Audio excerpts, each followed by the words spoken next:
the morning, 95.7 The Fox. Coming at you this foggy, rainy Wednesday afternoon.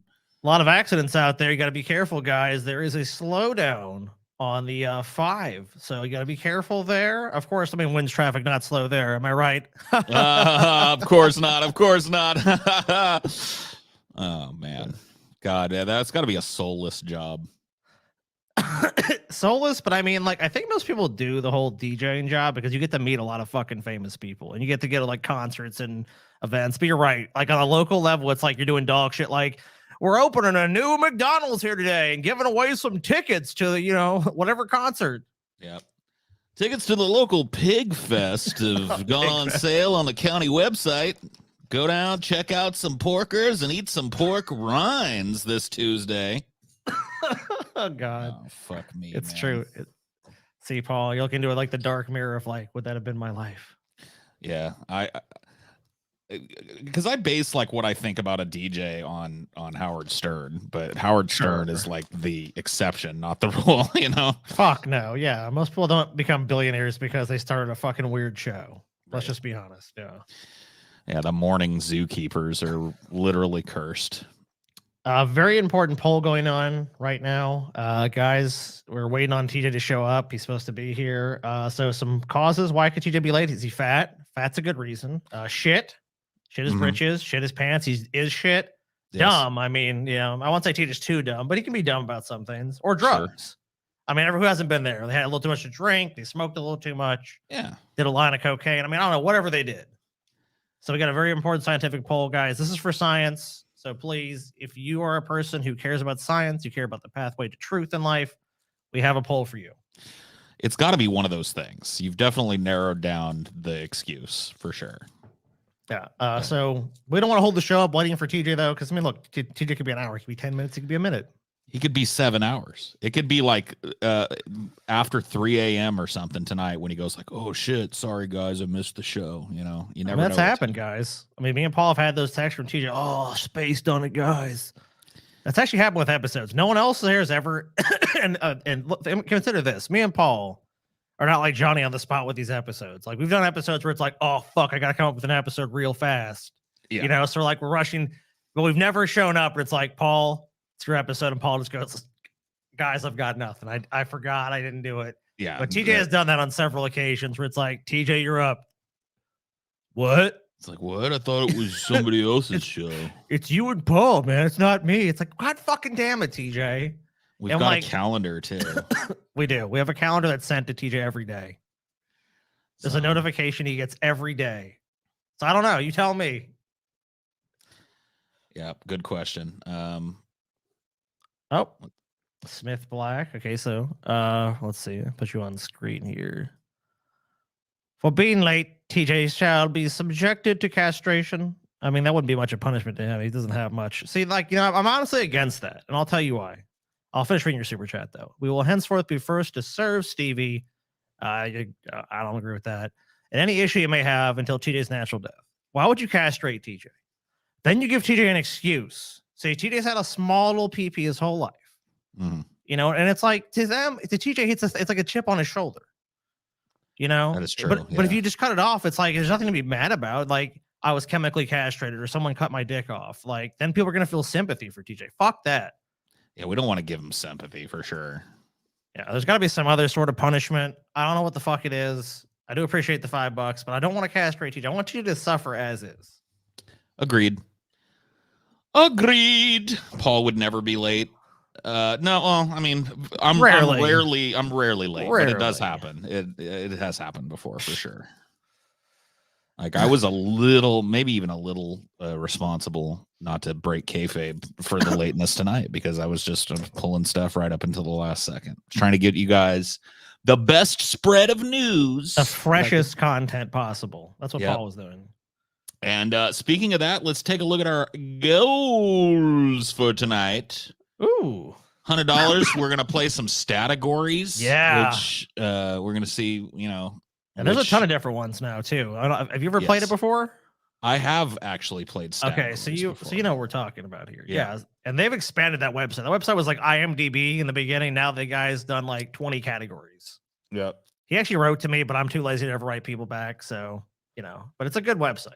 Stattogories, yeah. So we'll take a look at that. We'll let the audience maybe do a poll and let the audience choose what Stattogories we do a battle on. Sure.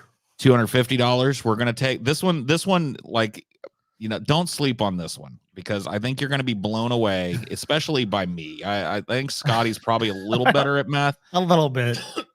But I am woefully, tragically bad at math. We talked about like the quizzes, and it's like, and honestly, we don't regret doing it because there've been some funny quizzes, but it's like we want the quizzes to be like really funny for you guys. So like this one is like, you guys talked about the paradox. You're like, man, you guys are a bunch of dum-dums. Like, you don't get those paradoxes. Now, here's another reason to laugh at us. See how woefully pathetic our math skills are. Yeah. Listening to me basically count on my fingers to do 6th grade math is going to be good. $500. We got a Shapiro Zone. You guys have seen a few of these shows. You know what's up here. We're going deep into Ben Shapiro's bussy. There's some juicy ones this time too. Yeah, definitely some juicy ones. And then our stretch goal for tonight, the top goal, $666. We're going to take a deep dive into Satanic Christmas. What are Satanists doing around this time of year? You ever wondered that? I've always wondered it, dude. And now I have the answer for you guys. Yep. But got to make that goal. Got to get to that goal. But I think it's worth it. I think so too, yes. Especially there's a lot of stuff going on. Yeah, we got a lot of outrage too at some of the Christmas segment. A lot of outrage from people. So if you like to see a bunch of uptight assholes outraged, it's a segment for you. So dig deep, give those donations. Let's hit all these goals tonight and stretch this show out to a satisfying, girthy length. Indeed. So yeah, let me I'm gonna get our news ready to start here.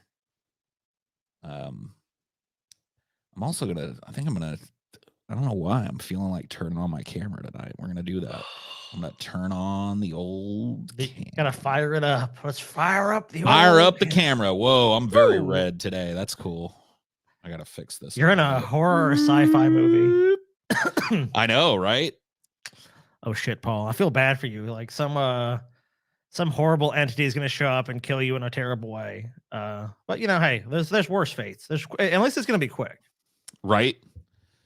Agreed. Yeah. Have you seen I actually have a horror movie question for you. Have you seen Terrifier 2?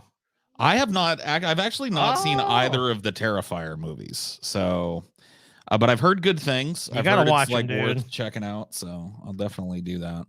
I think you would definitely enjoy it. All right. Well, let's see what we got here. I'll keep this off to the side so we can take a look at those goals again. But for now, I think we're going to just take a look at some news, some canoes. That website really is a lifesaver, by the way. The canoes, man. I'm glad they brought it back. I was like, I remember we're all kind of sad, which is unusual for us. We're like, canoes is gone. It's just really, it's like a really good news aggregator. I don't know. So I'm glad it's back too. So this is like, this just goes to show you how fucking weird this climate shift stuff is and can be. California's been in a mega drought, but over the last couple of weeks, we've had some pretty big statewide storms that have dumped a fuck ton of snow. So winter is off to a running start in California after a pair of December storms dropped several feet of mountain snow and soaking low elevation rains across much of the state. Parts of the Sierra Nevada have recorded more than double the expected snowpack for this time of year. Another significant storm could be on the way this weekend. However, officials are urging caution and conservation given the depth of the state's challenges.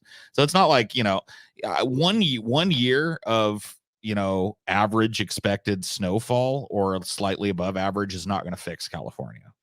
No. California needs multiple years of average or above average snowfall to refill the reservoirs and to repair the completely baked in hard pan and all that shit. It's going to take way longer. I mean, it's the climate there is changing. That's essentially what it is, So I mean, like, how long that's going to last? It's probably going to be a while. I mean, from what I've read, there's been mega droughts in that part of the world before. Yes. That part of the country. But I mean, We don't know. You guys have been facing it for the last 20 some years. It's like, I think all but like 2 years. Like recently where there was a year where California was actually out of drought, which was weird. I remember that actually being the exception. Like, oh, California's got a bunch of snowpack and rain this year, so it's not in a drought. And I actually had to go to the U.S. Drought Monitor just to look at California. I'm like, is it really not? Like, seriously, it's not in a drought? Because it's pretty much always in a drought at this point. Yeah. So as of right now, we have 25%. I read this. It's 25% of expected snowfall for the entire winter. Now, that could be good news or that could be bad news. It could be like if it stays close to that, then we're fucked still. You know what I mean? If we continue to get like it has been unexpectedly wet here in California. It's normal. We normally have a rainy season in California, especially in the area that I live in, November, December, January, February, usually pretty rainy months. So if that continues, we might, be on the way to maybe a little drought relief for California, but it's fleeting. Even if this, 3-4 years worth of expected or slightly below expected rainfall would repair a lot in California, but it'd be just as easy for us to go right back to waterless. But a little bit of good news for California unexpectedly. Donka Shane for the furry episode. I can totally see TJ attending a furry con sometimes. He's lazy though. I mean, I think TJ in spirit would like to go to one. Like if you just said, "Hey TJ, get in the car and go to furry con," he'd probably do it. Now, I'm probably the one that's come closest to going to a furry con, honestly. Have you been invited to one or something? Like, no, I went to IkiCon in San Antonio, which is like an anime con, but anime cons are basically furry cons. You know what I mean? They're close. Yeah, I've been to a couple of those myself. Like, yeah, those are definitely, it's not white, but you see where the lines are beginning to blur. Yes. Yeah, it was very much, there were a ton of furries. I mean, so it's just like, what's the difference? Like there are a fuck ton of furries here. I just remember being super high going to those things just to be like, okay, now I'm going to walk around and see a bunch of weird shit. And I was not disappointed. I actually liked it. I went because I was kind of dragged there by an ex that was a weeb. I ended up enjoying it way more than I thought I was going to enjoy it, to be honest with you. Just from like a people watcher perspective. Dude, there's a lot of people show up. A lot of especially with appreciation for artwork. There's almost always some good artwork at those things. Like universally, even if you're like, I don't give a fuck about anime, there's some pretty impressive shit out there that artists have created that you're like, okay, even if I'm not into this, I like the style of it. Yeah. So that was a lot of fun. Let's see. We missed another one here. We're in La Nina. La Nina makes the Pacific Northwest even more wet and the Southwest even more dry. Yeah, I mean, those cycles used to mean a lot more, I think, because El Nino and La Nina or whatever have come and gone, and California's stayed bone dry. So, yeah, the Uwu class. I went to the one class that I went to was about different, like the history of anime porn. Basically, it was just like, how did it start and what are the different types of it? What's all the terminology that's used? Because it's like anime porn is kind of like a novelty here, but it's big. Like it's the most consumed porn in Japan. It's yeah, dude, over there it's crazier. It's like way crazier, and it's insane too. They like do whole. See, I didn't know this before I went to this class, because I was just like a every once in a while anime porn peruser like most men. So I didn't know they have like whole shows where it's like a weekly show where but instead of like the center of it being sometimes it's like defeating demons and fucking, I mean, why not? Yeah, it's just like another anime. It's like giant robot pilots that fuck, it's crazy to me. Well, the cool thing about that is and I would say, especially actually having an actual storyline and actually thought put behind it, because like when you think about it, a lot of these shows and stuff, it's like we're talking about people's lives, and that's just like they're excluding a big part of it when they exclude the fucking. Because I mean, these people are fighting giant robots against like demons or monsters or whatever. You don't think after they survive one of those battles they're gonna want to fuck? That'd be my first thought, dude. It's like I somehow survived this again. Awesome. Let me go eat some shit and get laid. That's exactly what I'm thinking personally. But the show just cuts it out. They're just like, we're good. Let's move on. Yep. So any interesting shit. Maybe we'll try and see if we can cover anime porn in some way in the future. That'd be fun. Yeah, we'd have to figure out a way around it, but we'll figure it out. I've been to furry cons, not as smelly as you think, and a mix of rich people who can flex their expensive suits, nerdy people, and neckbeards. Yeah, I mean, you're right. Like the place that it was held at was this giant convention center in San Antonio, or not San Antonio. Fucking, god damn it, I'm brain farting. The more liberal town that's Austin. About Austin. Thank you, Austin. That's what you're thinking of. I read your mind. I'm like, he's thinking of Austin. Texas brain just not engaged right now. But yeah, Austin. I was in one of the more liberal areas and stuff. And it was a giant place, so it's not like you're. But when I went to those classes, those are in smaller, like little subdivided classrooms. And there was a thick stink there. I bet. We're going to discuss a history of anime and manga and hentai pornography. The shows, it's like a lot of sweaties are showing up for that one, dude, for sure. Oh yeah, dude. You know what my favorite part of it ended up being? I need a blanket to go to this one, guys.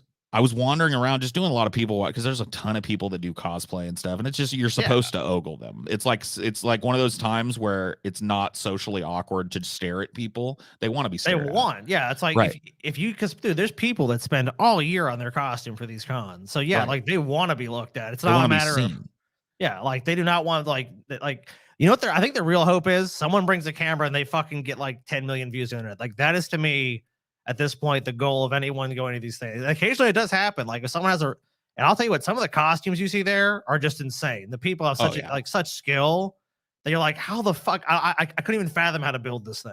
You know what I mean? Yeah, absolutely. They were like, I remember at IckyCon, the one I went to, there were like at least 10 super hot Velma cosplayers. And I was like, man, shit. Hell yeah. That's what I'm talking about. So let's see what else we got going on in the world. So this whole document thing that's going on, this investigation, it just keeps getting worse for Trump. Like totally innocent.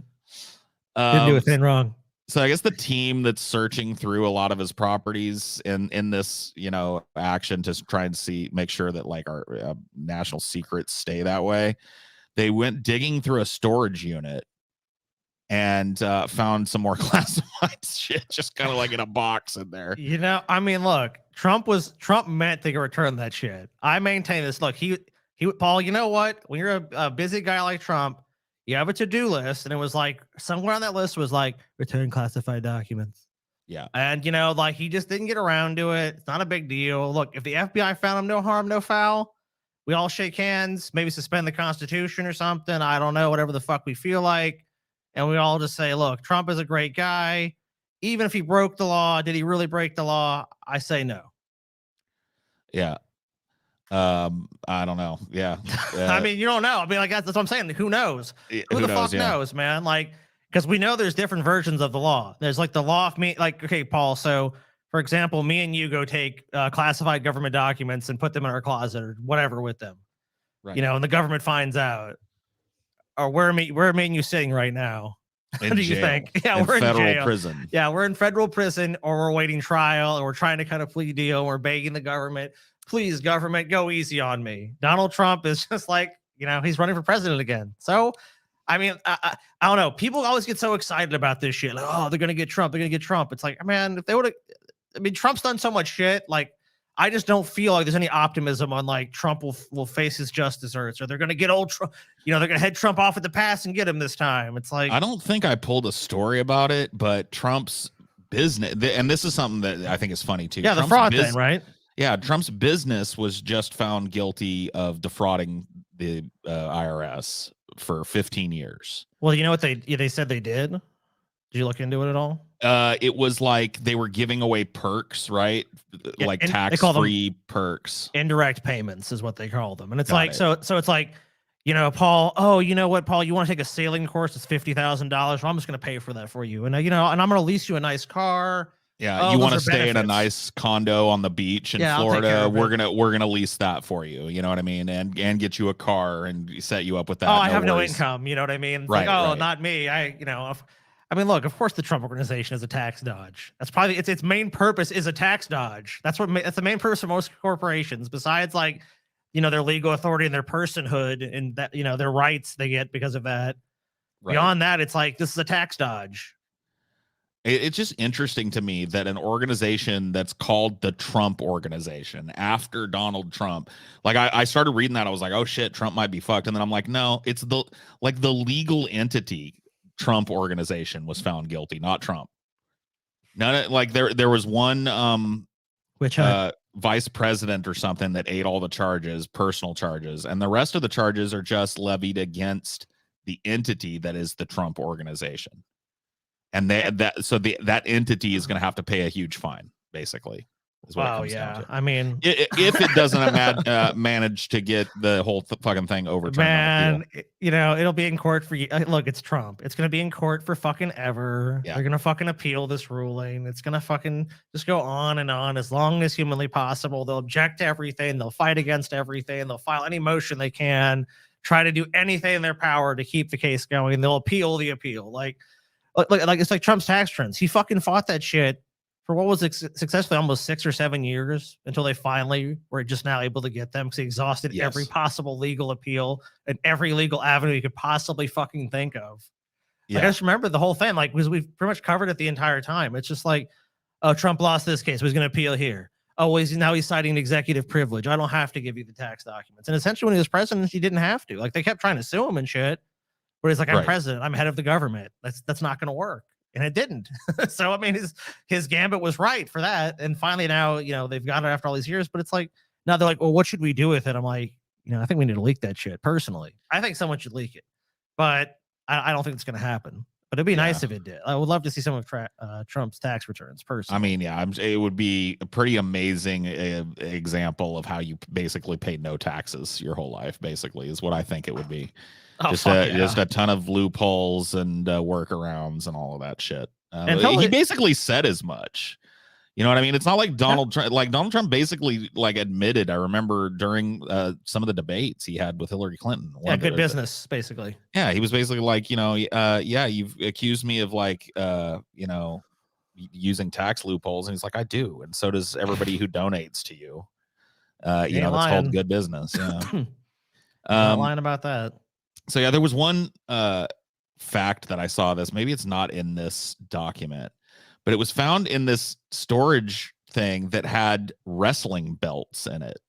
What? Yeah, like different, like WWF and WWE collectible wrestling belts.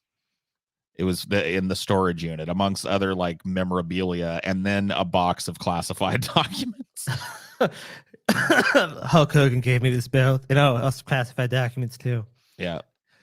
Well, I know he's Trump and Vince McMahon have been friends. I mean, he had Linda McMahon his cabinet in some minor position, but still, I mean, like that's a totally just like, hey, we're buddies, and I'm gonna give my buddy a job in the government. Come on. Right. I mean, I've got wrestling belts. I know. I just wouldn't imagine like Trump being a dude that had a bunch of fucking wrestling memorabilia, but I know he loves the WWE, so they gave it to him. I mean, they paid him millions of dollars just basically to be Trump. I mean, he's, like I say, he's friends with the ownership of it, or I guess I'm sure Vince McMahon still owns it, but he doesn't manage it anymore. Right? And he appeared in several things. Like I remember, like Trump, like there was some wrestling match where he was gonna have to get his head shaved, which of course it was like, or Vince McMahon was gonna get his head shaved, and Trump wins, of course. So anything that elevates him, he loves. Yes. Yeah, so here's some spooky Russia Ukraine. Oh, the Ukraine. Oh, I don't know if there's, I mean, I don't know if the hot takes are going to be coming fast and furious. I'm sure. God. You got to do this at least once when I'm on the show. Okay. Well, you gotta poke the tiger. Once more into the breach, I suppose. I mean, this one just for me is like one of the reasons why I opposed America's escalation of the war in Ukraine. Because here's the headline is Putin says Russia could be fighting in Ukraine a long time. I would have made the headline Putin says some spooky shit about nukes. Because that's basically what happened. Russian President Vladimir Putin said on Wednesday his army could be fighting in Ukraine for a long time, but he saw no sense in expanding a call-up of 300,000 reservists. So he's not expanding his army, but he's saying, it's pretty dug in and we're probably going to be there for years. That's basically what's coming out of his mouth. Wonderful. Always good to hear. Yeah, so grinding. I mean, hey, if you're a weapons manufacturer, that's great to hear. Oh yeah, I guess this news. I mean, what is that company? Blackwater, not Blackwater. I'm trying to think of Raytheon. Yeah, Raytheon. Thank you. You read my mind on that one. Yeah, Raytheon stock. How's that doing? Yeah, it's probably doing great. Boeing, all those Lockheed Martin, they're like, oh yeah, that's wonderful news. They got a big fat boner for this. Russia launched what it calls its special military operation in February, saying Ukraine's deepening ties with the West posed a security threat. Kiev and its allies say the invasion amounts to an imperialist land grab. So that kind of, I don't understand why that's a dichotomy. Like, why couldn't it be like, okay, so you're putting more and more military hardware into a country that's right on our border, and you're talking about bringing that country into NATO, which is basically an alliance of countries that are against, you know what I mean? I'm trying to like, so why can't it be that, like, strategically, like, that we need to push back this whole NATO idea and an imperialist land grab, you know? Yeah. An imperialist land grab that was triggered by the encroachment of NATO aligned countries closer and closer to the borders of, you know, the former Soviet Union. I mean, like, you know, Russia's obviously just trying to counterbalance that. Obviously, they see NATO right on their border, and they're just like, you know, and I think honestly, warfare is always beneficial to dictators like Putin. There's always a benefit to it for them, because ultimately, it's a distraction. Right. It's a distraction for the population. Even if you're against it, it's like, we're talking about the war. Like, you're not talking about me being a leader of a country. And like, these are very difficult times. Like, even the strongest countries in the world are going through a fucking rough time because of all the shit that's going on with inflation. I mean, inflation's massive in the world. There's shortages of a lot of shit. There's a lot of unrest in populations. So it's like any way you can distract from like the actual problems at home is probably beneficial to someone like you. You would imagine, but I don't know. It's just that's a controversial position to take, because it includes considering the position that Russia says publicly, at least to the point where you consider what, you know, NATO aligned countries say publicly. Like, it's just like you're listening to what Russia is saying about why this is happening, sure. Which is a big sin to a lot of people. And it means that you're Russia aligned to do that. No, I'm definitely not Russia aligned. That is not at all. So, but yeah, you know, I don't know. I don't have much more to say about this. Well, he goes on. I did want to get to the point here sure. where he talks about nukes. Let's see. Yeah. Russians, he said, would defend ourselves with all means at our disposal. When America or any other big country says this, what they're saying is, we'll nuke you if we have to. This is actually like coded language in defense, like American, or like not just American, in these giant empires, global defense PR. It's like a way of saying we will nuke you without actually saying we will nuke you. Right, because that could be seen as a provocation. You know, all the means nukes. Well, you know it's all about defense, right? I mean, right. This is just Russia saying, if anyone thinks we're weak because of this, we always have this in our back pocket. So, do you want to go? You really want to? And like, that's what's kept North Korea pretty much being what it is. I mean, like, I would guess basically, you know, like a fucking client state of China, but also the fact that it's, you know, like, hey, we have nukes, so no one wants to fuck with them, because it's like, well, they might just set off a nuke because it's run by one crazy person. You know what I mean? Like, one dude gets to make all the shots here, and obviously, I'm sure that, you know, Kim Jong-un has supporters within the government and shit, but that's a strong deterrent to say let's not do that. But Russia is not fucking North Korea; it's a fucking superpower, so it's a credible threat. I mean, that was like the whole, that was the basis of the fucking Cold War, was like, hey, you've got nukes, I've got nukes. If we fucking shoot them at each other, we're all fucked. So. What do we really do? We can't really dominate either one militarily. That was the basis. I remember my dad, when I was a kid, so after World War II, he's like, the U.S. should have just conquered the world. We had the atom bomb and they didn't. I was like, yeah, maybe you're right. Like, maybe we should have just. Oh, what's up? Oh, I don't think I shared the audio, but one of these fucking tabs that I have. Oh, started playing. Yeah, it started playing some bullshit. The hell? What the fuck are you thinking? Well, that's a good thing because it lets me know that you didn't hear that, which means I need to reshare my screen with the system audio. It's so easy. It's so easy not to click that little fucking tiny box. They need to make a big box. Like they need like a warning box or something. Agreed. But anyway, sorry, I've skipped Putin further said the risk of a nuclear war was growing. The latest in a string of such warnings apparently meant to deter Kiev's Western backers from more robust involvement, but that Russia would not threaten recklessly to use such weapons. Another spooky thing that started to happen is that Ukraine bombed some military bases that are like 300 miles away from the Ukrainian border in Russia over the last weekend.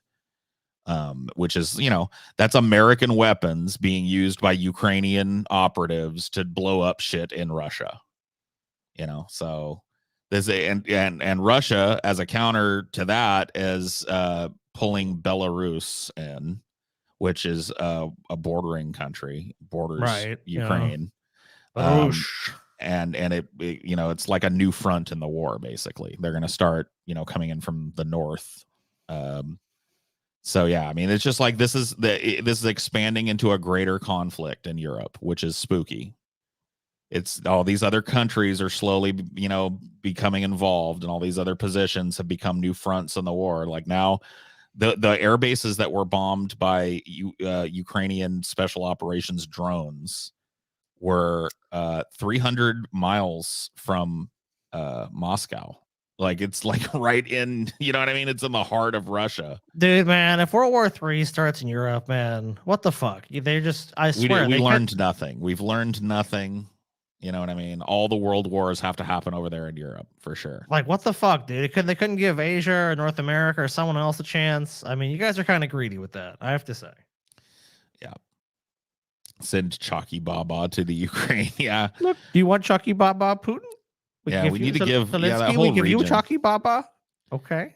That whole region, all of Europe needs a Chucky Baba. There was another story. I didn't end up pulling it, but they busted some weird QAnon aligned organization in Germany and arrested like 50 people that were going to attempt an armed coup. Wow. Fun. So that whole area has, they need the Chucky Baba for sure. They need to kick back and get the Chucky Baba flowing, because that's ridiculous. But yeah, anyway, it's just like that the whole thing is getting spookier. And this was one of the things in the run up to this kind of thing and in the early days of it that I was really talking about, like not just a long protracted war, which Putin is saying, hey, that's what it's going to be, but one that, goes beyond just a little military scuffle and becomes like a wider regional conflict. Both of those things were things that I said. And, here it is happening. And that's spooky. I don't know. I don't like it. I don't blame you. I don't think anyone is looking at this like great news. Yeah, let that conflict expand. So this is a weird one, kind of an only in Texas type of story. I think there's a couple of those tonight. That could really have only happened in Texas. This is a boy, 12 years old, charged with murder for a hit and run crash. It killed an 82-year-old woman. Oh, Texas. What are you guys thinking? 12-year-old boy has been charged with murder for a hit and run crash. Blah, blah, blah. We just said that. Florence Kelly was killed in the crash that happened just after 11 a.m. back on November 7th on Royal Lane in Northwest Dallas. On Wednesday, Dallas police announced they charged a 12-year-old boy with murder. Witnesses told the police driver a gray 2005 Toyota Avalon, who appeared to be a teenage boy, ran a stop sign and slammed into Kelly's car. He and two young female passengers got out of their wrecked car and ran. They left behind a 13-year-old girl who was pinned in the wreckage. Police have not yet released further details on how they're able to identify. So they're not saying anything about how they got him. But he's a 12-year-old kid killed an 82-year-old lady. That's got to be a crazy. The fuck, dude? How the fuck does a 12-year-old just take their parents or someone else's car and just go and do this and no one notices? Like, how does that fucking happen? I mean, the dudes that carjacked me, the one that drove my car was 14. Yeah. I mean, I guess not much older than this. So it's it's happening. It's just fucking crazy when you hear about it. And of course, they unfortunately end up fucking killing somebody. And of course, they run away. I mean, I'm not surprised a 12-year-old ran away from a scene of an accident. That's not at all shocking. Like, they knew they fucked up. Yeah. So yeah, just a weird one, and yeah, definitely a Texas story. So this has been an ongoing thing that I think hasn't really been covered a whole lot in the mainstream news. Like, you got to dig a little bit to find these stories. They're not headlining this, but there's been some crazy protests going on in Iran. I don't know that we've covered them before. I don't think we have. I think a little bit, but maybe we did. Not in depth. But I guess they've disbanded the morality police, and I think this is funny because in a regime like this, they're just going to disband or rename the organization or something. The so-called morality police will no longer be a publicly, kind of talked about thing, and that organization will be renamed to the Islamic Defense Force or whatever the fuck, and they're just going to keep doing the same shit.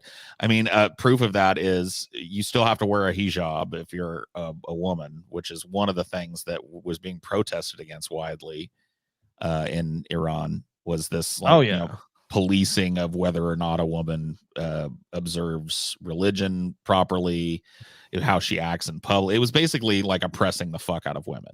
Yeah, well, there was like someone was beaten to death in the country for not wearing one. Yeah, some younger Iranian girl became kind of like an icon of this. I can't remember what her name was, but yeah, she was like the rallying point. She was the George Floyd of these protests. So Iranian Attorney General Mohammad Jafar Montazeri announced on Saturday the country's morality police had been dismantled, adding that the judicial system will keep monitoring people's behavior in the country. So it's just we've dismantled the organization that was monitoring people's behavior in the country, but we're going to keep doing it, which is exactly what I'm talking about. This will be back. It'll have another name. It'll be a little bit more low key, a little bit more covert, a little less public. And women are going to still be whisked off in the middle of the night for not wearing a fucking full headscarf. So yeah, pretty fucked up. I guess it's yet to be seen, because this was, not that long ago. It's yet to be seen whether or not this will actually quell the protests, though. I doubt it. I mean, maybe it'll help somewhat, but I don't think that anyone protesting right now against especially such a repressive regime they have in that country is going to be satisfied with, like, oh, we're kind of, sort of, maybe not really doing away with the morality police. Are you actually doing away with it? No. Like you said. So, I mean, unless they actually do away with it, I doubt those people would be satisfied or even approaching it. I doubt it as well. Yeah, let's see. Hold on one second. We're going to take a look at our goals again. I'm just going to throw those up. So anybody who has joined us in the last few minutes can take a gander at what we're raising money for this week. Let's see here. Let's take a look. I think we're actually, let's see. I have 12 Streamlabs. So far, we're at $80. So we're almost to Stattogories. I have to go check Streamlabs, though, because actually might already be there. Yeah, we're working on this $100 goal here. So we're close to that. Stattogories, Paul versus Scotty. We'll let you guys kind of choose which one. $250. You're going to see me and Scotty bumble our way through a 6th grade math quiz and see if we can get any of the fucking questions right. I have faith that I'll be able to get maybe 1 or 2 of these if I'm fucking lucky. Maybe.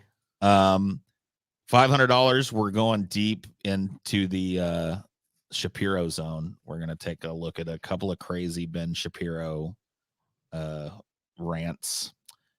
And at $666 for tonight, we're going to do Satanic Christmas.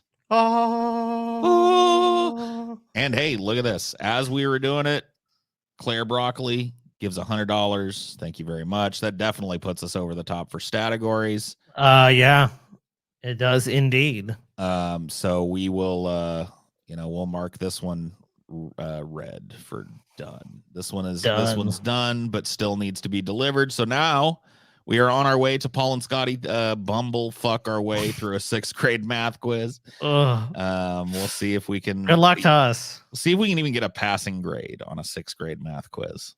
I'm hoping. $500.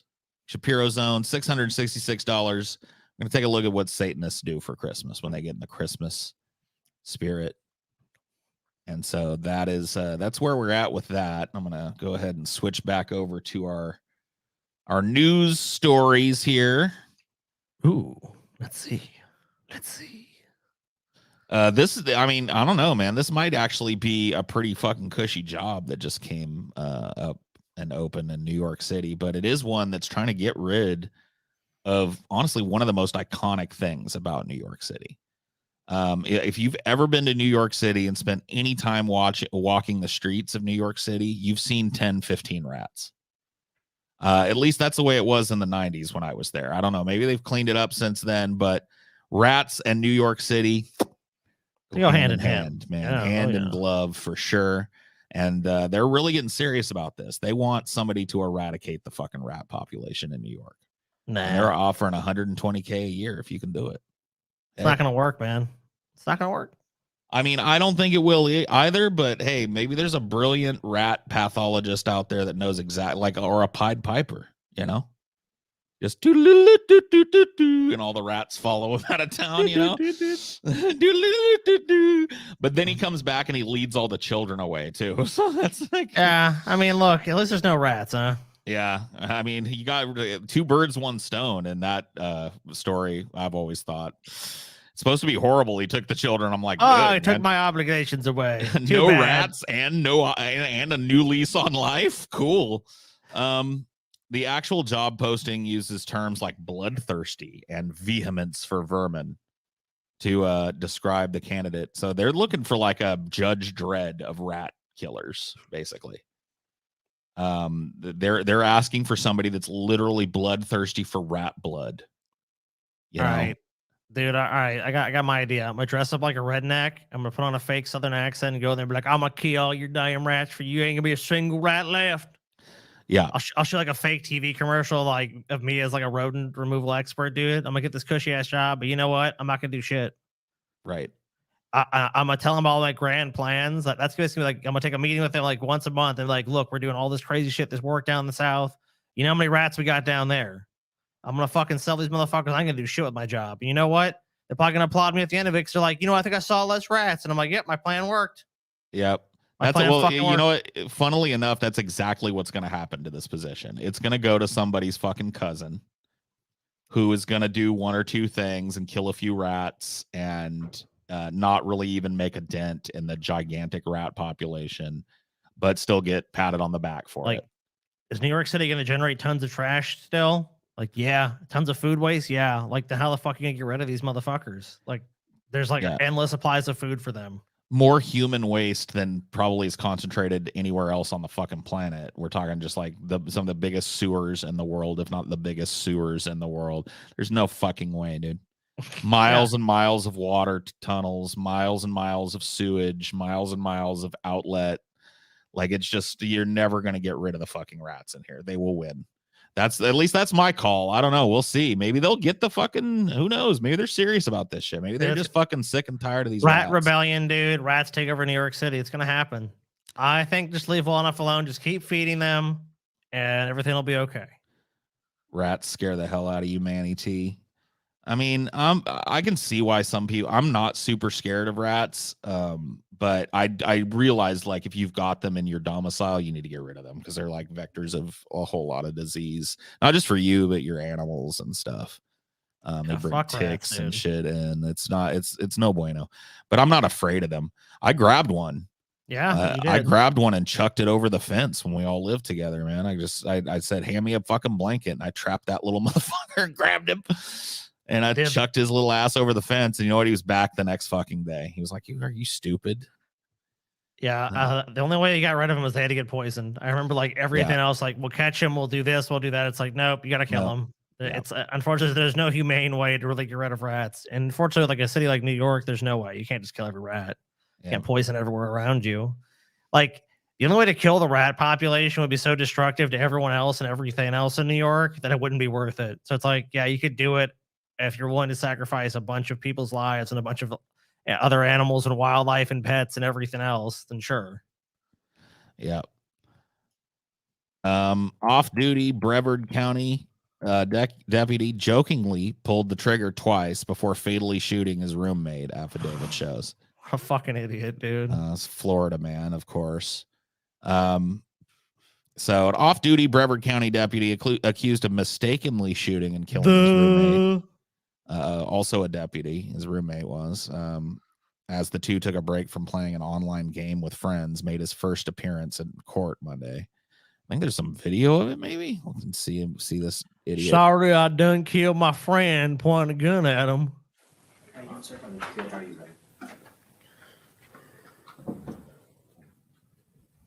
So yeah, this guy's judge, defendant. Oh, that dude, this is sad. Public defender. So it's not fair that I done kill my friend. Now I'm in trouble. Like this to me is just like, this is unthinkable to me as a dude that was raised around guns and taught super strict and basic gun safety. From what I've seen, the first thing that you learn about a gun and the thing that's drilled hardest into you is two things, basically. It's one, and they're both variations on the same thing. One of them is never put your finger on the trigger unless you intend to fire a weapon, whether it's unloaded or not. Right. You don't touch the trigger unless you intend to fire a weapon. And two, you never point the muzzle of a weapon at anything that you're not trying to destroy. Those are the two first fucking things and the two basic tenets of gun safety. Yeah. And these are deputies. So you these treat are people every gun like it's loaded. Like, so like, even if that guy is like, I took the clip out, why would you point the gun at somebody else and and pull the fucking trigger? That guy had no discipline having a fucking gun, and he's a cop. So it's like, I mean, look, I like to say it's surprising, but I mean, is it really? These guys have some itchy ass trigger fingers. Let's be honest. Yeah, I mean, I don't know. It's just ridiculous to me that something like this could happen, and it's not just two yokels like you'd think it would be. I mean, I guess they're yokels too, but these are like the yokels that we empower to carry guns around us. These are deputies that don't know the basic tenets of don't point a gun at something and don't pull the trigger. What it speaks to also is a total lapse in judgment. It's like, this is a person that's supposed to make this judgment call, right? And if your judgment call in your personal life is to point the gun at your fucking friend and pull the trigger and then be surprised they're dead, you're a fucking moron.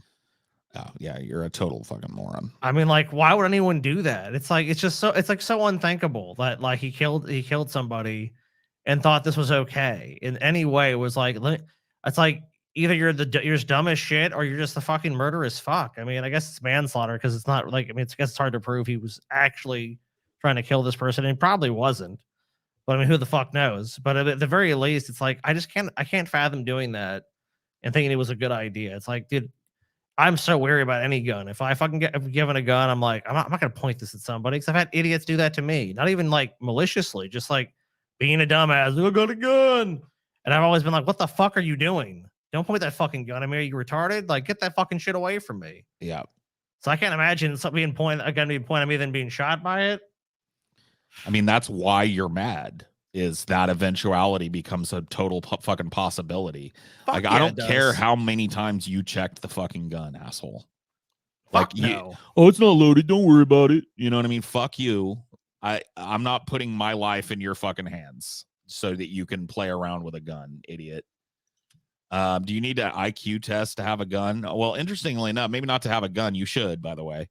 But you do need an IQ test to be an officer of the law.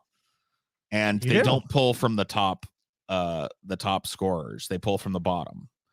They want the low IQ people with the guns so that they'll follow orders and do whatever they're fucking told and be complicit in the fraud and trampling of rights that happen in so many police departments. They don't get smart people. Smart people, well-educated people might see what's going on in the fucking police department and get squirrely and do something like, tell. And we can't have that. We can't have that. Well, it's like we covered the story about the cop in the LAPD was like he was going to testify against his fellow police officers where he had already done it, like killed in a train exercise. Tragic. It's like, yeah, that's crazy. So like you're going to actually rat on the other cops. What happens to you? He was tragically killed. It's terrible how that goes. Like, right.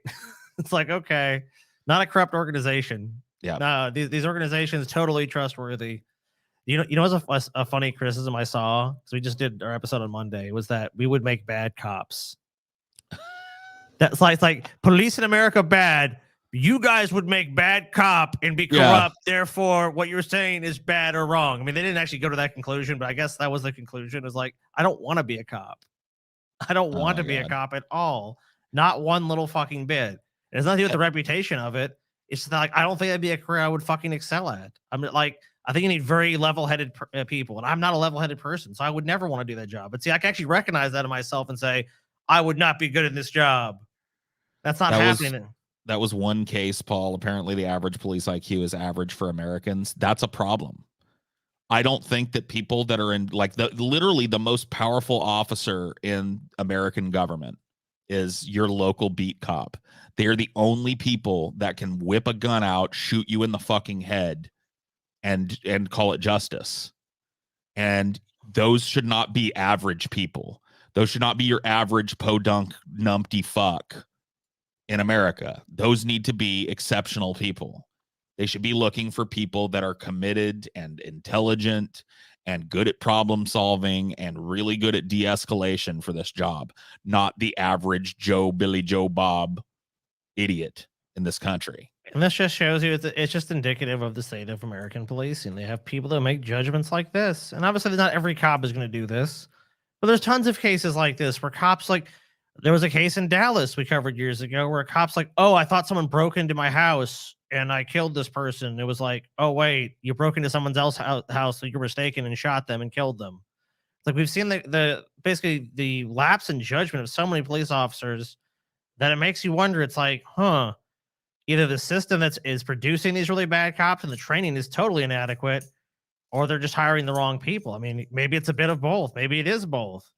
But to me, it's like, you have to at least question it. Like, if you're not questioning it, like, then you just think this is just basically the price of doing business. Price of living in America is that some people are just going to be blown away for no good reason. And, you know, that's all right. It's like that's a pretty low bar to accept, I would say. Yeah, I would agree. Here's some more cop. Yeah, I love drama. This one. I'm the police chief. Body cam video shows Florida cop try to evade traffic stop for his unlicensed golf cart. I'm the police chief, though. Yeah, these fucking yokels. So let me let's see. Let me make sure this isn't muted. It's not gonna let me here. I'm gonna have to go to my. I'm gonna have to let's see. Open on YouTube. Yeah. What? Yeah. I'm gonna make sure I get there and not to some other fucking website. Right. Let's see. Bloop. Bloop, bloop, bloop, bloop, bleep, bleep, bloop, bloop, bloop, bloop. Oh, here we are. Cool. Yeah, I don't think there's any audio in this video. There's usually, remember, they usually pull like the first 30 seconds before.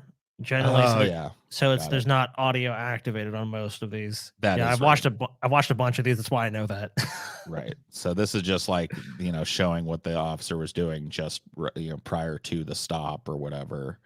Shows him like turning on his shit, and there's no need to have his audio recorded for this. And then it kicks in at the start of the action, I guess. Yeah. Gonna pull them over. They did something bad. Old 1050. East Lake Service Road, Woodlands Parkway. It's gonna be a golf cart, no tag. Oh shit! No tag on that golf cart. Whoop, whoop. I'm glad the cops pulled them over. I will say that these golf cart people are out of control. Yeah, this is definitely we need a bunch of fucking armed thugs to take care of this. But this just happens to be another armed thug. How you doing? Good. I'm Deputy Scotty, the Sheriff's Office. Stopped you because you driving tag or unregistered vehicle with no tag. I don't know what you're doing. Yeah, we went to the club. It was closed, so we went over and picked up some. Is your camera on? It is. I'm the police chief in Tampa. Oh, how you doing? I'm doing good. Okay. Oh, wait a minute. Oh shit, I done Oh, fucked okay, up. yeah. Now that you say you look familiar, so. Yeah, I'm sure I do. Okay. So, all right, folks. Yeah, not corrupt at all. Yeah, notice the attitude. I pulled you over this. Is your camera on? Yeah, I'm the police chief. Oh, well, nice to meet you. That's a horse of a different color then, isn't it? Yeah, you can tell it all clicked in his brain too. You can hear it in his voice, like it's like I'm the police chief, and like his like the bulb went off. It's like she ain't lying. She is the police chief. All right, well, see you later. I thought you looked familiar. Yeah, all right. How you doing? All right, sorry to bother you. Jesus. Chief Karen, So, yeah, seriously. Have a good night. Staying over here in East Lake Woodlands? We live in East Lake Woodlands. Yes. Okay. All right. Well, it's nice to meet you. So, I'm Deputy Jacoby. Okay. Same here, my friend. That's your payment right there, by the way. Dude, That's your payment. You got a handshake from the chief of police. Yep. Oh, dude, you gotta love that shit, dude. He gets to walk up. Yeah, that's how most traffic stops like this end. You end up shaking hands with the person you suspect of committing the crime or violation, and you go about your business. Yep. That's not corrupt at all. I'm glad that they had this interaction. It really shows that the police are definitely fair in how they deal with different people. Yeah, and what's implied in that, I really hope you're just going to let us go tonight, is you're going to be reassigned to a shitty fucking desk position in the basement for the rest of your fucking career. Yeah. You're not ever going to see sunlight for the rest of your policing career if you fuck with us on this. We're not. Yeah, you pull traffic duty for the next 6 months. Well, have fun. You'll be driving 30 miles one way. And look at how crazy this woman looks, too. She looks like a serial killer. Like, I double check that and make sure that she's not something that crawled out of one of your nightmares, and she's actually a police. Like, this is what I'm talking about. These are the people that this is the chief of police of Tampa. Yes. I wonder if she still is. You think did she get suspended? Let's see. Yeah, let's see. Here, let me fucking get back to the thing here. Because I'm curious. Florida police chief has been put on leave. Oh yeah, she's put on leave. That means she gets a paid vacation while they investigate, and then she probably comes back. Yeah. Oh, it was you know what's gonna happen with a case like this too? Oh, it was improper. It was improper what she did, and she realized that. She's apologized to the public and the officer involved, and we want to move forward. Knowing that she was. It was unclear about the regulations. There were some regulations, and she could have followed those regulations better, but ultimately did nothing wrong. That's exactly what's gonna happen. So yeah, she's been placed on leave pending an investigation. Is your camera on? Yeah, that's a really why would you need to ask that? Is your camera on? Because if his camera wasn't, oh no, it's not on. It just would have been like, I'm police chief. You're like, blah blah blah. You're letting us go. She wanted to know whether she could use the fucking velvet glove or the iron fist. Yeah. If he was like, no, I didn't turn it on for this, she would have been like, you motherfucker. I'm the police chief of Tampa, and if you don't fucking walk back to your shit right now, I'm gonna beat up your fucking ass for the rest of your career like a fucking herpy.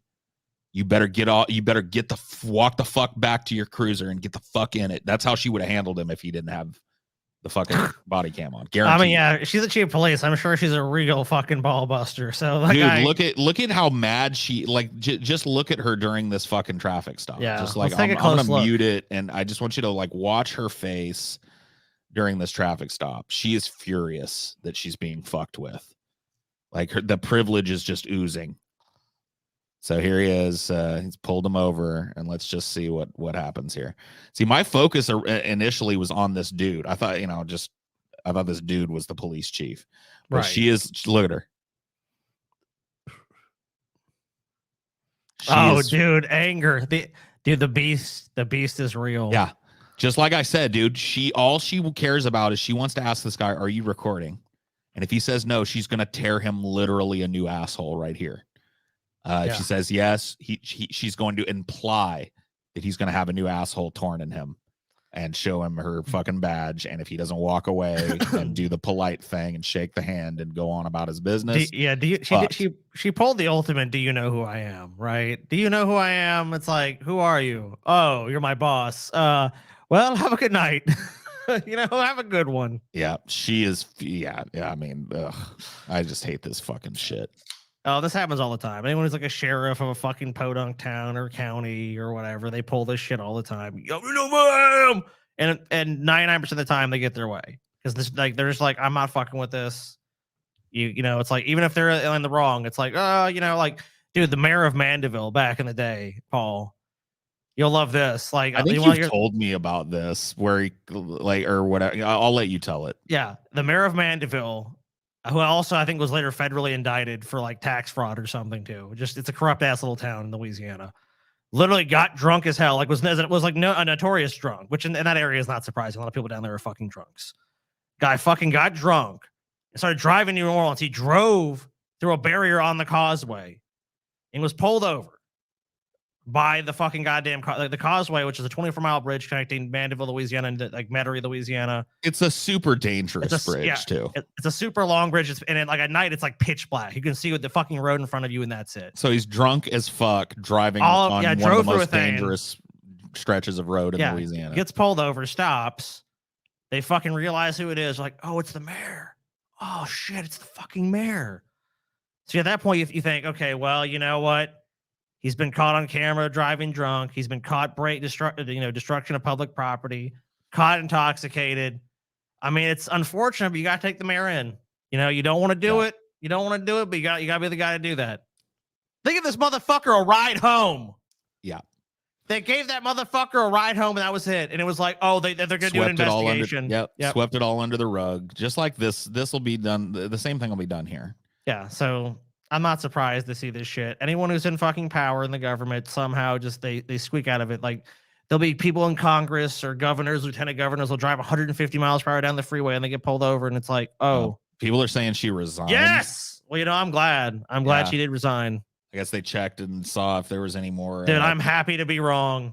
Thank you guys for letting us know that. I mean, that means they actually thought this was, because like we're looking at this and it's clearly a hugely damaging video. It just showed like it reeks of privilege at a time where, that's not acceptable. No, that's great, dude. Yeah, you're not disappointing me at all. What'll happen to her is likely she'll end up working in a high administrative position in a completely different district or whatever the fuck. Like probably her career is not over, but that is a blow. You know what I mean? But the fact that she stepped down and resigned, that covers her ass, and she'll be able to work in law enforcement and will continue to. No investigation or anything now. Now it's all pointless. Oh, she's gone. So no one cares. So it's like, you're right. It's probably just a face-saving measure that she gets to move on to another career. Her career keeps to move forward, and she'll have to move to a new state or new location. Whatever. Right. So good for her. Oh no, boo-hoo. Some Giuliani news continues to pile up. Giuliani repeatedly lost his cool during his attorney misconduct hearing and accused the disciplinary council of asking questions. You're asking sneaky questions. Yeah, they're trying to get the truth. It's sneaky. So on day 2 of his attorney misconduct hearing, former New York Mayor Rudy Giuliani lost his temper, accused the disciplinary council of asking unfair questions, went on lengthy rants about the 2020 election while the panel's chairman pleaded with him to just give straightforward answers. Giuliani's asides during the virtual hearing were so extensive that at one point the disciplinary counsel, Hamilton Fox, said he wasn't sure how long it would take him to get through his questions. It depends on whether I get answers or the same thing repeated over and over again, Fox said. If we can get answers, then... And then Giuliani interjects, saying Fox had made an unfair comment and asking, "I'm defending myself, Mr. Fox." Dude, isn't the old saying, like, dazzle them with brilliance or baffle them with bullshit? We know which one Rudy picked. It's like Giuliani's a lawyer. Yep. And he's got counsel that are some of the best lawyers in the fucking, country that you could get. And they know how to stymie a trial and a deposition. And that looks exactly like, what's going on here. This is very unfair. This is so unfair. Why are you being unfair to me? Yeah, like this is an unfair hearing. I'm just defending myself. I'm answering to the best of my ability, and blah blah blah. And you're just basically stymieing, any attempt. One thing you've learned if you watch the people who are powerful in most countries is like if there's ever an investigation, they always say they're going to comply with it. Yes, I will comply, but they always show up. And there's always some bullshit, dude. It's like they don't remember anything or shit like this. Like they'll talk about just random shit that has nothing to do with it. That reminds me in 87 when it's like, it's like, what the fuck is this answer? And it's like, oh, like I said, the guy that's interviewing him on the state board is literally confused as to what the fuck was even said. It's like, I don't even know what the fuck has to do with anything. I don't even know what the fuck is going on here. Like, what the fuck? What are you giving us, Rudy? And he's like, well, that's unfair. How dare you point out what I'm doing? Yeah.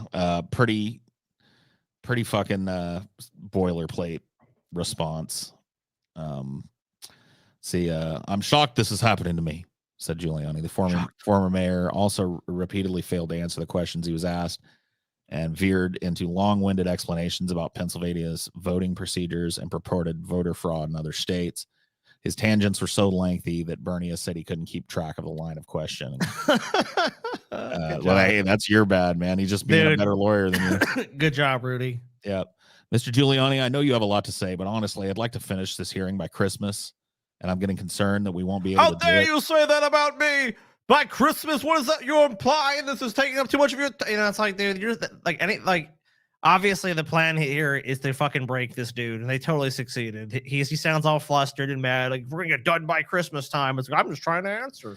So it doesn't look like this deposition is filmed, but if you want to see, I actually like watching depositions, especially ones where you get an adversarial deponent like this one here. There's one on YouTube that you can look up. Look up the Cleal Watts, Cleal Watts. I've talked about it before in Ideology. This is a dude being deposed in a fraud, a civil suit for alleging financial fraud and damages and stuff.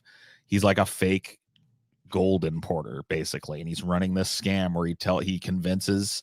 Usually he goes after like people that are wealthy, and he finds somebody that's wealthy and stupid and uses his charm to convince this stupid person that he's some kind of like fucking guy that's on the cusp of becoming like a gold baron or something, and he's got all these made up names of people in Africa that he's talking to and yada yada. And really all he does is he gets access to a lot of their money and then he lives high on the hog on it. Like he goes out to eat every night. He like takes a trip to Africa to supposedly get gold, but he just treats it like a vacation. Him and his friends just go all over Africa and have a good time. So anyway, yeah, he is a master of what Giuliani is doing here. Every time he's asked a question, you think, wow, I bet the lawyer's fucking sad he asked that question, because he will literally devolve. He goes, it's like it almost feels like he goes back to like, well, in the beginning, God created the heavens and the earth. Right. And, the earth was formless and void and without shape. And then he divided the seas, from the land. He's just going back to fucking square one. In the beginning, all matter was condensed to an infinitesimally small point. And then the pressure grew so big that it exploded, right? And it created all these pockets of hot gas, and the gas coalesced into solid. You know what I mean? It's just like fucking going all the way back, talking about shit that has nothing to do with the question.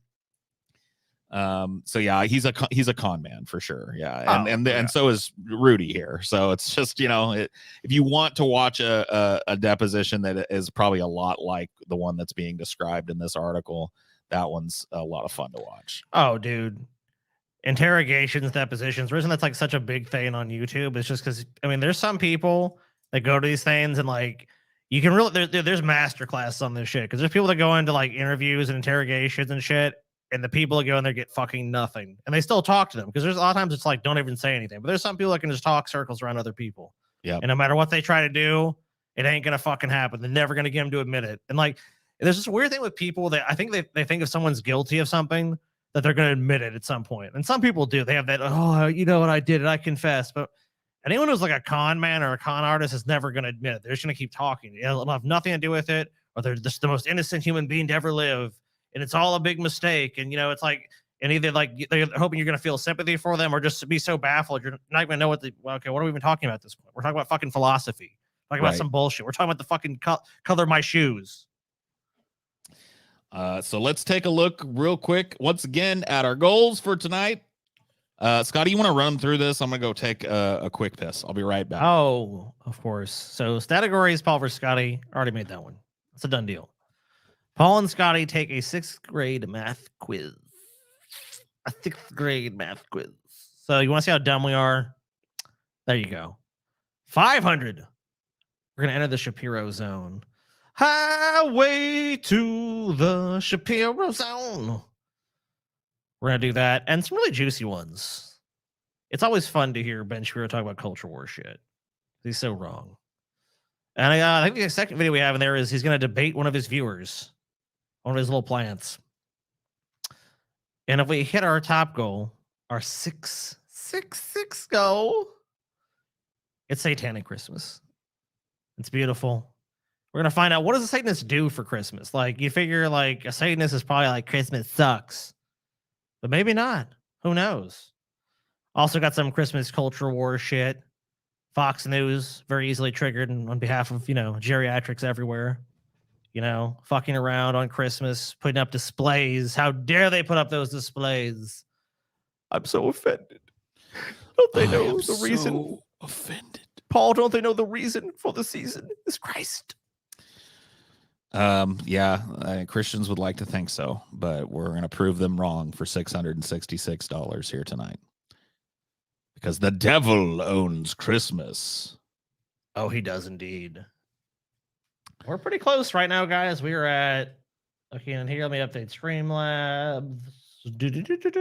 And we are at, yeah, whatever. All right, so our total right now is 199. 199. So we're about 51 away from Paul and Scotty take a math quiz. Ooh. Oh shit. It's looming. It's looming in the distance. Getting scared of that one. But hey, you know what? You gotta do what you gotta do. I pulled this one because it's one of those things that makes me think that we live in a simulation, and that sometimes the simulation is tweaked to, affect a small number of people.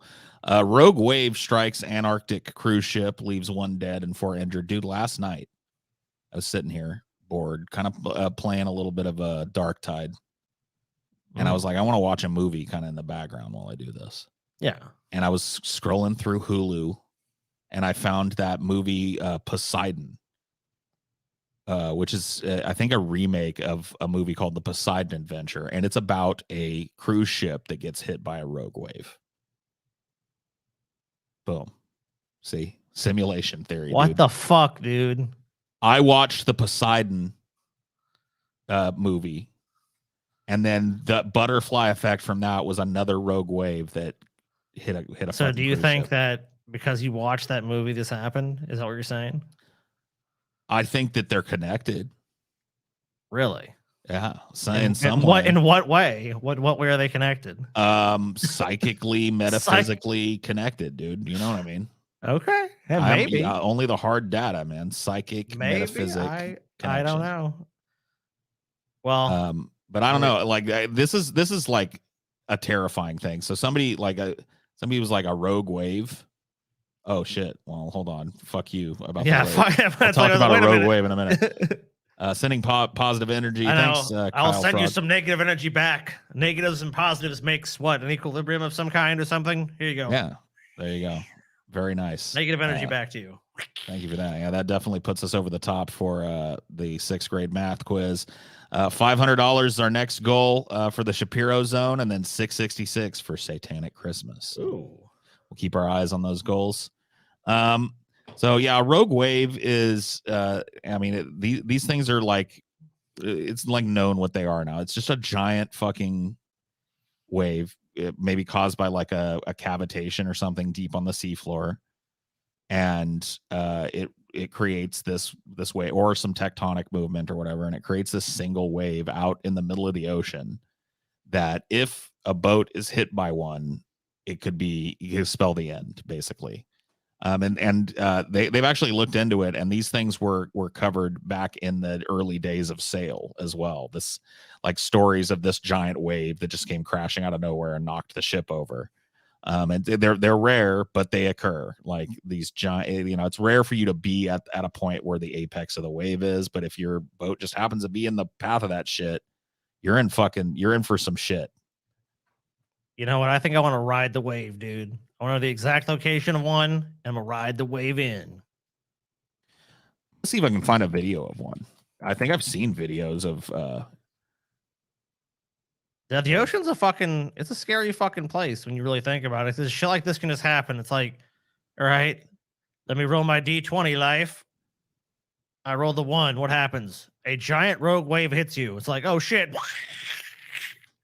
What the fuck? Why did this happen to me? Let's see. What is this? What is this shit? Is this fucking, what's this money here? Some other currency or something? Weird. Know if we trust it. Fursuiting plus LSD plus furries equal epic memories. Furry grade math. Okay. Whoa. All right. I love me some DFF. Keep up the great work, guys. I love you. Awesome. You know who doesn't love you, though, is TJ. Didn't show. I mean, like, dude, Paul, how long have we been going for? An hour and 16 minutes, TJ. Where the fuck are you, dude? I just think he's fucking like, at this point, he's so late. He's just like, oh, I'll just pretend I slept through it or something. I'm sorry, Paul. I'm just going to call TJ right now. I'm like, what the fuck is going on with this shit, dude? This is fucking getting ridiculous, man. I mean, like, I kind of forgot she wasn't even supposed to be on this episode. What the fuck is going on with it, man? Where you at, TJ? TJ, where the fuck are you at, man? Oh, he's gonna call scream me, dude. Watch this shit. That's a TJ maneuver for sure. Fuck, man. Like, you're getting call screened hard. Yeah, he's like, oh man, Chelsea's birthday was 2 days ago, Scotty. I'm sorry. Yeah. Oh, you believe this shit? Yeah, just call screened out, dude. He does the same shit to me. TJ. Your call has been Damn. Fucking damn. Whatever, dude. Whatever, man. It's only feelings, TJ. It's just feelings. So yeah, I couldn't. There's a bunch of fucking stupid clickbait rogue wave things I couldn't find. Obviously, the type we're talking about, there's probably no footage of those because the people that would be shooting it are in huge distress about a giant wave and the sea is trying to tip their boat over. So yeah, Florida man restrained by officers in jail died by strangulation. So, another one of these. Newly obtained autopsy report has concluded that the 43-year-old Florida man's death after being violently restrained by his jailers was a homicide by strangulation. On January 17th of last year, Kevin Desir became unresponsive after a struggle with 6 deputies at the North Broward Bureau facility, a jail operated by Broward County Sheriff's Office in South Florida. The jail specifically detains arrestees who have mental and physical disabilities, as well as those with mental health problems. Well, at least people that have those types of problems are dealt with compassionately by, professionals who are trained in properly responding to the problems that they sometimes have. That undoubtedly always happens. This is a freak case. I'm shocked to hear it. I can't believe another person was killed in the custody of law enforcement. It's very hard to believe that. So here's how they treated this young man. Apparently he was handcuffed. Desir was handcuffed, punched repeatedly, shot with a taser and pepper sprayed by the officers, and then lost consciousness after they attempted to strap him into a restraint chair. Those are horrible, by the way. Yes, they are.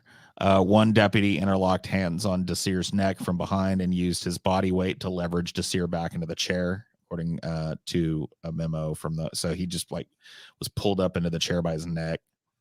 He died at the hospital on 27th of January. An official autopsy conducted by the Broward County Medical Examiner's Office the day after found that Desir's cause and manner of death were undetermined. But the family obviously went and got a private autopsy done. What? Undetermined? Come Yeah. on. Yeah, there's nowhere to tell. Could have been anything. Could have been the fact that someone like put their hands around his neck and pulled his head back into a position. Because that's not like that won't strangle you or anything. I'm gonna hold you back like this. Why are you dying? Yeah. It's like I shot a gun full of bullets at you and they hit you. Now you're dead. What happened? Yeah, how did that happen? Oh God! I cut your head off with a fucking sword. Why aren't you alive? Let me put it back on. So yeah, it's just another one of these. Police are just increasingly scary.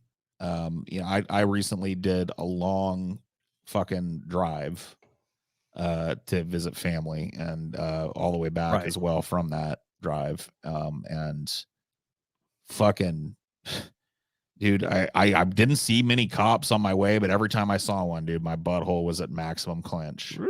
It's like, it's just like these, you're driving through these different fucking counties and shit. Who knows if you get one of these yokels? It's just like, I feel like beating somebody up today. So I'm going to arrest you on some trumped up bullshit. I'm going to take you back to the fucking station and me and 5 buddies are going to work you over. Just like that, that sounds like that's what happened to this young man.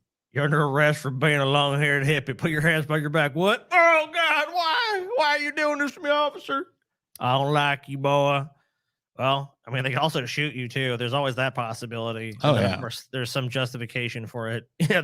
Claim you went for a gun or claim that you wouldn't put your hands up or whatever. And he's real broken up about it when that guy got out of that car. But you know what? There's just the dash cam malfunction and the body camera he wasn't activated. Oh, man, I can't.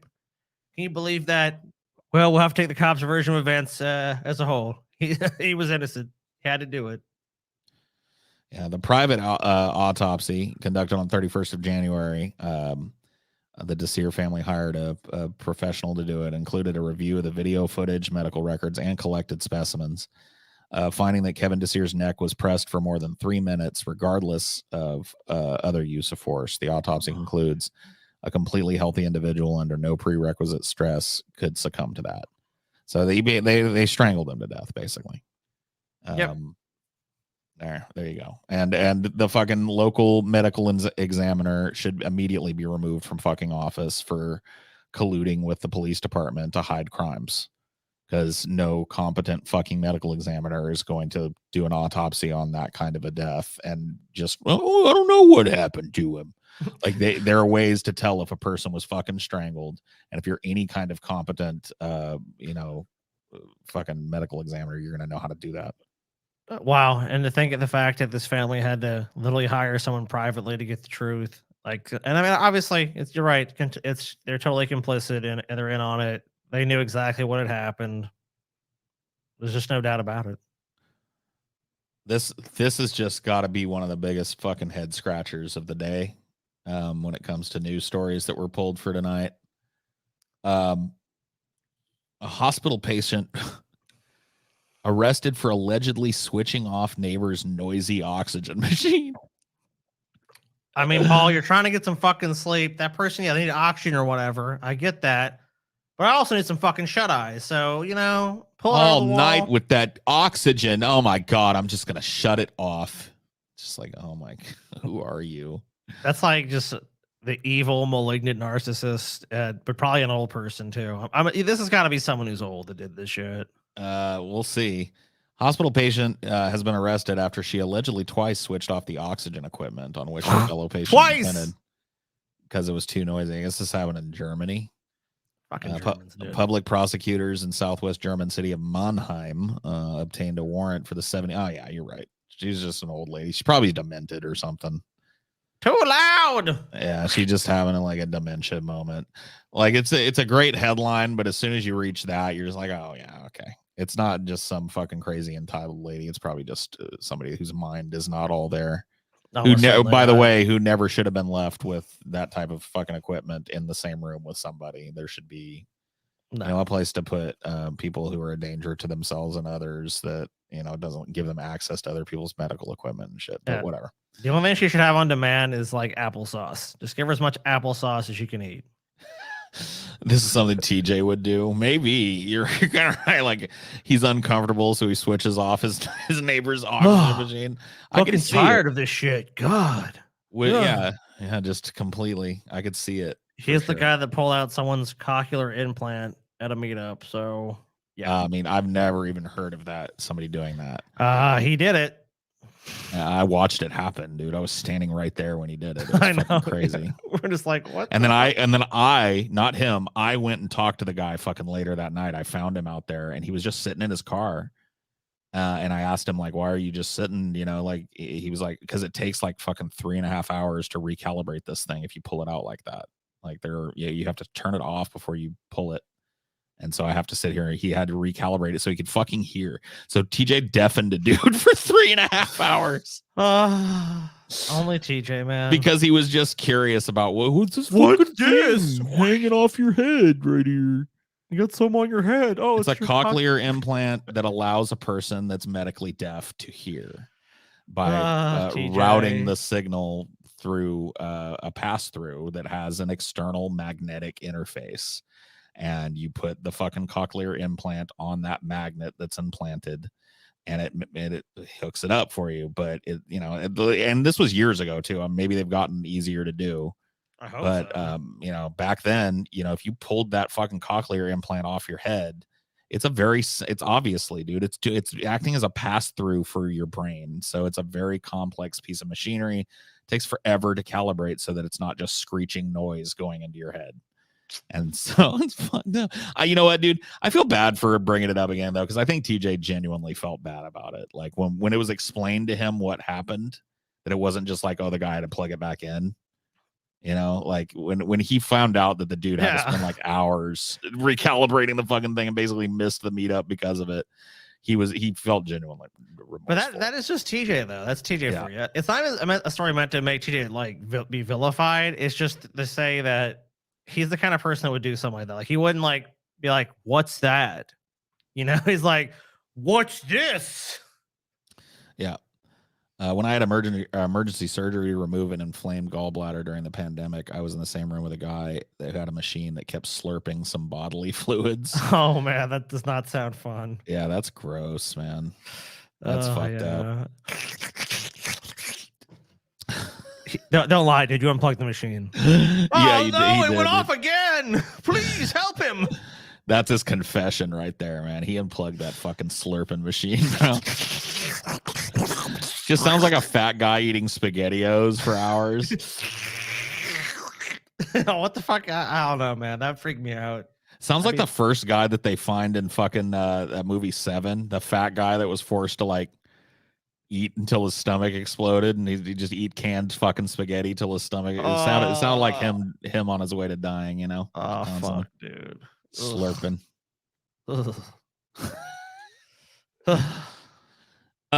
So Elon Musk, like, I don't know why there are people that are pissed off at Elon for this. I guess there are people out there that think Twitter is like something worth preserving, but for a person of my position, that Twitter is a mostly useless amplifier of our worst impulses. Elon Musk, you know, say what you want about the guy. I don't think he's all that great of a guy, and I don't agree with every decision he's making with regards to Twitter, but I think overall he's trying to spike this fucking thing into the ground, and I'm for that. I'm for making this the zero relevance website that it deserves to be. And I say Elon Musk is a fucking national hero just for that. Just for that. In fact, because he's if he goes through with this, if he spikes Twitter, I will never make fun of his weird toupee ever again, dude. I won't make that promise, but I just don't give a fuck enough about Twitter. I know some people, it's just like, oh, Twitter. It's just like, I don't know. Dude, it's funny. Among the three of us, we've got 3 distinct positions on Twitter. TJ's fucking like fully addicted to vociferous consumer of Twitter. Like TJ, like I remember TJ got reinstated last time when I came up there for Thanksgiving, and it was like just him being glued to a phone, just like Twitter. Oh my god.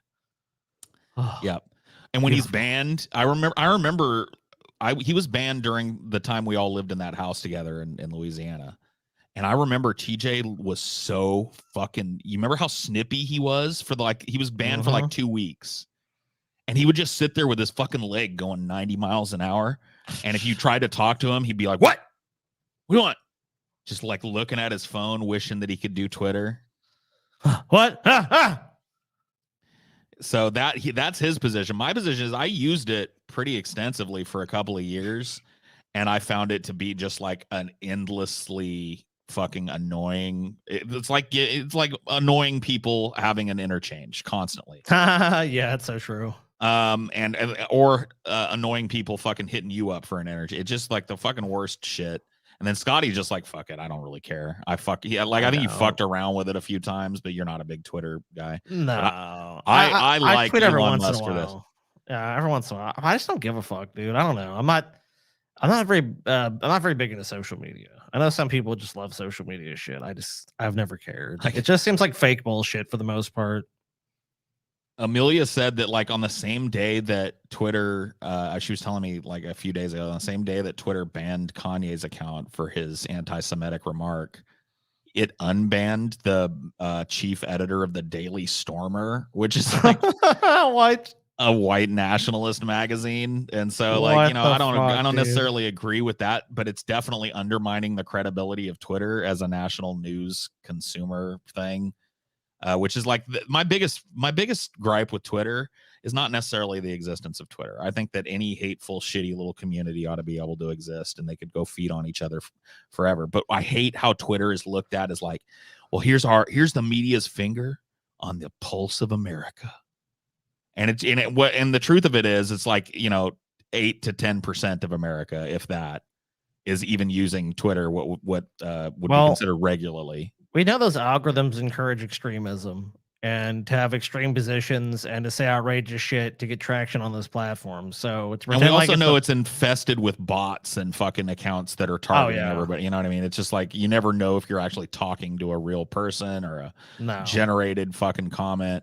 It's just bullshit. It's like it's a bullshit fucking website that's given way too much credence in the news media and oftentimes is used to imply that this is the mind of America, when really it's just the mind of people who are like, their brain has been eaten by the Twitter worms. I love when they pull stories and it's like people are saying this on the internet and it's like 3 people saying that. Now there's times news articles do make use of that and it's actually someone that does have a following or influence on that platform.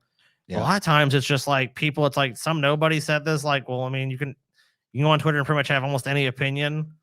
And I guess someone could write a news article in relation to it, and they're like, people outraged by this. And it's like, but if you really look at it, it's a couple people whining about shit. You can find people whining about almost any fucking thing on the internet. It's not special. People are whiny fucks. We're all a bunch of whiny fucks. And the way that they do it on Twitter is super fucking annoying too. Like, honestly, the way that Twitter works as a mob of people that will descend on you for saying something or not toeing the line on this, that, or the other thing is so annoying and so millennial. It just makes me want to fucking double over and puke as a child of the 90s. You know what I mean? It's just like, this is what we did. This is what we did with this fucking wonderful tool that was the internet. Another genius is fucking Jack Dorsey for selling that fucking shit off and just walking with a boatload of fucking money for one of the most toxic fucking platforms out there. Yeah, I feel like Twitter is circling the bowl and is about to slip down the fucking hole.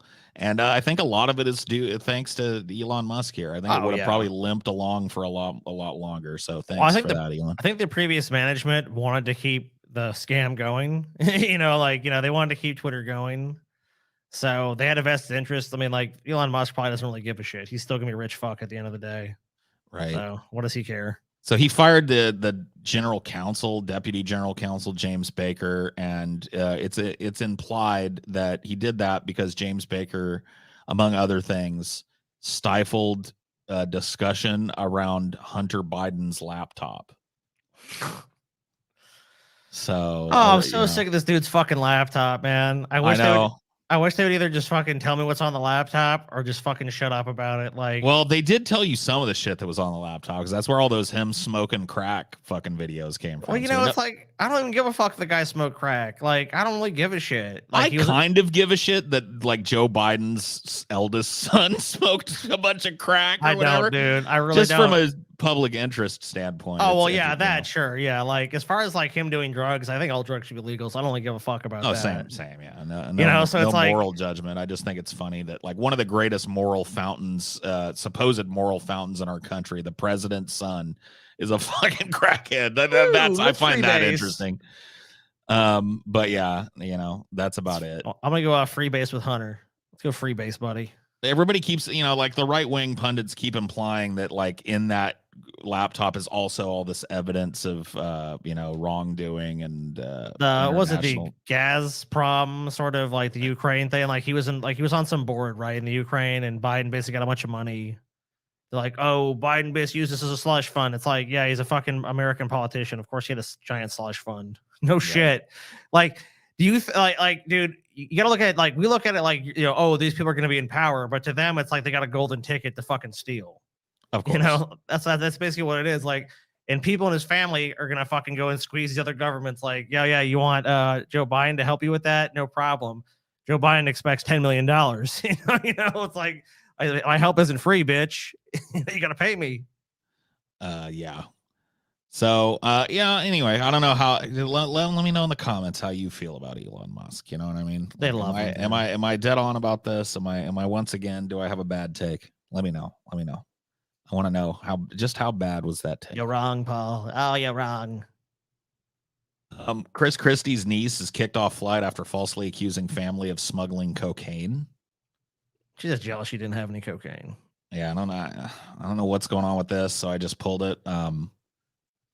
Former New Jersey Governor Chris Christie's niece was taken off a plane last week after she accused a couple she perceived to be Latino of smuggling drugs on the. Oh, okay. So she just did a racism on the flight and they kicked her off.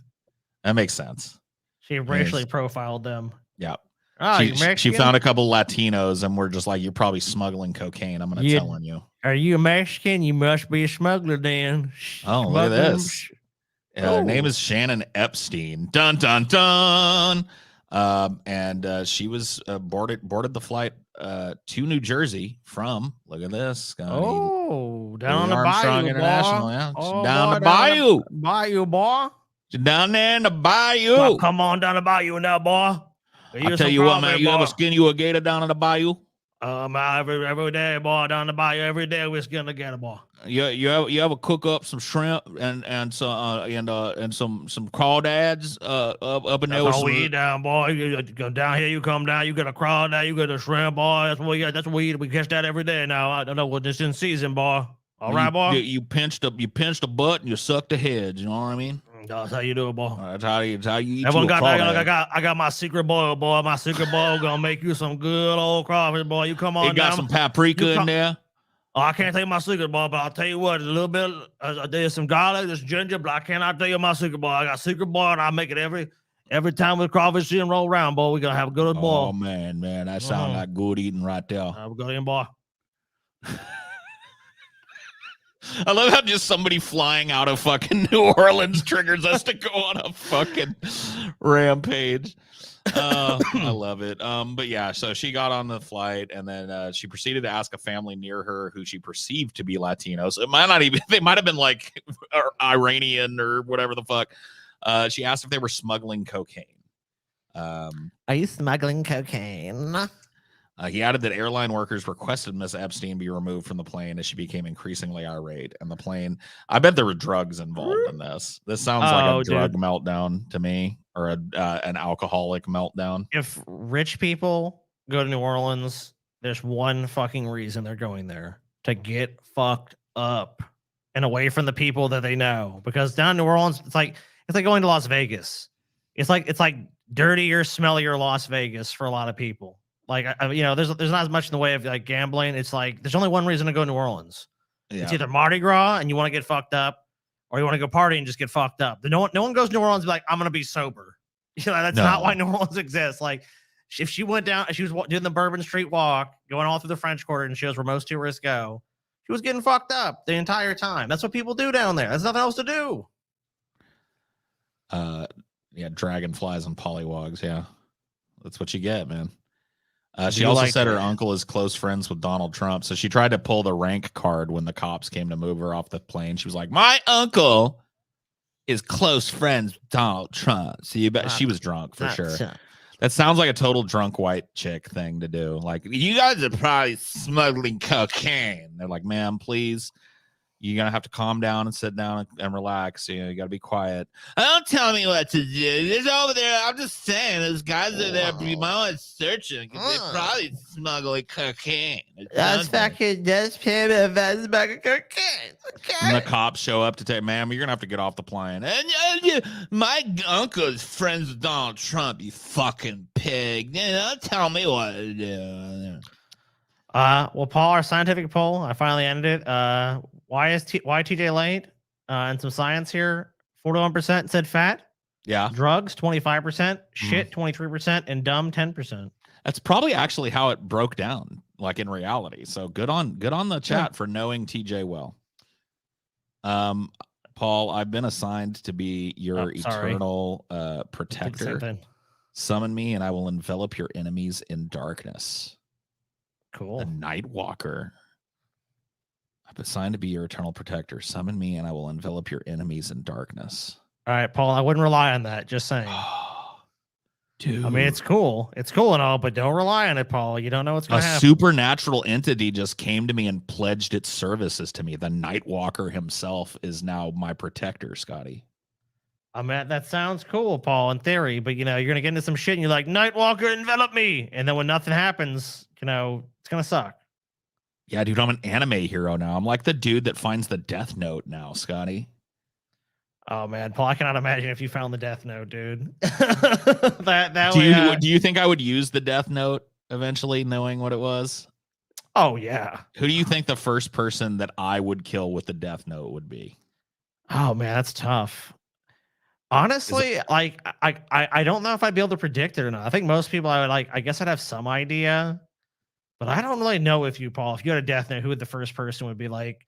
Because my first instinct would be like, would be someone that Paul hates, and it's like, but who would Paul really think of the first person that comes to mind? Would it be someone he actually personally knew? It's like, I don't know about that. I think he'd want to go bigger. So it's like I'd almost want to say a political leader of some kind, but I don't know. I really don't. I honestly, my second guess would be like some CEO or something. Well, I mean, you're actually closer than you think.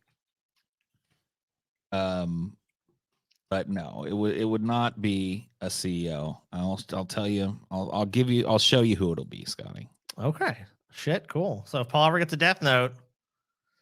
Oh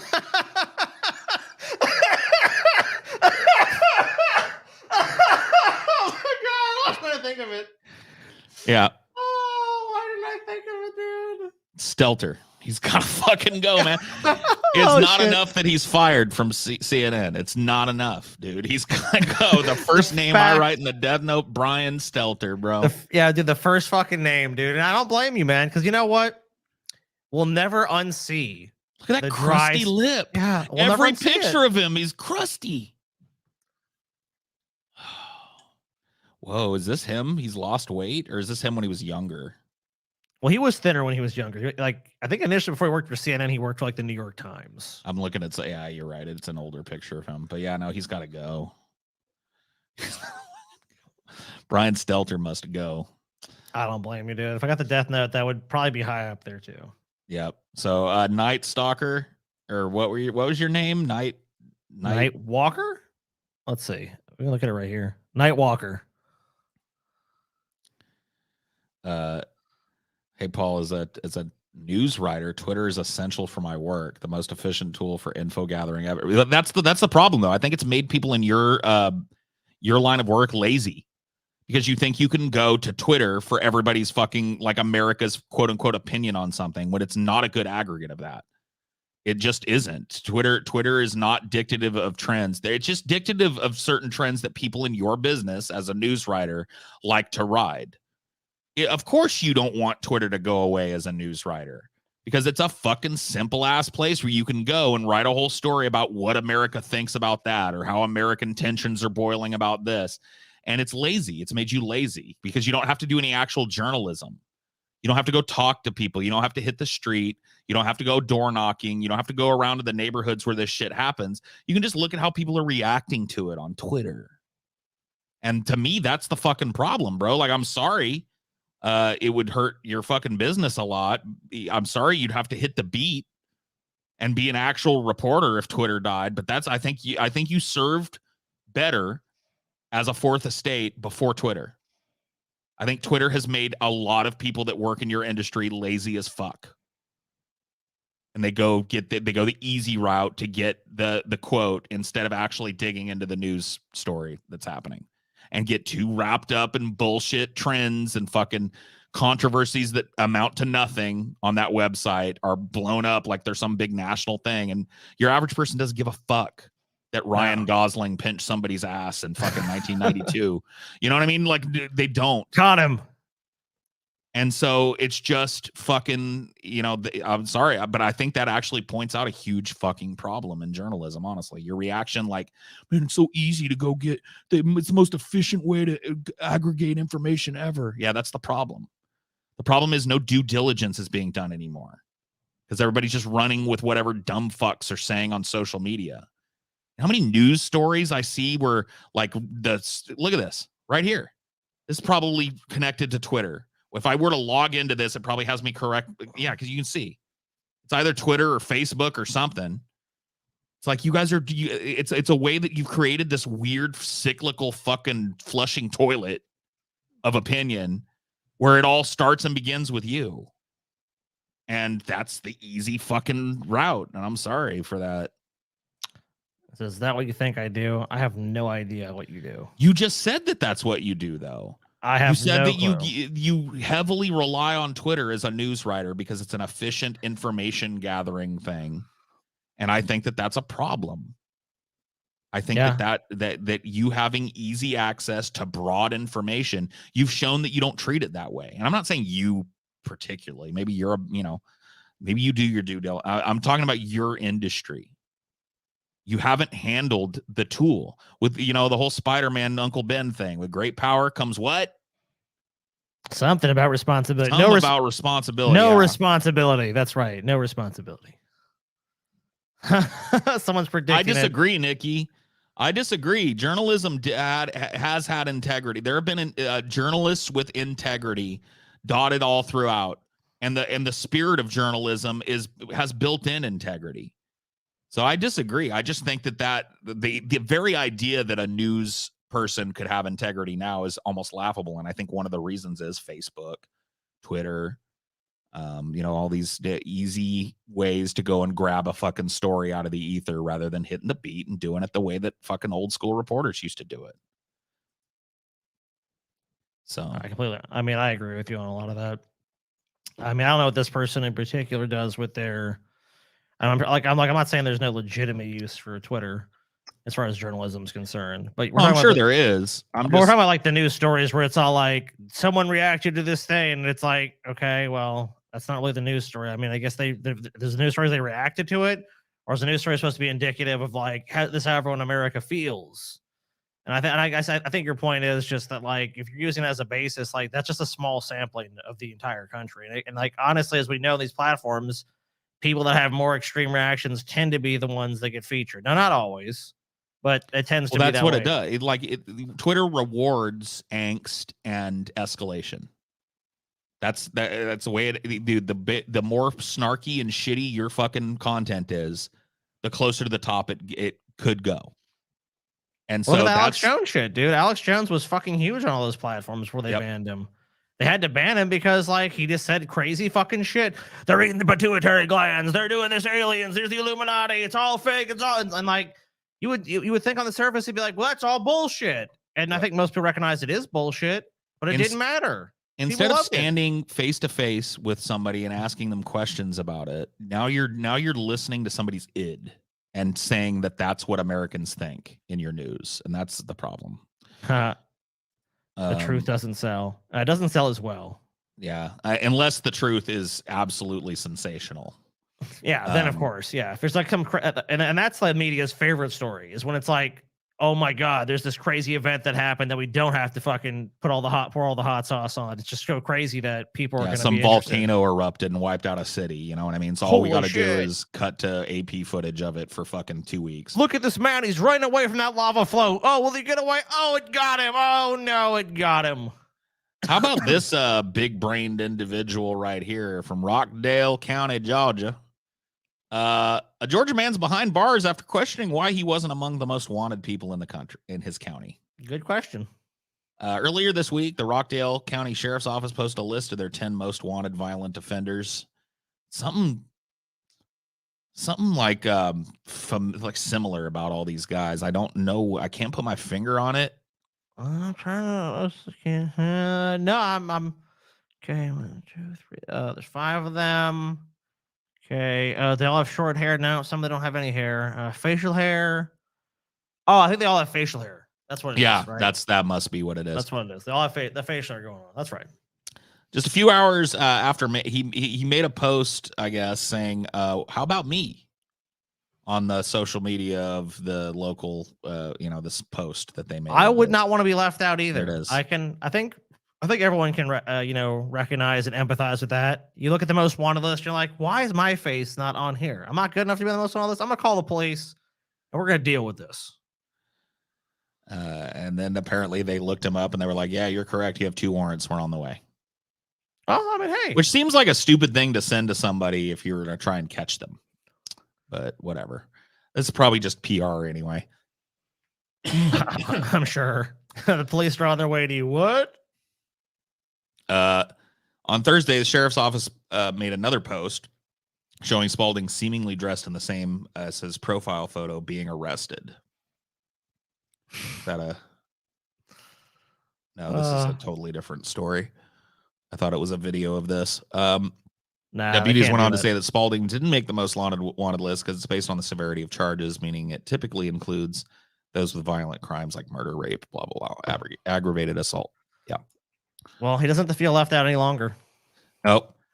We covered this on Monday briefly, that San Francisco was going to roll out the kill bots. But hey, this old lady saved everybody. She showed up with her husband to the 2-person San Francisco, people in San Francisco kind of didn't like that story. They were like, no, we really would rather not have armed robots patrolling our streets and carrying out sentences and shit.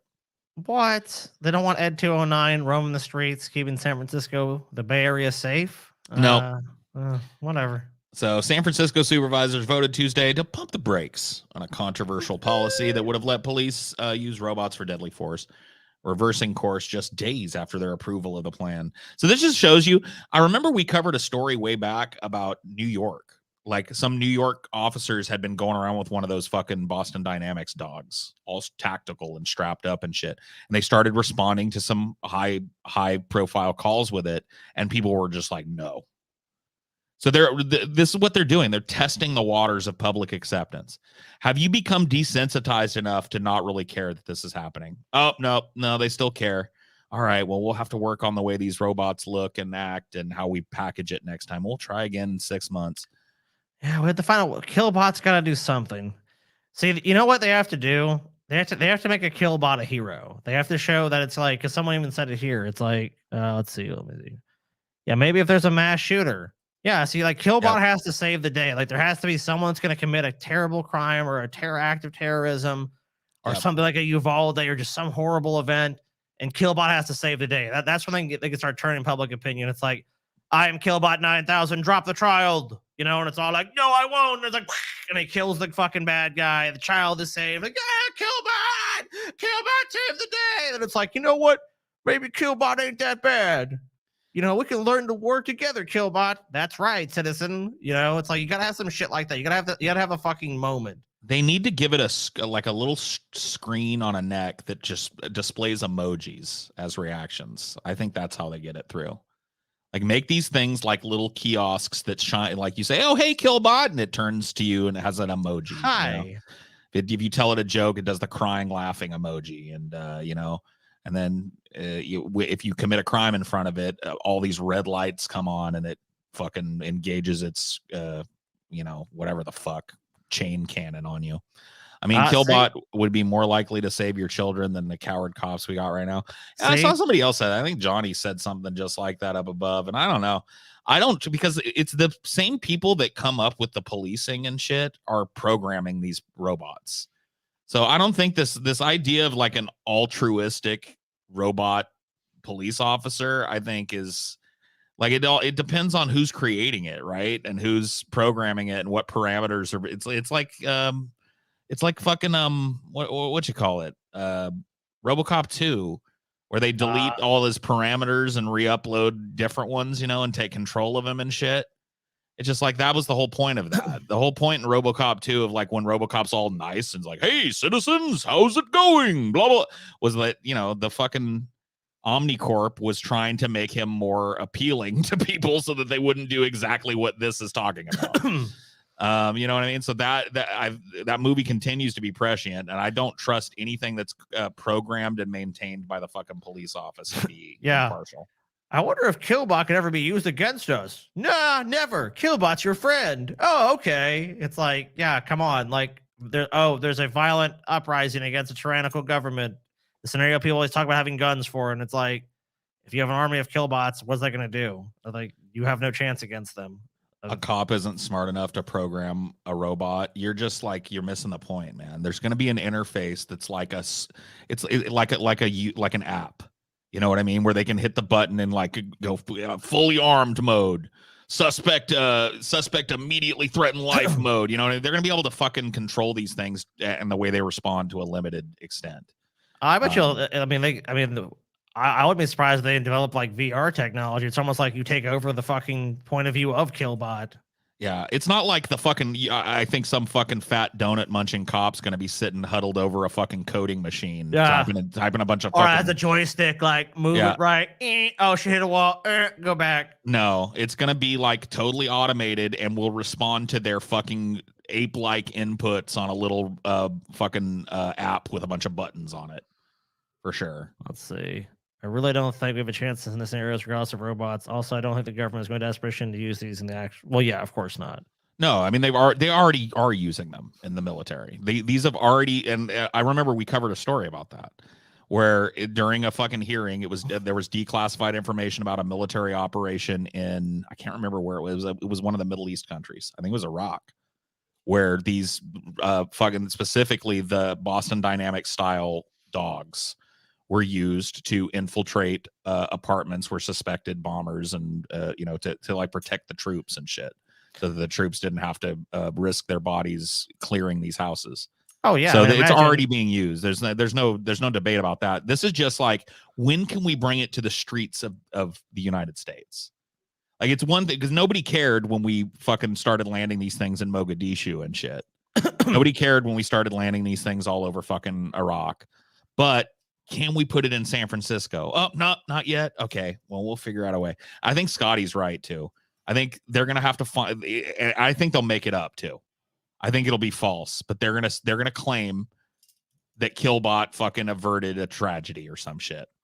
Oh, and then it'll happen all the time. It'll be like, wow, we're so much safer now. This technology is so wonderful, because without these, and basically it'll be like they'll really play up like the life-saving function. Like, this person was in a terrible car accident. If it wasn't, HelperBot 9000 there to help, they surely would have died. But because it was able to use the jaws of life and save this person, another citizen was saved. And like, all you have to do is create a big PR marketing campaign, convince people like, how do we ever live without this shit? It's like smartphones. Like, you just got to get people to accept it. And when people accept it, they'll just like, they won't even look at it as strange. Like, and you're right. It's just a stand up gradual exposure, because with each generation, more and more people that will be comfortable with it, and the increase in technology, like they'll be fine with it, because they'll see it as like a net positive. And there are a lot of ways it will be a net positive. If there's like a fucking robotic dog or whatever that can help somebody, like, oh shit, there's a bomb, we can go there and get it. No one's saying that's a bad thing. No, but it's all the other applications that go along with it. There are like technology is always. I mean, I always look at it like, oh, there's just here's all the bad things. There's gonna be good things, but there's also gonna be negatives to it. To me, the line is when they arm these things. Like, if a tactical team is using one of these to stow its gear on or whatever and carry its gear behind them, so that they don't, they can be more limber to do what they have to do, or whatever. I'm fine with that. But as soon as they put a gun on one of these, or like gripper killed crusher jaws on one of these, and have it start pouncing on people, which that's where the lineage of this is going. At first, the killbots will be exactly what I said. There'll be things that like tactical teams will have with a bunch of gear on it so that they don't have to carry it with them. And then it'll be like one that has a stun gun on it. And then it'll be one that has a fucking turret on the top of it that can make accurate shots. And then it'll be one that, the different types of ones. Little small ones that crawl over your body and eat your flesh.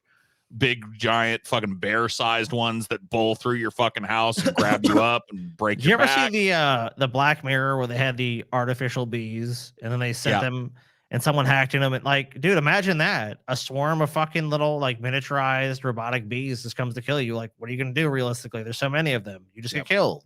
You know what movie called that was what was that fucking movie with pre-crime in it?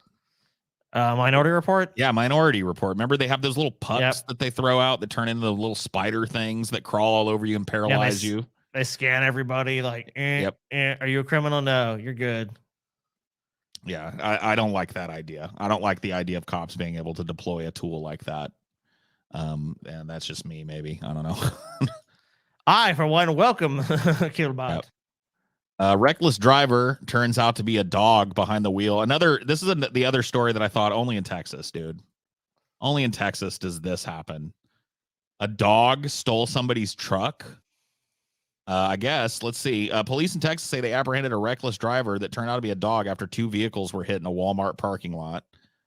The owner of one of the vehicles saw the suspect barreling down on him, but he was unable to avoid the crash. He was shocked to see a dog in the driver's seat. Mm-hmm. I say I quit the dog. Normally I'm like, what a fucking moron. This dog had places to go. His owner was probably, being neglectful. And the dog's like, you know what? I'm going to go drive to the store and get myself some treats. And unfortunately, this guy happened to get in the dog's way. He left him in the fucking car, man. That's fucked up. Yeah, that's not fair. You think it's fucking fun? Yeah, I mean, look, and no one was really hurt. I mean, this dog was trying to go get himself some treats. Yeah. His owner abandoned him. Like, in the dog's mind, he's been abandoned in this vehicle. And he's like, you know what? I'm going to drive away. Or I'm going to drive to the store and see what's going on. There's the good boy himself. Innocent of all charges. Innocent of any charge that you could ever lay against him. Look at those eyes. Unless you're saying he's guilty of being a good boy. Yeah. Then guilty is charged. Guilty of being the goodest boy that ever good boyed. Police found the dog was sitting in the unoccupied truck waiting for his owners who were inside the store. Police said the dog set the truck in motion after apparently got a little antsy and bounced around. No, he turned that fucking car on, dude. He knew what he was doing. I hate when people underestimate dog intelligence, man. This dog probably been watching his owner do the push start thing in this fucking truck forever, and he just did it, man. He fucking decided, fuck it, I'm gonna drive this motherfucker. I can't blame him. Police say no one was hurt in the crash. See, another reason why he's a good boy. He didn't even hurt anybody with his little stunt. Just wanted to either find out where his owner was, get some treats, get a little food. I mean, it's nothing wrong. I guarantee you, he got a lot of treats after this. He's probably a sensation in his little town now. Several social media users commented on Facebook, including Kilgore Animal Control, which said in a post, "I did not issue this pup's license," before anyone asks. Oh, giant monolithic bureaucratic entity. You're so funny. When people talk about robots, I think of shopping mall. It's when I expect robots to take over. Yeah, I get why you would say that. Yeah, I kind of agree. Before we move on, let's take a look at where we are on the ye old goals. Okay. Yeah, I think we're at right now we're at 320. So I think let's see. Okay. We're on our way. 150 to go, and we're going to enter the Shapiro Zone. And if we get to our final goal of the night, which is 666, we're going to get Satanic Christmas. Looking forward to that one. 666, the number of the beast. Actually, you know what, Paul? I got to take a leak, and I got to grab a drink, so chill away, or whatever you want to do. Chill. For sure. I'm going to shill till I can't shill no more. I'm going to shill. If you don't want to donate, also consider becoming a patron. Linked down below. Our Patreon is the lifeblood of the show, after all, and the people there are the little white blood cells that flow through that life's blood. So yeah, become a patron, get hella extra stuff from us, and be slightly cooler than the chat is, because this chat, like, some of you are cool, but I think a lot of you that are cool are actually patrons. So if you want to be cool, you got to be a patron. That's just it. We really love math here in the DFF audience. I know, right? I'm sure you guys would do so much better than we're gonna do at this. Well, maybe some of you would, because 6th grade was like last year to some of you fucking kids. Woe to you, earth and sea, for the devil sends the beast with wrath. Oh shit. We got an apocalypse preacher in the fucking chat, bro. You got one of those the end is nigh guys that are in every movie, and every once in a while you'll see in, you know, a big city with like a dude, you fucking, the doomsday comet is coming. Repent now, because, you know, some shit's about to fucking go down. Paul, I love you as a DM. Any more dank Dungeons and Dragons? Unfortunately, like, you know, it just wasn't worth our time to make. I think there were a small dedicated group of people that were really into it, but it didn't, you know, it didn't like show the numbers even amongst our own audience that would have caused us to be. I had a lot of fun doing it. I really think it's a fun thing, but it's also very time consuming for me and, well, for everybody involved, and pretty expensive. The last season of that, we rented a big professional studio to do it in and all that. Why haven't you give Ye the clout he so desperately needs? I mean, look, dude, if Kanye wants to come on the show, I guess he can. But I kind of know his drill now. I know what he's going to do. He's going to say some anti-Semitic shit, and when one of us, you know, provides even the smallest amount of pushback, he's going to storm off. He's going to end the call or leave the studio or whatever. You know what I mean? What if the world ended in 2012 and we're just living in the branch timeline? Well, as I get older, I believe more and more in this idea of a broad multiverse where, you know, there's a trillion other yous out there living in a slightly similar universe, a universe that maybe differs in, like, you know, this raven's feather fell out and it didn't, you know, I mean, these tiny little differences, and there's another you living out your life just how you've lived it.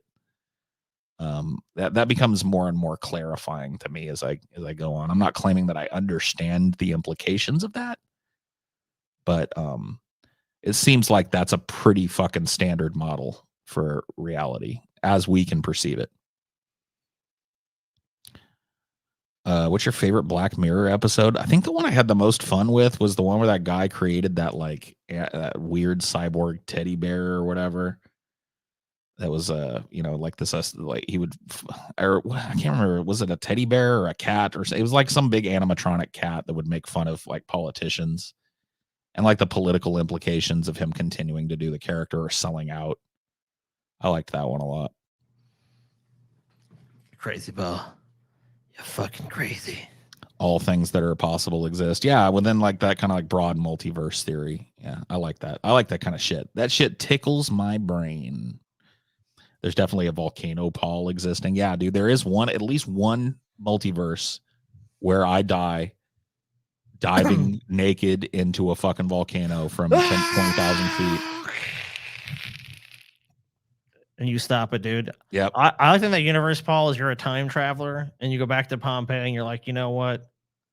What if it never happened? And then you just bust that nut and you totally make you reshape the world in like an unimaginable way. Yeah. The Greek world, instead of receding into history, stands up and fights off the Roman Empire and, you know, just becomes like the dominant culture. Changes everything, dude.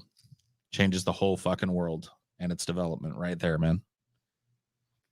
That's yep. There's definitely a multiverse where that has happened. So that makes me feel. I don't know. I mean, dude, like, I would love to see that multiverse. I mean, you know, there's not many multiverses I'd rather be in. And hey, I'm wearing a Rick and Morty shirt, so perfect topic of discussion. So let's take a look at some more news. More news. What? Yep, more news before we get to our big goals for the night. Hertz, the car rental company, is paying $168 million to customers it falsely accused of stealing its cars. I didn't even know this was going on. What the fuck? How'd this happen? Let's find out. For years, the rental car company Hertz falsely accused hundreds of innocent customers of stealing its vehicles. Accusations that for some customers resulted in arrests, felony charges, and jail time. Damn. The settlement will cover 364 people falsely accused of car theft. In a statement, the company said that the number represents more than 95% of such claims. As I've said since joining Hertz earlier this year, my intention is to lead the company that puts the customer first. In resolving these claims, we're holding ourselves to that objective. What the fuck? CEO Steven Schur said. Yeah, I mean, look, guys, you know, we built customers for like couple $100 million, basically, but you know, we gotta have accountability. A little bit of accountability. Yeah. Here's what customers say happened to them. One Hertz customer was driving her rental car in Chicago. When she got a flat tire, she called Hertz to have the car towed. Months later, she was pulled over for wearing a seatbelt incorrectly when police informed her she had a warrant for her arrest. Good. She was jailed for 30 days. Naturally. Lawsuit. Another customer in Florida extended her Hertz rental 4 times, but the car was reported stolen before the end of the extension period, in spite of text message communications with a Hertz employee confirming her plans to return it. Court records show she was jailed for 37 days, separated from her 2 children, and missing her nursing school graduation because of it. So yeah, they just basically like they've got some like a little automated system or some rule where, you know, if the status of this car isn't updated in a certain amount of time, it's a bureaucratic fuck up. Because obviously Hertz does have cars that people do steal them. You know what I mean? Of course. Rent them and never return them and shit. So Hertz has some kind of policy in place that has resulted in possibly 360 some odd people getting arrested. It's insane, dude, because I've literally known people personally that would take like, I had a friend that wrecked their car, right? And like it's very common when you wreck your car is that if you have coverage, the insurance company will pay for you to have a rental car. He kept that car, according to them. Like, he's like, man, they gave me a bunch of shit when I went back over there. They said I kept it like 2 weeks longer than I was supposed to. And like, they're saying like, you weren't supposed to keep that long, but I was like, you know, hey, my car just got fixed or whatever. So I followed with them. And they said, well, they'll take up the insurance company or whatever. And like, he was literally 2 weeks over when they like, the car was supposed to be back and they never called on his ass. So it's like, it's really strange that some people just get falling into these cracks where it's like immediately someone's like, theft. It's theft. I don't even know if it's that or if it's just some automated system that's like, all right, the car hasn't been updated. Who was the last renter? Let's just report the car stolen. You know what I mean? That's more than likely what ended up happening. Hertz emerged from bankruptcy last year, but the false accusation cases had yet to be resolved. In April, shortly after he'd taken over CEO as Hertz's CEO, Schur said that rectifying this situation was a priority. It's unfortunate that even one customer was caught in the middle of what went on. I'm pretty confident that we will reach agreement to do right by those that were harmed and put that behind us. Yeah. We falsely imprisoned, 300 some customers or whatever, but we'd like to put that behind us. We hear it hurts. You know what I mean? Like, come on. A bunch of fucking lawyers figured out Hertz was doing this, sued the shit out of them, got a bunch of other people to sue them. And they're like, oh shit, the one thing that every giant corporation fears, massive amounts of litigation with people that have nothing but time. Yeah, never mind. Yeah, we want to put this behind. Let's get that in the rear view. Let's put that in the rear view mirror. You know what I'm saying? Put it in the rear view. Good old Hertz. Yeah, Hertz sucks, dude. Fuck them. Hey, you know what? Someone even said like this stream. I'm looking here. 194 likes, guys. That's pathetic.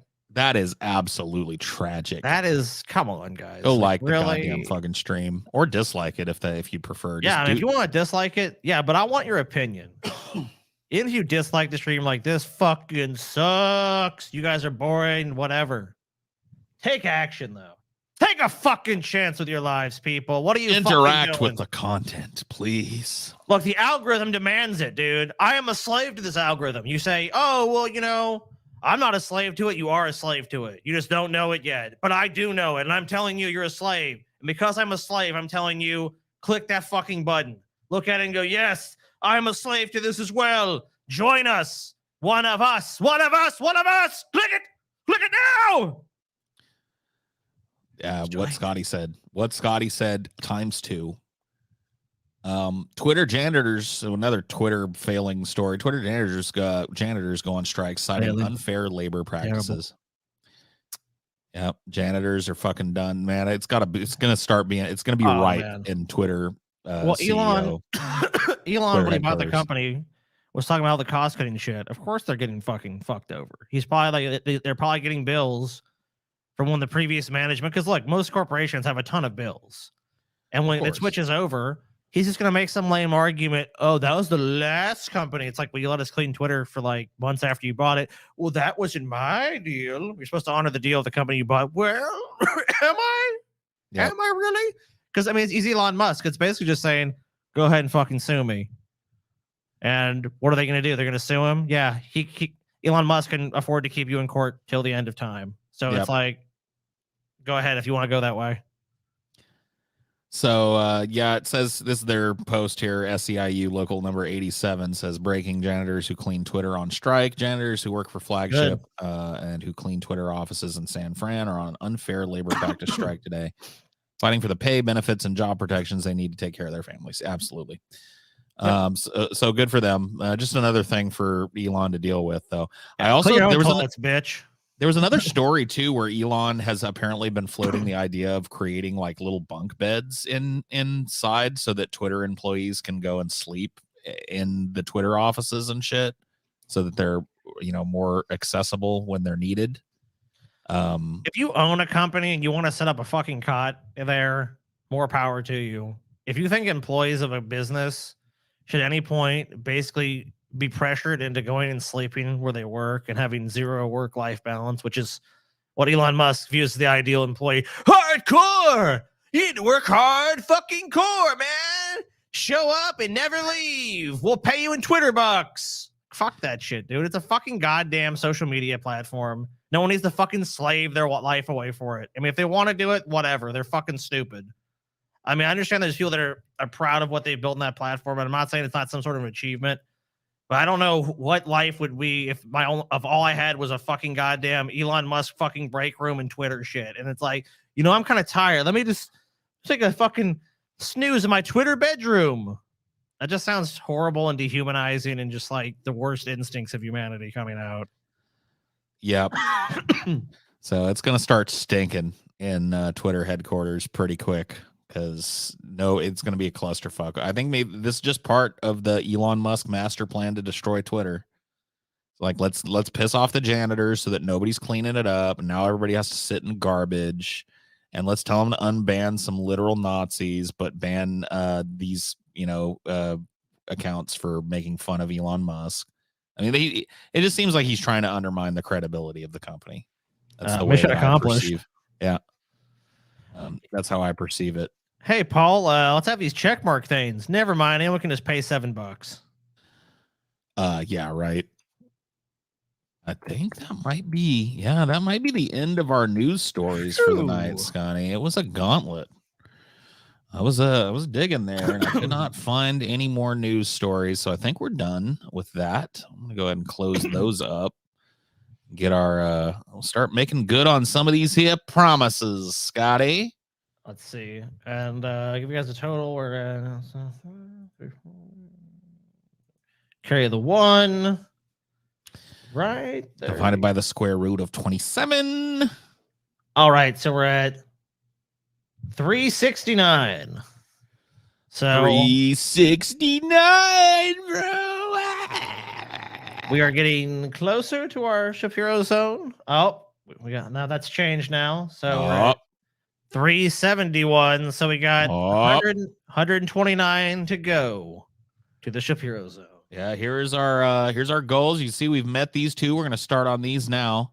And if we make the Shapiro zone goal by the time we get to the end of these, we'll continue on. And then same thing for Satanic Christmas. So you want to see the show continue? You want to see some of these stretch goals covered tonight?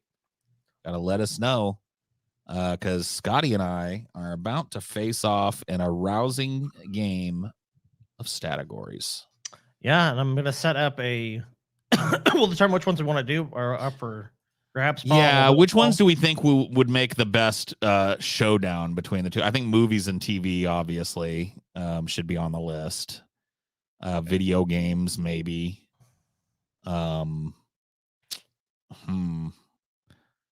Pokemon would be fun, although I think you'd probably beat me on that because you actually grew up with Pokemon. Yeah, I did. I know way more Pokemans than I should, but I don't think I could beat you on that. We do YouTube. We could do that one. Yeah, that's true. So why don't we do that one? We do movies and TV, video games, and YouTube. YouTube is as an actual statistical model for the game, and then it's just going to be which one of us can call some statistic about these topics. Okay, so let's see here. So movies and TV, of course. I mean, that one's a given because I think we're both pretty good at that. Then YouTube and video games. Video games.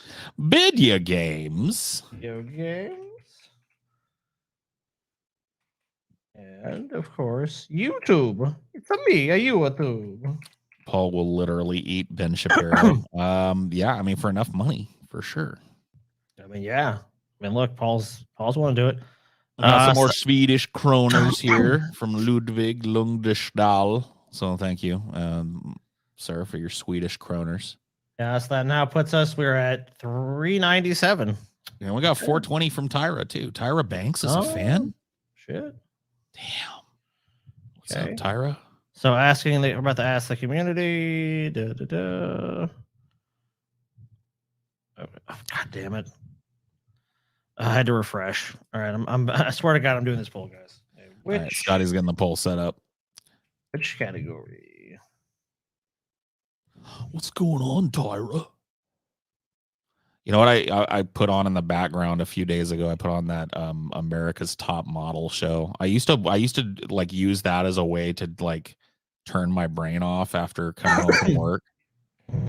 A lot of those early 2000s reality shows. Like I used to watch Flavor of Love. You remember that with Flavor Flav? Oh God, Flavor Flav. Yeah, Flavor Flav had like a house full of angry women that all wanted to blow him, but they had to compete against each other to do it. That was crazy. And then there was another one that was like a knockoff of that idea called Rock of Love that had I can't remember which fucking like 80s rock star in it. I know what you're talking about. I want to say Shawn Michaels. That's the Brett Michaels. Brett Michaels. There you go. Yeah, there you go. Add Brett Michaels. The poll's open. Which category? Movies and TV, video games, and YouTube. Vote now. Vote now. What happened to the tall fat man? We're still waiting on him. Yeah, we're still waiting to hear from him. Bellevue lunch money, $50. Thanks. Yeah, that's actually true. Having lived in Bellevue for about a year, yeah, you don't really get lunch anywhere around there for less than $50. Bellevue lunch money, love it. Yeah, indeed. Pokemon, please. No. It's just too weighted in Scotty's advantage because Scotty like grew up and actually watched a bunch of like here's how it's not, our knowledge base is not the same.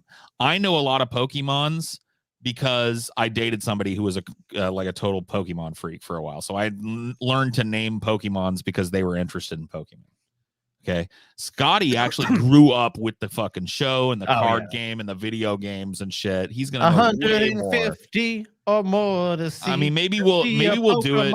Master is my destiny. If we get through, a game quick, maybe we'll go back and do a Pokemon game as a tiebreaker or whatever. Guys, we were pretty close to Shapiro Zone. We are at 469 now. So oh shit, 469, bro. Yeah, bro. I was drunk the last Onion Nuggets and accidentally sent $30 in super chat. Have some slightly less drunk money. Also, corn still sucks. We got shit on corn though.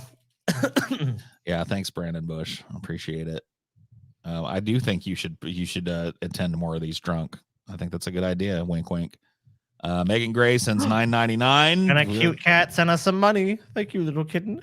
So how's that poll shaping up? I can't see it from here. I'm looking at the okay.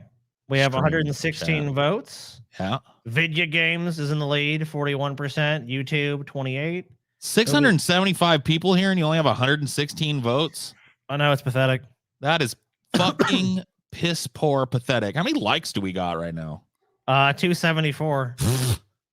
Come on, Pathetic, guys. Really? It costs you nothing but fucking 1 second to like be like slack-jawedly press the fucking button on your phone and give us a like or a dislike or some shit. Come on. And then vote on the goddamn fucking poll too, you plebs. Yeah, this doesn't even cost you anything. Just being lazy. Yeah, this is ridiculous. Yeah, smash that like button. Come on. Also vote. I want like guys like, look, we're trying to actually be like a real democracy or something. Really. A real one. Here's money, I think. Yeah, you thought right there. That is $4.67. Good for you. Thank you. I think it's gonna be video games no matter what. But look, keep voting. Keep fucking voting. You wanna make a fucking decision, and you gotta fucking vote. Yeah, we'll give you another minute to decide, a minute or two or whatever to decide. Turn on your Streamlabs. How is Tommy Sotomayor spelling? What? How is Tommy Sotomayor? I'm sure he's still a grifting piece. Yeah. Of shit. Oh, okay. Yeah. I don't know. I just couldn't. I remembered the guy, but I couldn't parse the question. How is, because you were asking me something that how would I know? Like, I don't know. In my mind, it's like, what? Who? Tommy's. Yeah, I have no clue. I don't keep up with. I'm going to reveal something to you right here. I keep up with exactly 0 of the Drunken Peasants antagonist squad or whatever. Same. And you guys got to understand, man, I lived that life for, enough time and dedicated enough of my life to covering that shit. And I'm done with it, in a way that like I can understand fans wouldn't want me to be. But I think that's true of a lot of us. I don't think any of us is closely following the nefarious deeds of the antagonist squad. Like we're all kind of tired of doing that kind of content. Yeah, you can only fucking dredge the muck for so long before it starts to grate on you. You know what I mean? Like, right. I mean, like I always say this about anything. I'll never say never, but it's definitely not something like I'm just looking to be like all up in again. No, hell to the fuck no, man. Especially not, yeah. Like once again, like everyone, if something happens, dude, like if the fucking manatee makes national news or something, we're gonna cover it. That's all there is to it. You know what I mean? Oh, but yeah. The truth of the matter is, that the manatee's never going to, you know what I mean? He's never going to do anything. Well, I've said if he dies, that's different. Oh, we might do maybe a manatee eulogy or something. I want to do the manatee memorial. You know what I mean? Raise some money for Dorn so she can maybe buy a modest dress or something for the funeral. Yeah. So yeah, I think that like we should organize like a thing where, when the manatee dies, like everybody goes to their door and puts like a jeweled dagger in it. You know what I mean? Yeah, in solidarity. And then the family gets to keep those jeweled daggers. That'd be nice. Yeah. Yeah. Hey man, if they're you know what? Those daggers are gonna be worth some money. I mean, someone might actually. What if someone breaks like a family heirloom dagger and sticks it in the door, and it's like, oh my god, this is 17th century French not architecture, like design. Yeah. Look, it's jewelry. Is that a ruby? That's a Burmese ruby. Oh my god, it's worth thousands. Yeah, that might be that might support a lot of waterheads. That's all I'm saying. That would definitely like expand the Waterhead Fund for sure.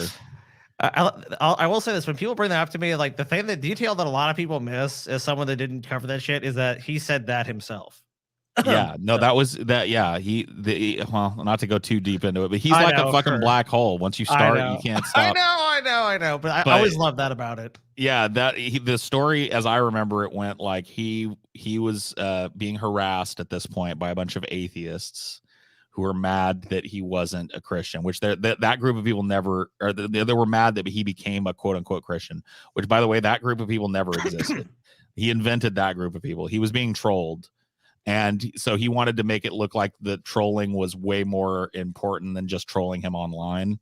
And so he made up this story where one night he heard some rustling going on outside, and he went and got his gun and woke up Dorn and pulled his pants on or whatever and went to the front door, and there was nobody there. But then he looked at the door, and there was a note held pinned to the door by a dagger, by a jeweled dagger, dude. Like, so somebody had fucking, and he basically, I remember he did a video where he quote unquote read the dagger note, and it was just like filled with a bunch of shit that's illegal. You know what I mean? Like, I hope you die and I will kill your family. I hate you.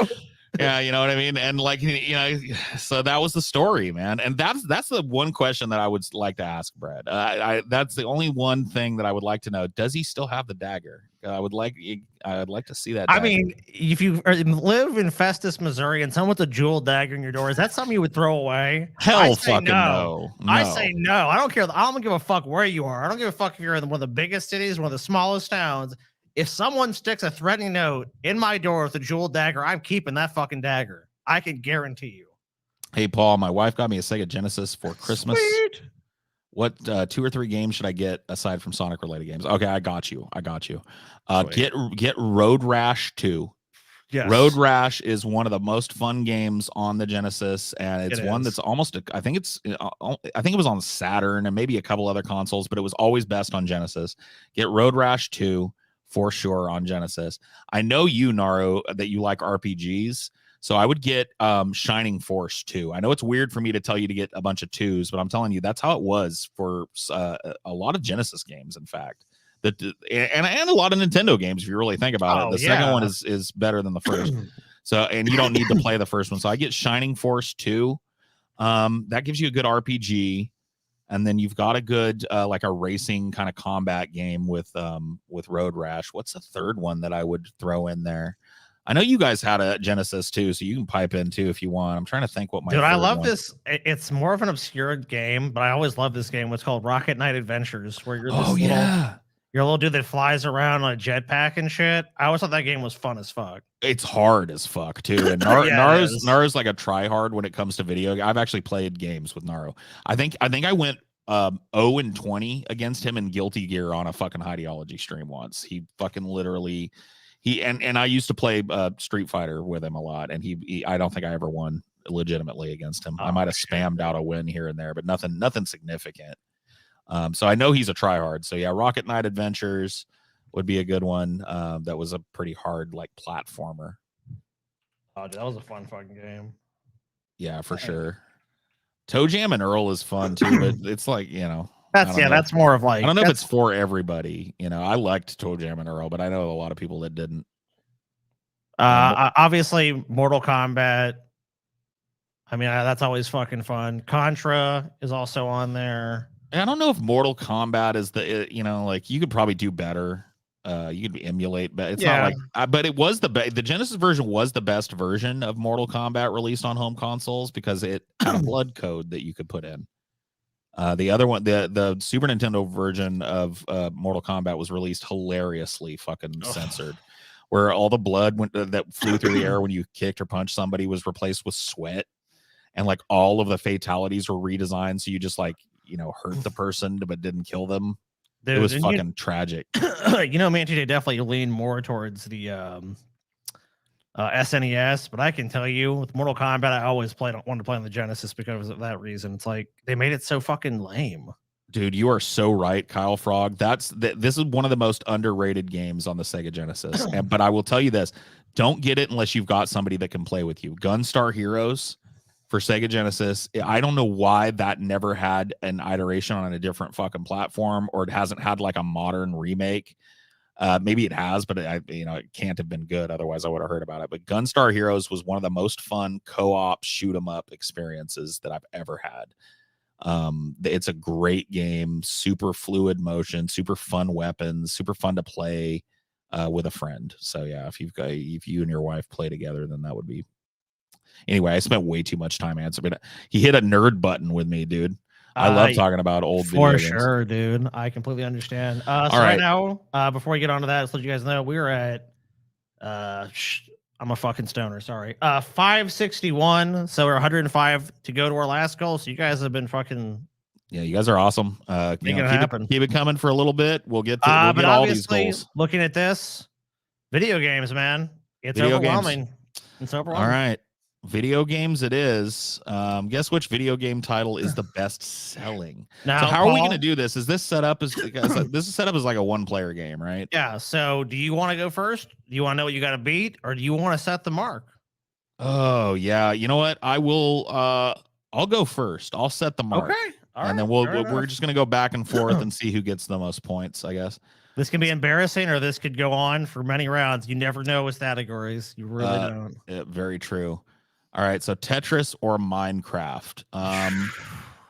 This is actually tough. I know Tetris is one of the like I'm hesitant to pick Minecraft because I know Minecraft is huge. I think it's gonna be Minecraft because Minecraft comes like pre-installed on a lot of shit now. Yeah, it's massively popular. I mean, Tetris has been redone so many different ways and has appeared on, and it's specifically this Game Boy version of Tetris. Everybody had it. Oh yeah, even my dad played that. But Minecraft, I don't know, man. Games were not as big back in the day as they are now. Games are bigger than ever. I mean, like gaming companies are now finally really starting to become mature companies. Really, for being honest. Right. I gotta go with Minecraft. Minecraft, I think I've read that it's the most ubiquitous video game ever. I'll say this to you, Paul. You got a fucking tough draw at the gate. So if you bomb this one, I'm not even shitting on you because this is fucking. I wouldn't know either. Yeah, I'm gonna pick Minecraft. Good pick. All right. Far and away. Oh shit. Oh shit. Now you've got to up the ante. Wii Sports Resort. I mean, this was like everybody had this came with your Wii. This was one of the games that was packaged in with Wii. But I mean, I gotta be honest with you, Paul. Like, you know, to be a fair competitor, I gotta tell you, I don't think it beat Minecraft. I mean, that's fucking insane how many it sold. I don't think I think you're right. But it's your call. I mean, ultimately, well, no, it's your call. This is your turn. Oh no, you do a score. I thought you meant like we're each gonna do a round of this and see who does better. Yes, okay, I get what you're saying. Yes. Okay. So yeah, this is on me then. I'm gonna stick with Minecraft on this. I don't think they sold 238 million Wii Sports Resorts. I mean, yeah, they didn't. Okay, good. 33 million is no slouch, but come on, I didn't. Oh shit. Now this one is gonna be close as fuck, dude. Yeah, this is another one that like I'm just getting. Okay, so here's the deal. We're talking about Super Smash Brothers Ultimate on the Switch. Yes. I've got this game. I've actually I think I've had this game twice, so that that has to go into something because at one point I had to rebuy a Switch but yeah, no. I know that this is one of the biggest games. Well, like the Smash Brothers franchise is one of the biggest franchises Nintendo has because it encompasses every franchise Nintendo has. Yeah. Oh yeah. They're fighters from every obscure thing that Nintendo's got licensing rights to, which interestingly enough includes Sonic the Hedgehog, as you can see here. That it's kind of sad as a Sega Genesis guy that Nintendo finally ate Sega. You know what I mean? Yeah.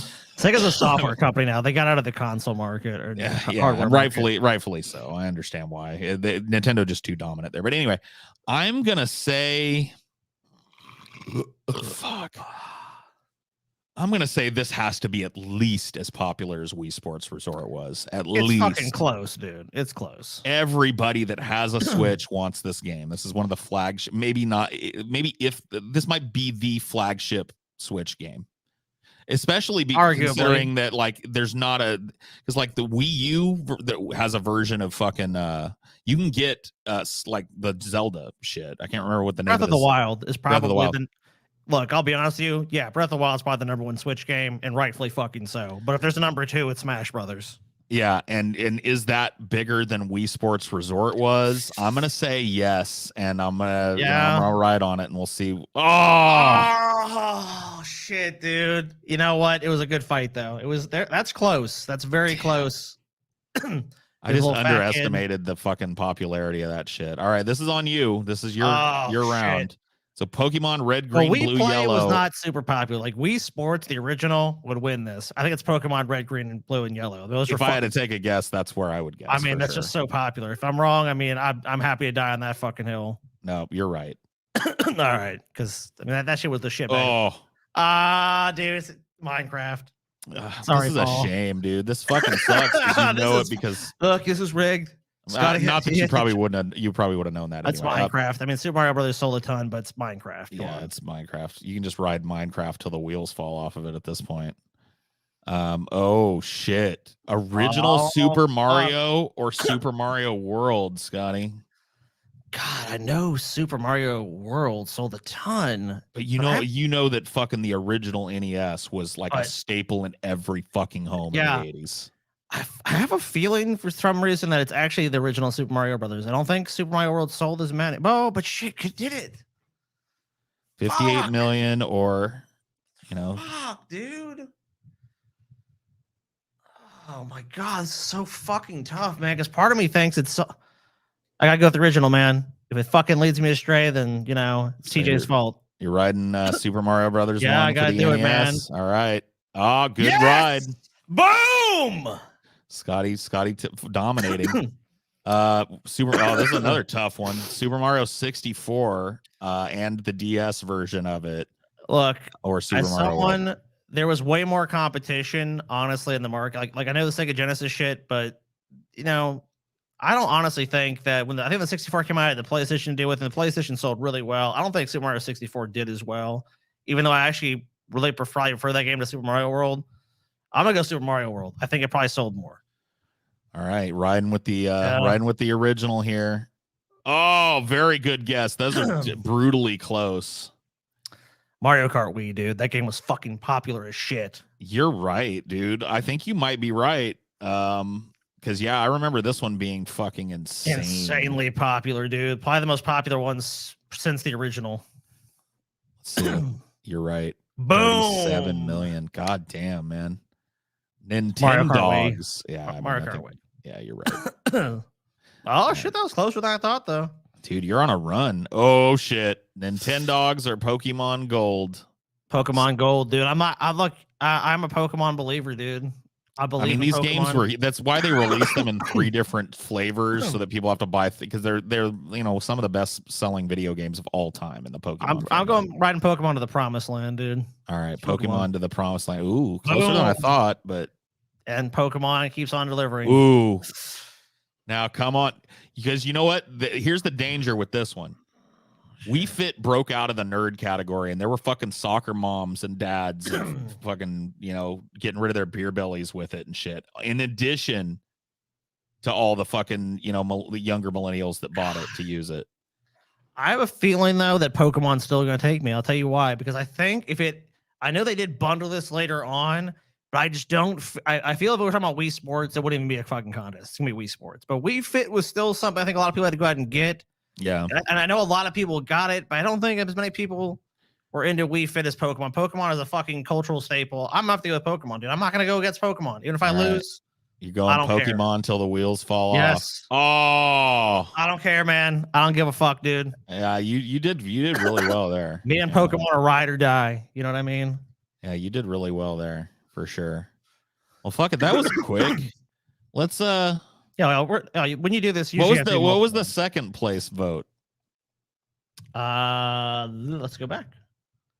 Second place was, and I mean, we usually do multiple ones of these because honestly, unless someone else pretty quick, real run. Second place. I don't know. Let's go. Let's do movies and TV. We both love movies and TV. I say movies and TV. All right. I guess I'll just go. We'll keep it the way it is. We'll go first. I'll go first again. Which IMDb would you like to play? So we can do ratings, star ratings, box office. Yeah, I'm gonna stick in the movies category probably. Which either one's fine with me, dude. I think because I'll be honest with you, I do read a lot of shit about box office, so I might have an advantage there. Yeah, we're gonna do ratings. It's definitely less gameable, I think. Oh. Which one is higher rated? Good, Bad, and the Ugly, or The Usual Suspects? I'm going to say it's Good, Bad, and the Ugly. And if it's not, it really should be. Agree with you. Good, Bad, and the Ugly. I like The Usual Suspects. Don't get me wrong. I think it's a pretty cool movie. But it is not The Good, Bad, and the Ugly. So my faith in humanity will die if I go 0 out. Because the ecstasy of Paul. Yeah. Because I cannot think of a reason to go with anything other than Good. I mean, the preeminent spaghetti western, right? Oh, it was so close though, dude. Oh fuck, man, that one. Oh, my butthole clenched when I saw that 8 pop up over there. I was like, no. It was All fucking right. close. Saving Private Ryan. Oh my god. You know what, dude? This is so fucking hard because, dude, Saving Private Ryan is one of those movies that you fucking just like everybody has seen it, and it's one of the movies people will talk about when they talk about like, oh, you know, the best movie ever made. Maybe they won't say it's the best movie ever made, but like Oscars are often talked about with Saving Private Ryan as an example. It's a staple of commercial television. Is Saving Private Ryan.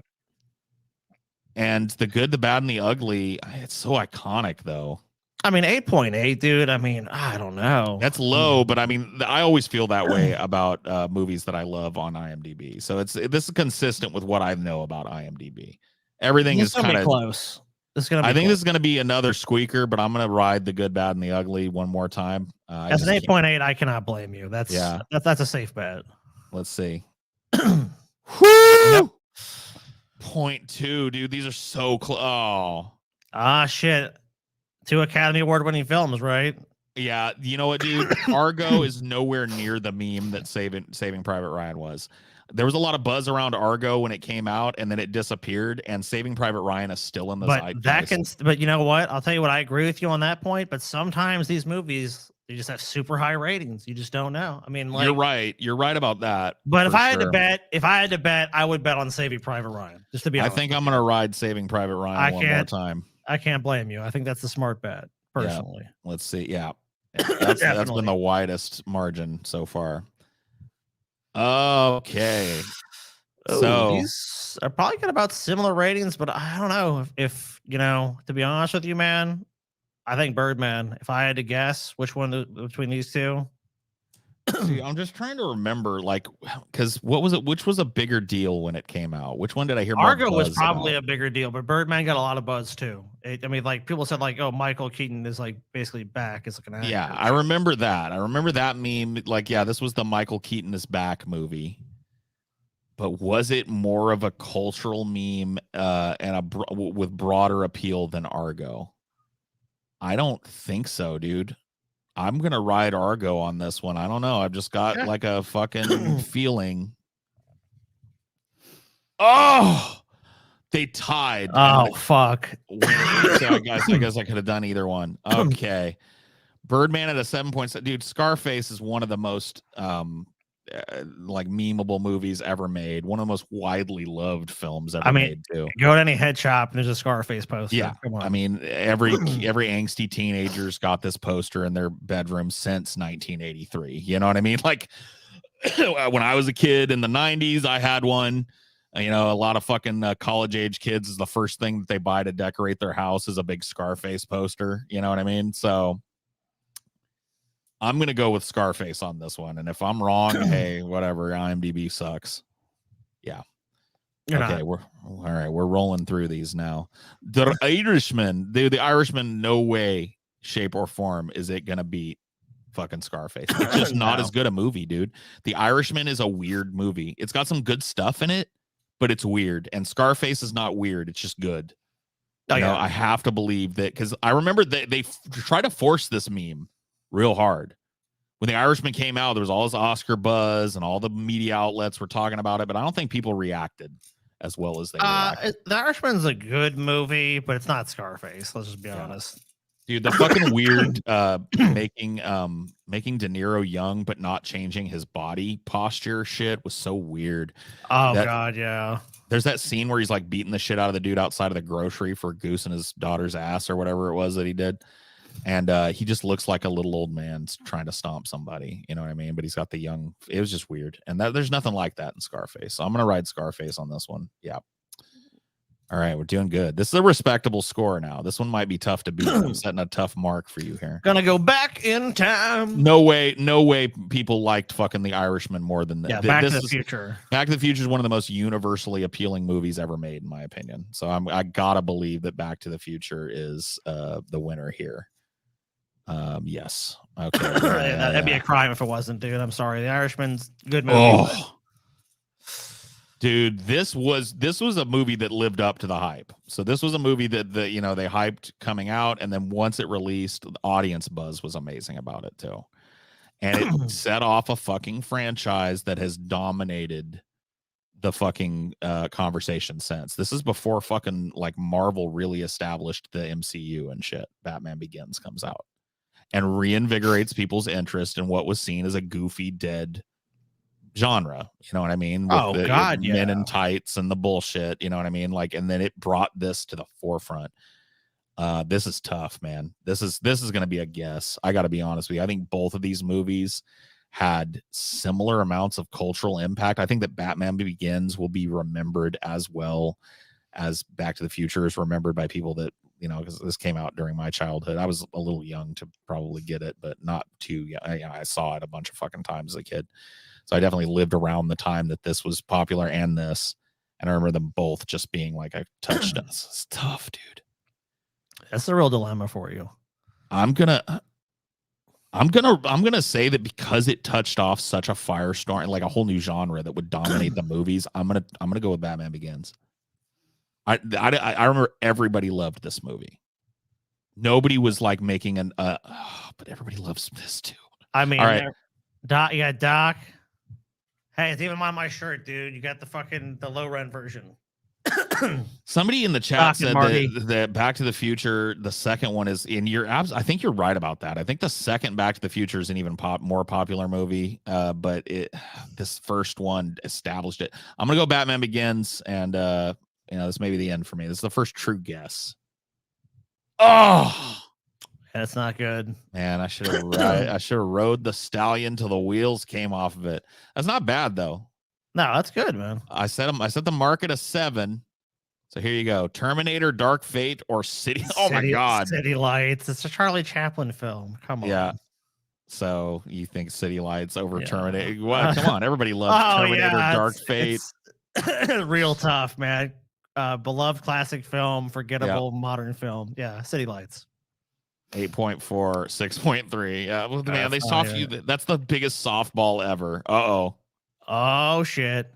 Now we're starting to get it. See, this is a tough one because I haven't seen any of these newer fucking superhero movies, so I don't even know if they're quality or not. No Way Home critically was pretty loved. I don't know if it's gonna beat City Lights though. It's gonna be it's tough either way because I'm probably gonna go City Lights though. I don't think you're gonna ride City Lights. You don't think Spider-Man quite has the nuts? Oh, it's a tie. So I would have got it either way. Whew. No, Spider-Man. Spider-Man over Age. Yeah, dude. People hate these movies. Those never got good ratings for the most part, with the exception of the first one or two. Yeah. Now, if this was Chinese IMDb, that might be a little higher. It's gonna be Coco. Coco was way above. Man, they're giving you some butter balls here. Yeah. Man. Ooh, this is tough. I'd probably go with American Beauty. American Beauty was a fucking culturally dominating movie when it came out. And it's a very memeable movie. I know people love this. I haven't seen Coco, but I remember TJ saying he cried during Coco. And so I never understood why. Yeah, I was like, wow, that must be a real fucking movie then. But yeah, so you're gonna go with American Beauty? Yeah, I think so. American Beauty is a classic, man. All right. Ooh, another squeaker of a fucking tie. Woo. Winnie the Pooh is look, I have a childhood thing. I love Winnie the Pooh, but I'm sorry, Pooh. I gotta go with And this is the 2011 Pooh too. So yeah, I gotta go with American Beauty. American Beauty. Pooh. Yeah, Pooh. Sorry, Pooh. What they need to give you? Finding Nemo. Come on. Yeah, come on. Another gimme. I mean, just a beloved classic by so many people. Another gimme. All right, so you've tied me. Finding Nemo. Everybody hates these. God damn it, dude. You gave, dude, you got the most easy biscuit fucking one, dude. Give me all these ones that were like within 0.1 of each other. Look at you, 6.6. Ooh, this one's a little tougher because I remember people that were not happy with this movie. No, Us is not that popular. I still think Us though. A bunch of people in the media treat it with a bunch of reverence, but actual audience, I know, they were not happy with this. Do you think Us did better than The Crimes of Grindelwald's? Crimes of Grindelwald. It's got a pretty poor reception. I think Us did a little bit better than that. All right, so Us going for Us. Ooh, squeaker. Gandhi. 1982's Gandhi. Yeah, Gandhi, another fucking absolute like come of on, a classic of a. Oh, I thought that was a 6 for a second. I was like, Jesus. Green Book. Yeah, I mean this. I don't know. Green Book won an Academy Award. Gandhi has an 8. I want to say, this is tough. This is definitely gonna be close. For some reason, I have a feeling Green Book got higher ratings. I'm gonna go with Green Book. Going with the Green Book. Oh, just slightly higher. Okay, Harry Potter and the Deathly Hallows. Oh, part shit. 2, not part 1. Oh shit. Or Green Book. I gotta go with my boy Harry. Yeah, I just watched these, by the way. We just finished a rewatch of these. I actually found out that I hadn't seen this movie in particular. I thought I saw it, but when I watched it, I was like, I don't even remember a portion of this. Really? So yeah, I saw this for the first time recently. I just got done watching the whole series. It's a really entertaining series of movies. You could like critique it till the cows come home, but it feels like you're being anti-fun if you do. It's just such a fun franchise. So you're gonna go with your boy Harry. I mean, it's Harry. I think that's a smart guess, but we'll see.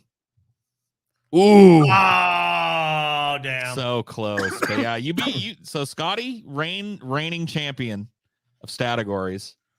We'll see if he can beat TJ. He'll be the fucking show champion, which is crazy. Yeah, I gotta get at some point. I gotta get some losers bracket action. I gotta get one more crack. Dude, I'm good at these. It's hard to beat me on these. Like I usually end up winning if I play against somebody. All right, so yeah, Scotty is he is a big statistics nerd too. He loves that shit. Oh fuck, here we go. Fuck, I got a feeling Scotty's gonna beat me at this too. I don't know how we're gonna do this one though. I say we just do it. I was saying we just did it at the same time. We just do it together. Well, yeah, but I'm gonna probably lean on you. Some of the funniest shit is going to be me trying to figure this shit out. Well, then why don't you just do it, dude? You know what? Hey, you do it, and we'll just do it like that. I didn't really design this to be a versus one. Well, you wait until I say my answer, and then you give your answer. How about that? So we're both taking, and we see who did better. Yeah, okay. That sounds good. I can't, once I'm locked in, I'm locked in. Okay.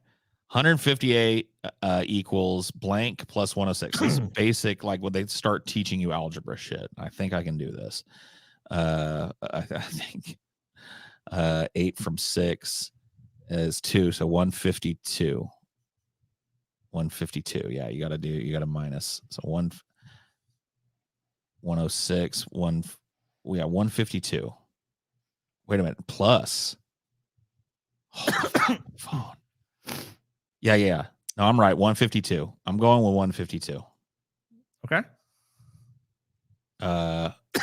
Is that's your answer? Yeah, I don't know. Questions and answers. Yeah, it doesn't let me put it in anyway. I can't select it though. So how do I know? Wait, I have to hit start. Duh. Oh, Paul. Oh shit! Those weren't the actual questions. Oh shit! I guess they weren't. Oh well. Oh no! Oh god! 2 angles of the triangle measure 35 and 65 degrees. What is the measure of the third angle of the triangle? Okay, so 65 and 35. That's gonna be. We're gonna fuck this up so bad. Yeah, that's gonna be 65 and 35. I'm trying to think of angles of a triangle. Oh shit, dude! I don't remember nothing about geometry. That's 100. That's 100 degrees. So it's gonna be 206. No, what? No, the 360 is a circle. Right. So 35 degrees and 65. Oh wait, yeah.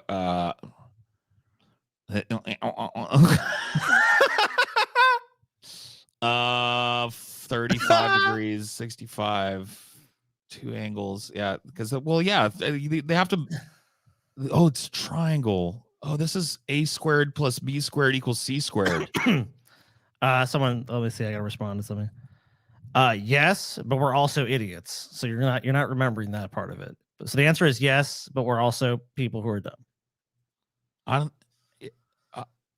A squared plus b squared equals c squared, my guy. So what's the third angle?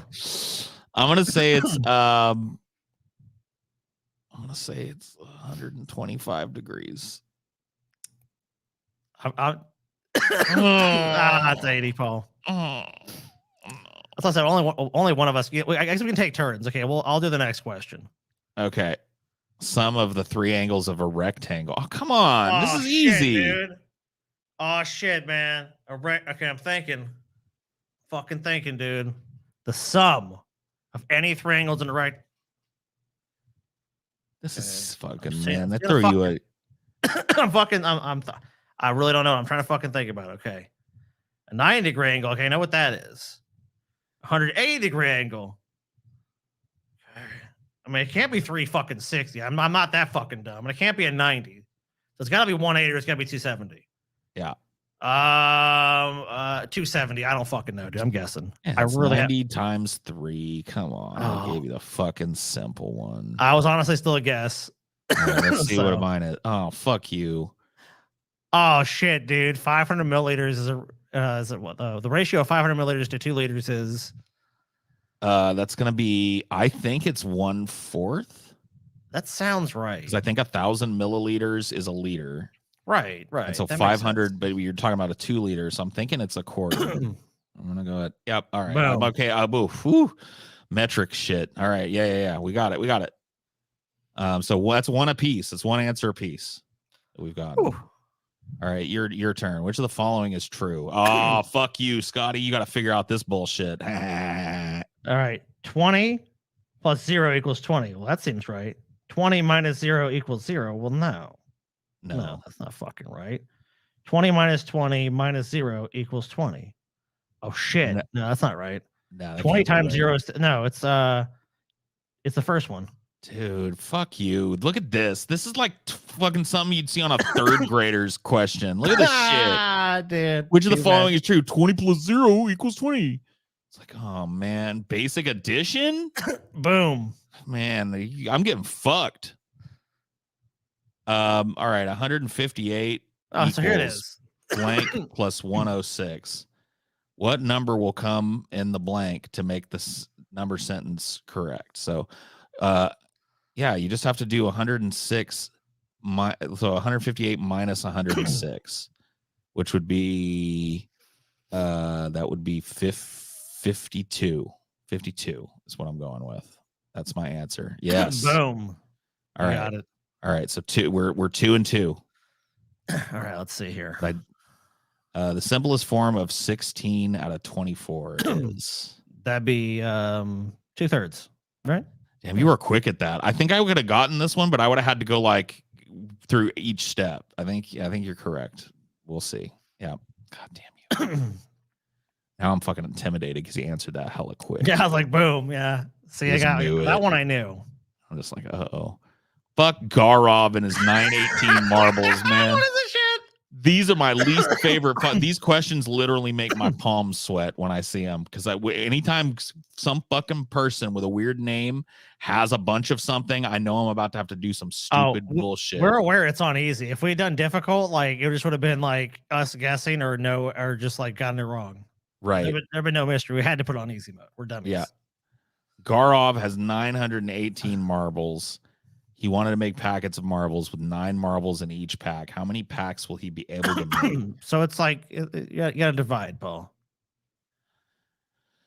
Fuck.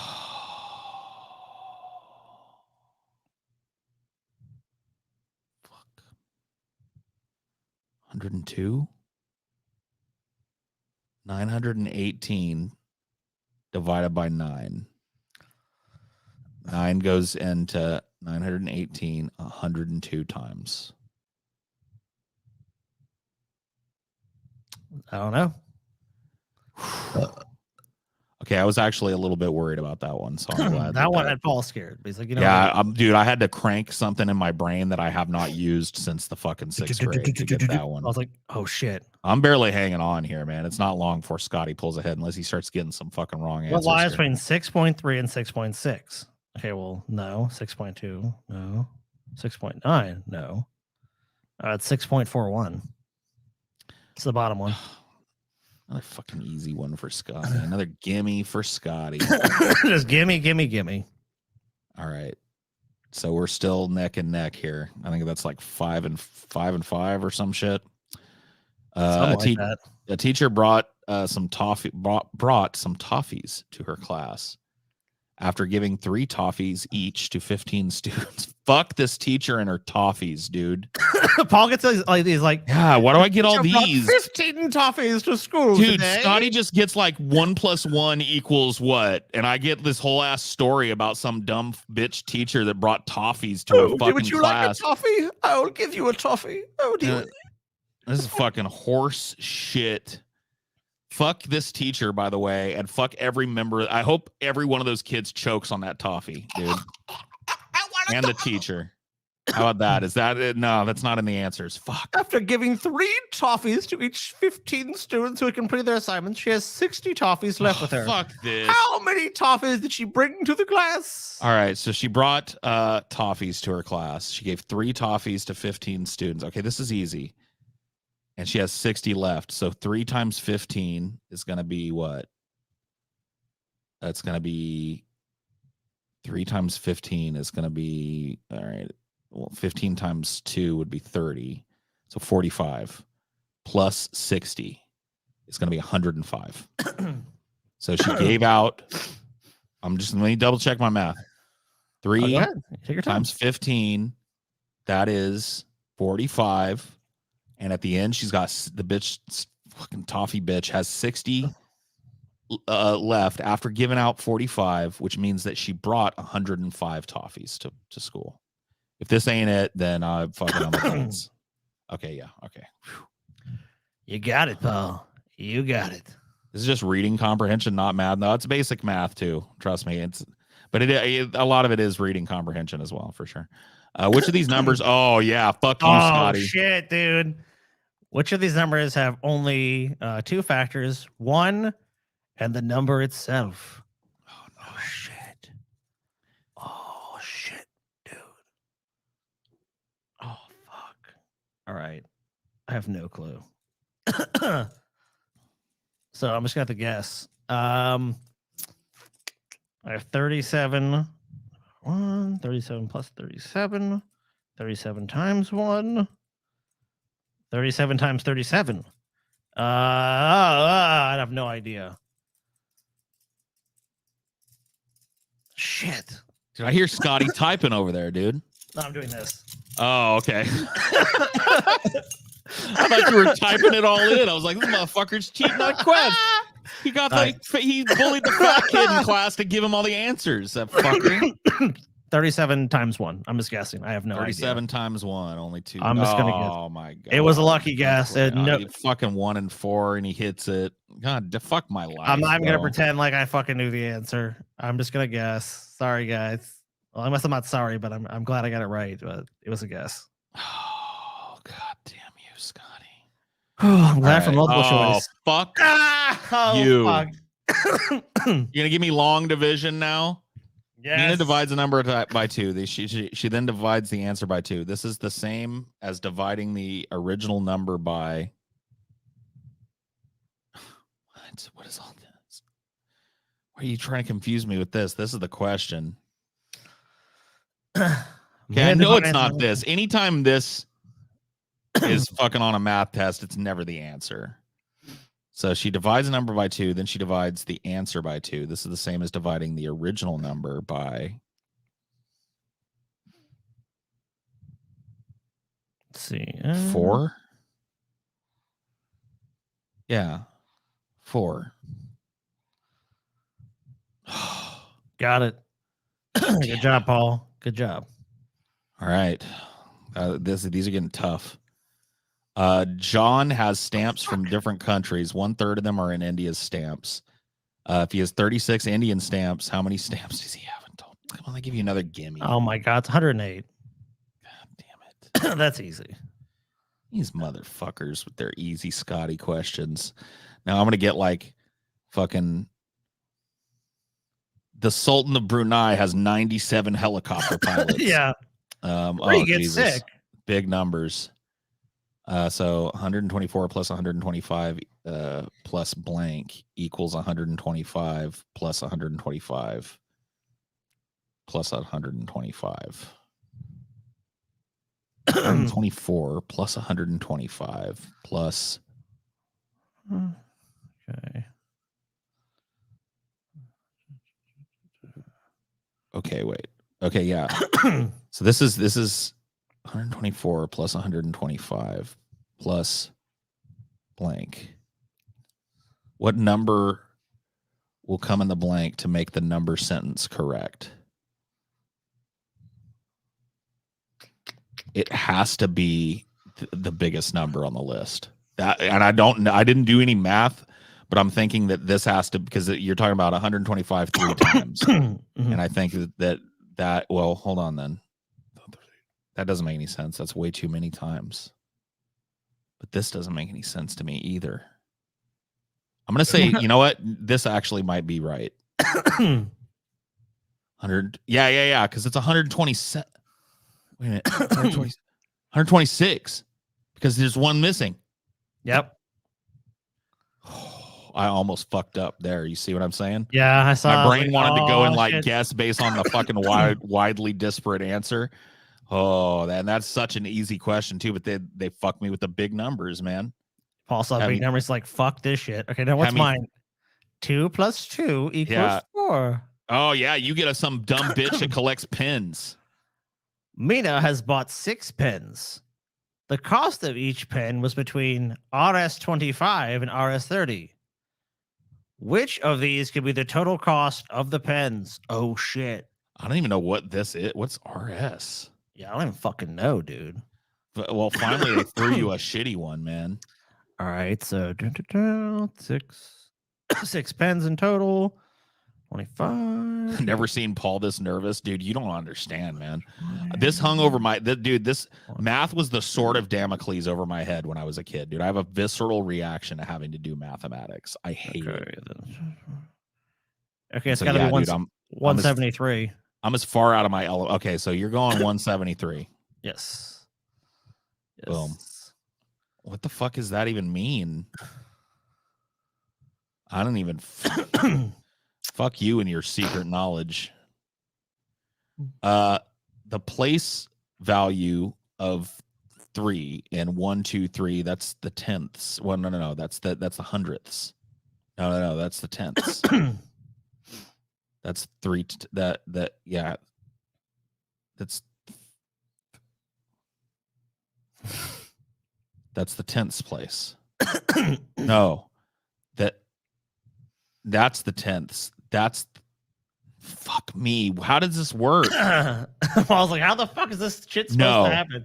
That is it's 3. It's 3 out of 10. Fuck. Incorrect. Oh, God fucking damn it. I rushed myself into a guess.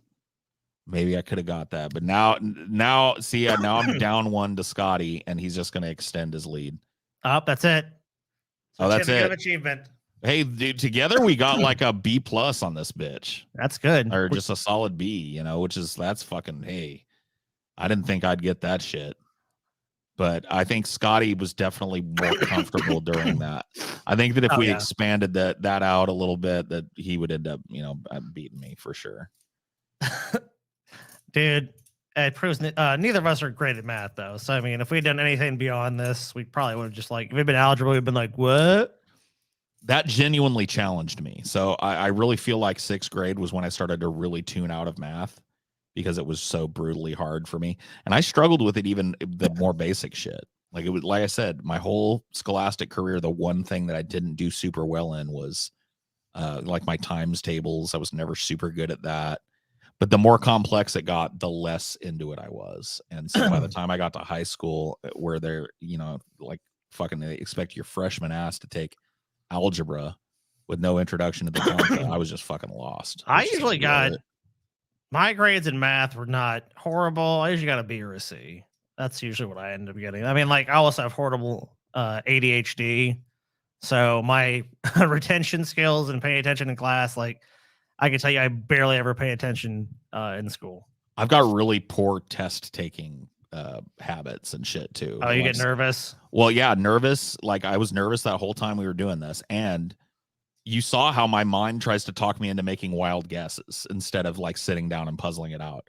Like it's something that happens, and I don't even fucking think about it. And when you're taking a test, you don't have the ability to know whether you're right or wrong on the guess immediately. You know what I mean? And so I will do that on a test. I'll start working my way through it, and my brain will go like, "This sucks to think about." Just make a guess. Just deduce it from looking at the answers, and I'll talk myself into making those wild bets on things. So yeah, I got poor test taking skills in addition to just really a brain that does not handle math well. So yeah, anyway, so there we go. That's Scott. Yeah, we got to take a look at our goals, I guess, and do some addition and subtraction. Yeah, we'll do a little more of that. So let's see. We were at 572, so we were about, let's see. Oh shit, another math question. $94 away from our final goal. $94 from our final goal, which is checking in on some Satanists and seeing what they're up to around Christmas time. How do Satanists celebrate? I guess what are we doing here? Oh, this is some Reddit stuff. This wasn't like part of our goals, right? You just pulled these to have. That was actually, we were originally going to have a 333 goal, but I don't think you pulled it. So. Oh, I pulled it straight out of the document you sent me. Did I not put it there? Well, then it's my fault. I didn't put it there then. Well, we'll hold on to this goal for the fucking patrons. Yeah. Well, I guess they would have met it anyway. I mean, fuck it. Like, yeah. Let's do it. Here's a goal that you didn't even know. This is the mystery goal. Mystery goal. And you guys hit it at 333. So here we go. What is it? Is it just cops or shitty drivers, right? Yeah, this is idiots in cars. All right. Yeah, for sure. So let's do our idiots. We got quite a few of these. So let's take a look. Hopefully Reddit. And once again, let me know if the video is fucked up for you guys. For sure. So it looks pretty smooth for me. Whoa. That dude was just flying. Oh, shit. I didn't even see that fucking roller there. See? Yep. It's beautiful when it happens, dude. Like, I think I titled that one, "The Cops Actually Doing Something Worthwhile." Yeah, dude, that's instant karma right there. I gotta see that shit again, man. That was too smooth. I mean, yeah, the dude is flying in residential street. He's probably going like 70, 80 miles per hour. Yeah, I wasn't even looking at this roller here either. He just blows by this fucking kid, and the cop's like, "Nope, whoop whoop." Yeah, dude, I've only seen a couple of these in my life. You everybody, I think you drive enough, you witness at least one or two. Oh yeah, for sure. I've seen a couple of these where some fucking dude was hot dogging in a very recognizable car or motorcycle, going way faster than, because like I'm a California driver. So I'll be honest with you, on open road and shit, I'm going probably like between 80 and 90. If I'm on a freeway, that's just where I'm at. You call that speeding, you call it what do you want, but that's the flow of the traffic, in my opinion. People that are like staying together are all going about 85 miles an hour, 90 miles an hour, and a dude will blow by you, just like, meow. You're just like, what the fuck was he doing? I'm doing 85 and he just blew by me like I was standing still. Yeah, they're like 110 or something. They're going crazy. I mean, yeah. So yeah, I've seen a couple of those dudes, and it's always in a very recognizable, like sporty type of car too, dude. They must get pulled over constantly, people that have those cars. But yeah. It's always satisfying to see a fucking reckless asshole get. And actually, and one where they actually got caught. It wasn't some bullshit like some tale someone's telling you, like you saw him get busted. I mean, obviously we didn't see them get pulled over, but come on. Yeah, I mean, 80 to 90 is speeding everywhere in the United States, except for maybe some areas of Montana which don't have a posted speed limit. Like there are big like parts of the road I've heard in Montana that are basically like the Autobahn. Like, yeah. Oh, dude, West Texas. I mean, there's no one out there. People try, like me and teacher were driving out there one time, and we were going probably on average about 90 to 100 miles per hour because there's nothing out there in the middle of the fucking desert in Texas. Like Montana, there's a lot of stretches of road out there. I think there's like a stretch of road out there. It's like 85 is the speed limit. Damn. I mean, you got some ridiculous fucking speeds. That's beautiful. Isaac, thank you very much. $50. You just brought us pretty close. It's like $16 more, and let's see. We're locked in, I think. We're at 622, I think. Math. Yep, 622. Oh, so we got a little bit, but yeah, he got you guys very close. Thank you, Isaac, for that. Yeah. It was very We're like 44 to go, and we're at our goal. All right, let's see another idiot driver. I was hit on my bicycle yesterday. Failure to yield. I call these TJ's fantasies. Okay, got it. So here's a guy on a bicycle. My bicycle. I like to ride my bicycle. And so he's doing what you're supposed to do when you ride out. He's not riding in the median and stuff until he can get in the bike. And look at this clunk. This Ford Explorer is like, no, I'm going. Or I don't know if it's a Ford Explorer, but it looks like one. And I think there was like an old lady behind it too. Let me see if we can get a picture of the driver before this poor These guy gets... bicyclists are maniacs. I don't know, man. It's hard to tell now. We can blow she it looked up. like kind of a babushka, but then it can you full screen it. Let's see if we can get I can full screen it, and yeah, I don't know if I can slow down the time of this. No, I can't.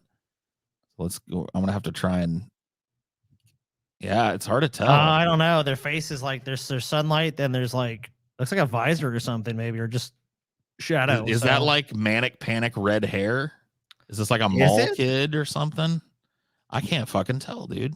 Somebody's not paying attention at all, though. You can see their eye line is like fucking looking not where it's supposed to be. Yeah, it's a Ford Explorer, and they're looking to turn. They're not looking to fucking give a shit. Yeah, and she slams this dude. Luckily, this wasn't at super high speed, so I'm assuming the person is probably okay. But yeah, that's fucking another idiot in a car for sure. But something TJ would love to do, of course. He hates bicycles. Yeah, he would love to run over bicyclists for sure until he had to pay for it, and then he'd be like, "What the fuck?" All right, here's another one. Car fails to stop at a pedestrian crossing. Full screen this as well. Yeah, just rolling through. Clunk. This just hits this dude on the fucking bike. Just like, man, how tuned out are you? This one's different too. It's like it's right in front of you. This person that hit him isn't turning or anything. They're just going straight. What the fuck? I don't know, dude. People are fucking nuts. Yeah, that's crazy. Let's see. Failure to yield. Taking the cat. Oh, this is stupid, by the way. I don't ever do this. This is one of the basic little car facts that my dad instilled me with when I got my first car. But yeah, don't ever take the cap off the radiator when the car is still hot. Oh, don't do it. Oh, don't do it. Don't do it. Oh, what a dumbass. Oh, fuck. You're a fucking idiot, bro. He probably burned the fuck out of his hand, too. Oh, fuck yeah, he did. Because, yeah, dude, this is what happens. The whole point of the radiator is to create this pressure. And when it's super overheating like this, you have to let the car cool down on its own. You cannot fucking blow your radiator wide open. This guy apparently never took that course. He never took a basic automotive hit. He's like, let me try this. Yeah, no, I wouldn't fuck with that shit, dude. And you can see the kid that did this immediately like grabs his hand too.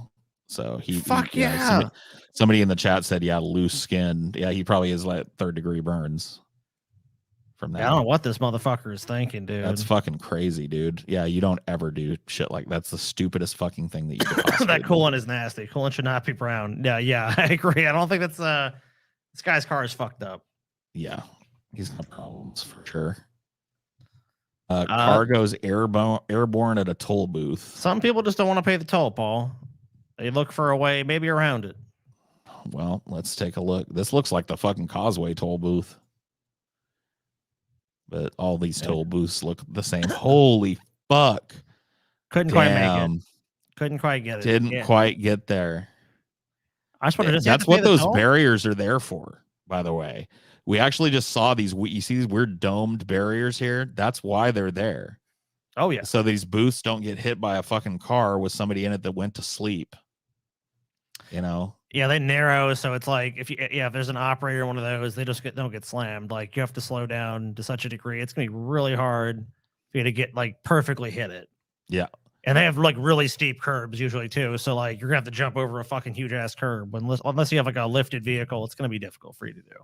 Yeah, that looked like GTA. It kind of did. Let's see it again. Okay. I don't want to pay. Woo! Looks like it did exactly what it was supposed to. It just launched that vehicle straight in the fucking air and it landed with a thud. It took all that horizontal momentum and turned it into vertical momentum, which, you know, I mean, bad news for the fucking driver, but probably better news than if he'd hit one of these booths. Oh, fuck yeah. Because those are probably reinforced with like steel poles and shit. So he would have been in a way worse situation. But what a fucking idiot. Yeah, this is the type of shit that scares. Okay. We already saw this one actually. Oh yeah, that's right. Yeah, this got worked into the. I think I pulled this one and you pulled it for this. So yeah. Okay. All right. Idiots in cars. There you guys go. Yeah, that last one. If you joined us a little later, we covered it earlier, just as part of the news, and it's a funny one. You should go see that because it just cops be cops. And update everyone, we were at 6:33. It looks like 666. So we're trying to get to 666. That'll. Oh, good. I was just gonna say that'll be our Satanist Christmas. We're gonna take a look at what Satanists get up to around the holidays. So we're 33 away from that, and now we're about to enter the Shapiro Zone. Are you ready for the Shapiro Zone, Paul? You know, I love to hate him. Scotty. This one's called Disney. Disney is losing the culture war.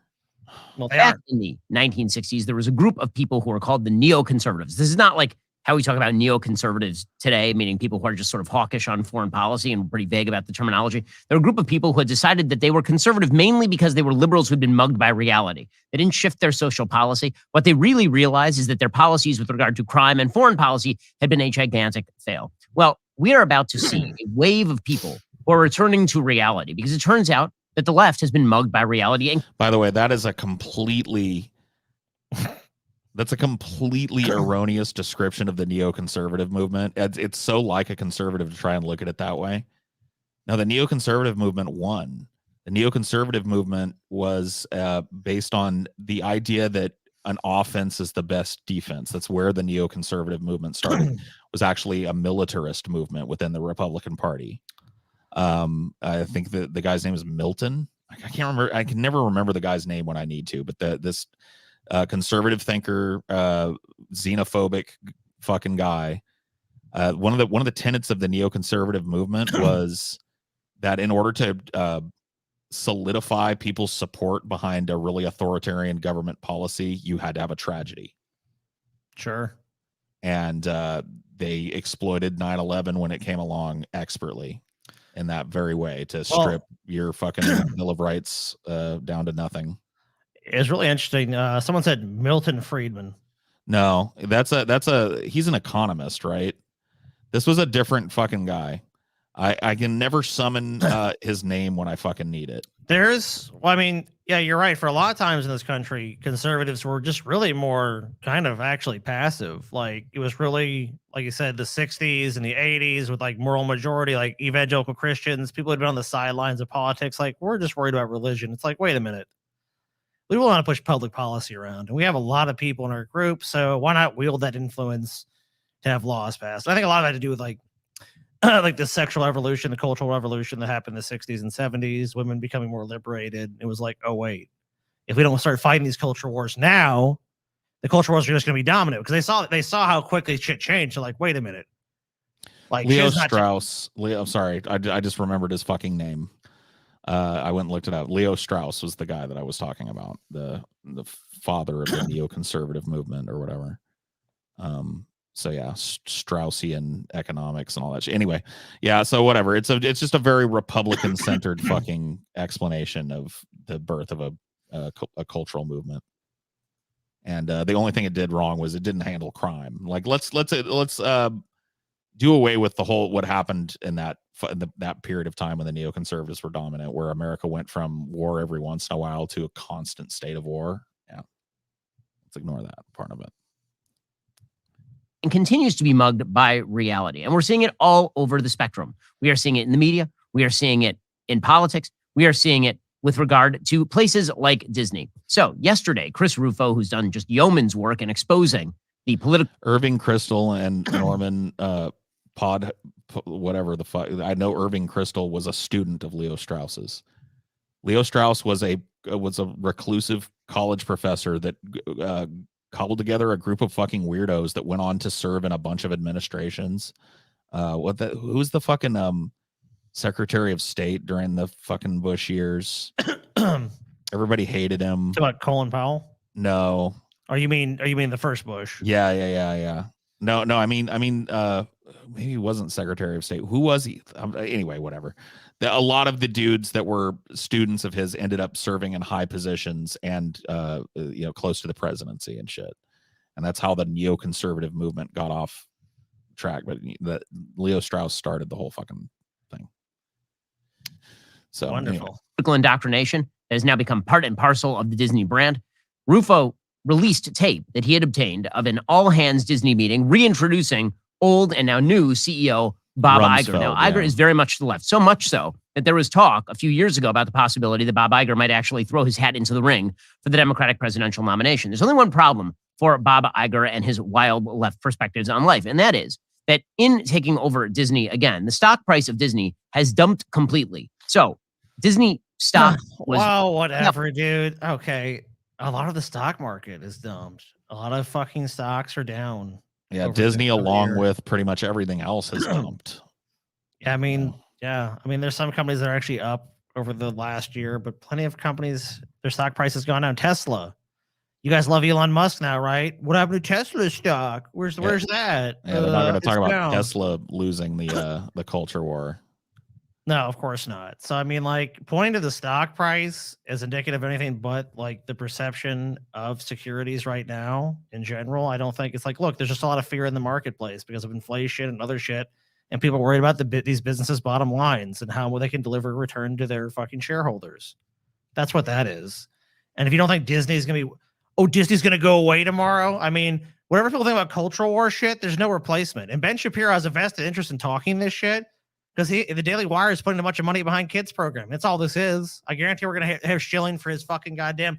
But we're making good family-friendly content over the Daily Wire. Sign up. By the way, just as an aside, if you want to find some things that aren't stuffed filled with these poisonous woke ideas for your children to watch, consider becoming a Daily Wire Plus subscriber. We've got a large, growing library of family-friendly adventure films and cartoons, pre-screened by us here at the Daily Wire, and guaranteed to be more in line with what we like to call reality. Yeah, conservatives. So yeah, you're absolutely fucking right about that. But can I just say, this culture war that they're talking about, they talk about it like it's something that's new that was started by the left. No, the culture war has been on since there was culture. If you want to characterize it as a war, I don't. I think culture is just naturally malleable with time and blends together with other cultures. I mean, that history is nothing if not a discussion of how different cultures blended together to create the dominant cultures we see today. Of course. And so, like, if you want to characterize it as a war like these guys do, the culture war has always been on, bitch.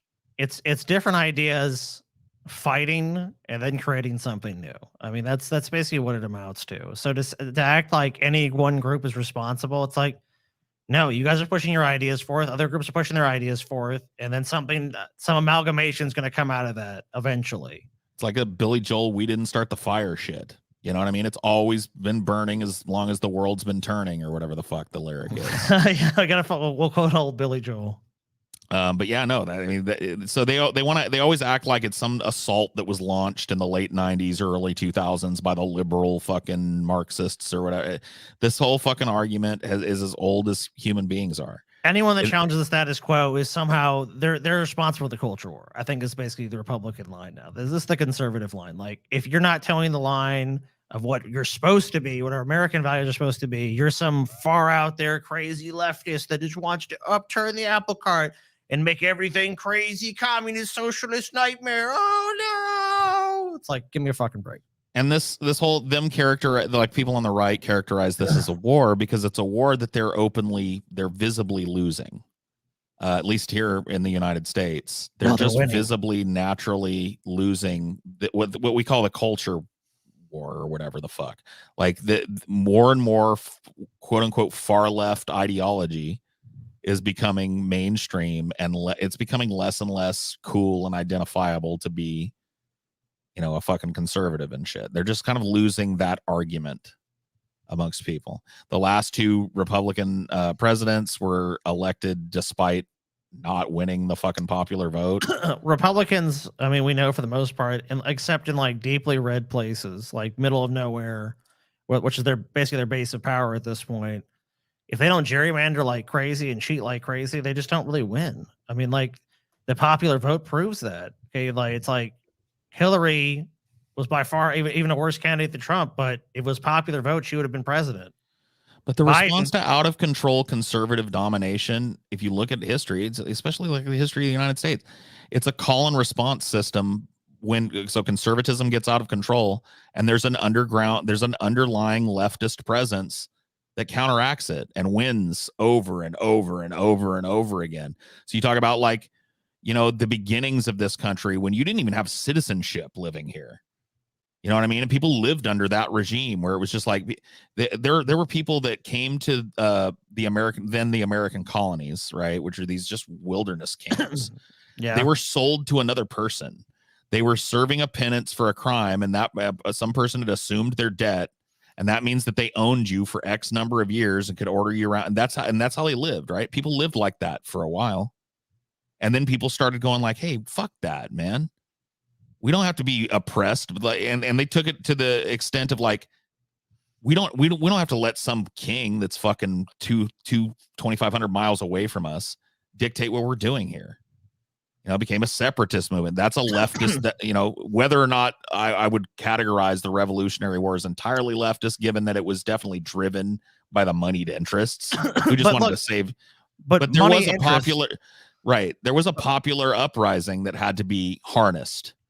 But moneyed interest is never like they weren't against the fact that revolution because they just wanted the power. Like, so I mean, like moneyed interest, like that'll happen all the time. You'll see it over and over again. Like moneyed interest will definitely back revolutions, but revolutions always to a point. You know what revolutions always start turning and it starts getting crazy? Well, we've won the revolution. Great. We've overthrown the government. Yes. Now we really need to do some how unfair society is and like capitalism and stuff. Then something that's like the revolution has gone too far, guys.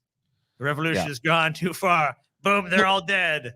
The point is not to belabor it any further, is that this whole idea of a culture war, I call into fucking question. I don't think that it's a war. Well, as described. Right, but it's like the war on Christmas to me. There really isn't one. Woo! There's just a shifting in social mores, and it's not in the direction that this poor fucking cat right here wants it to be. And so he's going to be salty for another 11 fucking minutes. At $183. 47 cents, September 17th, 2000. There's a ton of conservative companies that are down too. This is just so fucking pointless. 2021. Today, it is at $94.69. So easy for these people to just, our audience would be fact checking us live and making fun of us in the fucking comments if we started spouting shit like this. You know what I mean? The stock is way down. It's way down, guys. It's crazy. It's like, look at the whole stock market. The whole stock market's down. Yeah. It's just so funny how simple it is for him to just, tell lies of omission like he's doing here. That was, guys, we're like $7 away or something. $7 from 666. 608. It was sliced about we're like $7 away. Half over the course of the last year and a half or so. Not even year, about a year is really when it started to dump. And one of the reasons for this is because Disney decided to go woke. So part of this has to do with the dynamics of streaming and the fact that as the economy starts to slow down and people spend less money on entertainment and people go back to work, that they are picking up less streaming services, sure. But that does not explain why Disney has unfortunately been... People looked at the company and said, Disney went woke. Ronnie DeSantis, little Ronnie got mad, took away their thing, the Reedy Creek development or whatever the fuck it is, special zoning or special like district they had in Florida, which by the way, I think we read last week, they're going to give it back. So they're probably going to end up getting it back anyways. Dude, the idea that the average person that watches Disney gives a fuck about anything Ron DeSantis did is missing the point. It's too woke. There's nobody doing that. These people are chuds, bro. They're just nodding their head along. You know what happens in the average Disney fan's head when Disney drops another turd like the live action fucking Little Mermaid's about to be? Oh, Ugh. Disney, gotta go see that in the theaters. Gotta get that on home video. Gotta download that as soon as I can. You know what I mean? There's no like, they don't give a fuck that run. That's just They're that fucking happens in pigs to the political trough. world. Your Paul, weird they're pigs to little the trough. You know they are. Your weird little political world is where that matters. To the average person that you're talking about in this whole rant, they don't give a fuck about Ron DeSantis or anything he has to say about fucking Disney. They just want the next fucking slop to land in the trough. Oh. I mean, there's And people that's that the are fucking truth. there's people that are diehard Disney fans. There's people that just watch this shit because they want to be entertained. They don't give a fuck about some cultural war bullshit. They're There's 100% tons of right. people, dude. And you know this is true, Scotty. Having lived down there, I know you know this is true. There are tons of people in the South who openly profess, like, "Oh, I fucking Disney woke ass bullshit," but they're there at every fucking Disney movie and they buy all the Disney merch for their fucking kids. Do you It's think just they like- don't? You don't think those it's people go to LARPing. Disney World, dude? Dude, where I'm fucking from, you know, I mean, like, or grew up rather. I mean, I'm from California, but where I grew up, it's conservative as fuck. And woke Disney. Oh my god, I've heard that. So, oh yeah, but those people. Oh, we're going to Disney World. Just like, They- yeah, so- we're gonna go put fucking $5,000 in Disney's back pocket real quick as a family.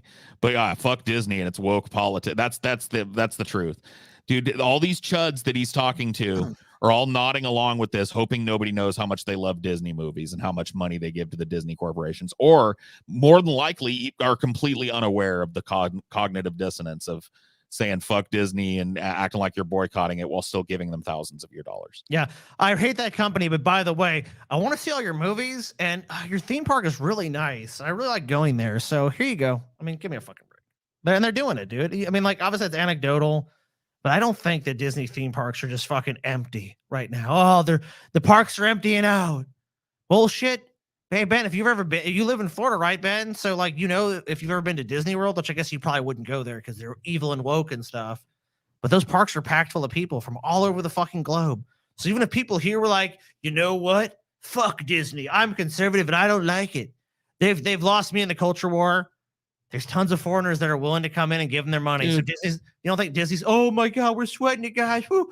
We only have hundreds of millions of fucking customers, but you know, Ben Shapiro's mad at us. So what are we going to do? Dude, you know what, dude? I went to that motherfucker, dude. I went to Disney World. I didn't grow up down there, but I went and you know what I saw, dude? You know what I saw milling around Disney, myself included? Probably like 95% or more garden variety redneck. Oh, yeah. And I would wager a guess most of those from the surrounding southern states. A lot of Georgia, a lot of fucking Virginia, a lot of fucking Louisiana, Texas, and all this. It's just a bunch of fucking Southerners literally opening their wallets and letting the fucking Disney Corporation suck every penny out of it. Oh, here's it. Scotty, didn't you or TJ say your stepdad swore off Disney until he saw a trailer for the yeah. TJ was hanging out with Steve, our stepdad, and he's like, Disney's woke, Disney sucks. So Steve's a conservative. And then they saw a trailer for some, I don't know which Disney movie it was. I wasn't there. I was just told the story secondhand. And my stepdad was like, I gotta see that. Then TJ was like, didn't you just swear it off? He's like, oh yeah. Dude, Steve is not the exception. He's the rule. Like that's how this only exists in the little political fantasy land that fucking Ben Shapiro lives in. When it comes to how people actually vote, which is with their dollar, every one of these fucking yokels, along with everybody else, is consuming Disney products and paying Disney one way or the other. And this idea that there's been some kind of like mass revolt from Disney and that's why the Disney stock's down when the entire market is down is just fucking deceitful. Waiting for the plug, dude. I'm just waiting to hear it. It's just deceitful, man. Like logical reality counters what he's saying right now. But I guess that doesn't matter to Mr. Facts Don't Care About Your Feelings. Of course it's just not. ridiculous. Slapped directly across the chops by the American public. The reason for that is because Disney has made clear that its priorities are not your priorities. Now, there is no bigger old Disney fan than I'm an enormous wrong. So the priority of Disney is to make money. That's the priority of most Americans, unless they're just exorbitantly wealthy and don't care because they just don't need it. Unless they just, give me a fucking break. They're a giant corporation. Bob Iger took over. He's basically even said, like, I don't even want to be involved in politics. We just want to be a company and just make money. Is he maybe in his personal life some crazy leftist? Who the fuck knows? Probably not. I really doubt it. But even if he is, their goal as a corporation is to make fucking money. It's not like to get involved in this shit. I don't think Disney even really got involved in this shit. I think Disney did the most baseline possible response to a bunch of its community. That's all they did. It was basically appeasement. Disney with the appeasement. Oh yeah, I guess that legislation is bad. But guess what? I don't think Disney's going to do that again. I think Disney's just going to shut its fucking mouth and say, you know what? Even if people give us shit, they're probably still going to show up at the trough. So let's just keep our mouths shut. Oh. And that is why Disney is the perfect corporation, a great corporation, a strong corporation, and it's always going to succeed at whatever they do. So, just checking in, Scotty. I heard some worrying reports. Not for me. I heard that you were saying some worrying things. No, definitely not. I was talking about the prestige of Disney. I mean, it's one of the most American companies, if not the most American company to ever exist. I mean, it's an anti-union company. I mean, Walt Disney back then, they tried to break those animation unions. Good job on him trying to do that. He informed against those. Oh, sorry, broke them on the wheel. Yeah, broke them on the wheel. I just want to say that, look, Disney's a smart corporation, is a strong corporation, and I cannot believe Ben Shapiro's attacking you guys. And I'm, for one, I'm here to defend you, Disney. And Mickey, of course. Serve eventually. I mean, I'm just getting a head start. That's how I see it. I'm getting a head start. All shall worship at the altar of the mouse. You shall pay me your tribute. What's my tribute? The money I have to give you? All of the money in your wallet. You're going to get it anyway, so I'm fine with that. I'll mail you a check, Mickey. I promise. The check is in the mail as we speak right now. It's going to you. All right. Have a nice day, Scotty. You too, Mickey. Always good to see you. Have a good one and stay loyal. Yes, of course. All hail Disney! All hail Disney! All hail Disney! All hail Mickey! All hail Disney! Oh, hey, Paul, what's up? Oh, man, sorry. I've got a little lag spike over here on the internet. You missed it. Our pal Mickey showed up. He just wanted to make sure, have you been loyal to Disney? I mean, yeah, if he's probably still listening, so hell yeah, man. I fucking love Disney. Is your Disney Plus subscription up to date, Paul? Yeah. I mean, it maybe. Well, I mean, maybe not right now, but I was waiting but I'll do it. I was planning on doing it tonight after the show. First thing. Mickey, Squad 3 into salty location. You don't know what you're doing, man. You fucking murdered me. I'm not. What? I'm just talking. I'm just saying, hey, Mickey, I love salt. I'm just saying it. That's just a statement. He's aware. But anyways, yeah, that's gonna be a nice day for you, Paul. I think I hope you get some happy visitors soon. We owned all the tapes growing up. We used to listen in my house. Fuck you. Shut up, Ben. This is viewer debates Ben Shapiro on gay marriage. This should be spicy, I would imagine. A spicy meatball. Aaron in Massachusetts, you're on the Ben Shapiro Show. Go for it, Aaron. Hi, Ben. I saw the phone number on Twitter. So I'm not looking to argue or anything. I just have a hard time understanding when people say they want small government, but they want to make a gay marriage. When someone says they're not looking to argue, they're 100% looking to argue with you. Yeah, that is true. But yeah, this is definitely a dude that wants to argue. It's like, I don't really want to argue, but why are you stupid and don't know anything and actual reality? And he's right, by the way. Look at this. Goat versus fish. We're sketchy. Why are we sketchy? Huh? Goat versus fish. I think he's trying to rat us out to fucking Mickey, dude. I knew goat versus fish was a fucking agent of the mouse. Don't make me look. Goat versus fish. I had to kick you in the ass once. I have no problem doing it again. That's all I'm gonna say with that. Don't make me do it again. You won't like what happens to you again. You're a talented guy. I like you, but don't fucking push it, my friend. Yeah. So this guy's just asking, and of course Ben is going to have a very practiced non-answer to this question, because he is a dude that'll blow the small government trumpet constantly. But in actuality, he's supporting a whole lot of shit that would imply a huge government apparatus and the expansion of government apparatuses.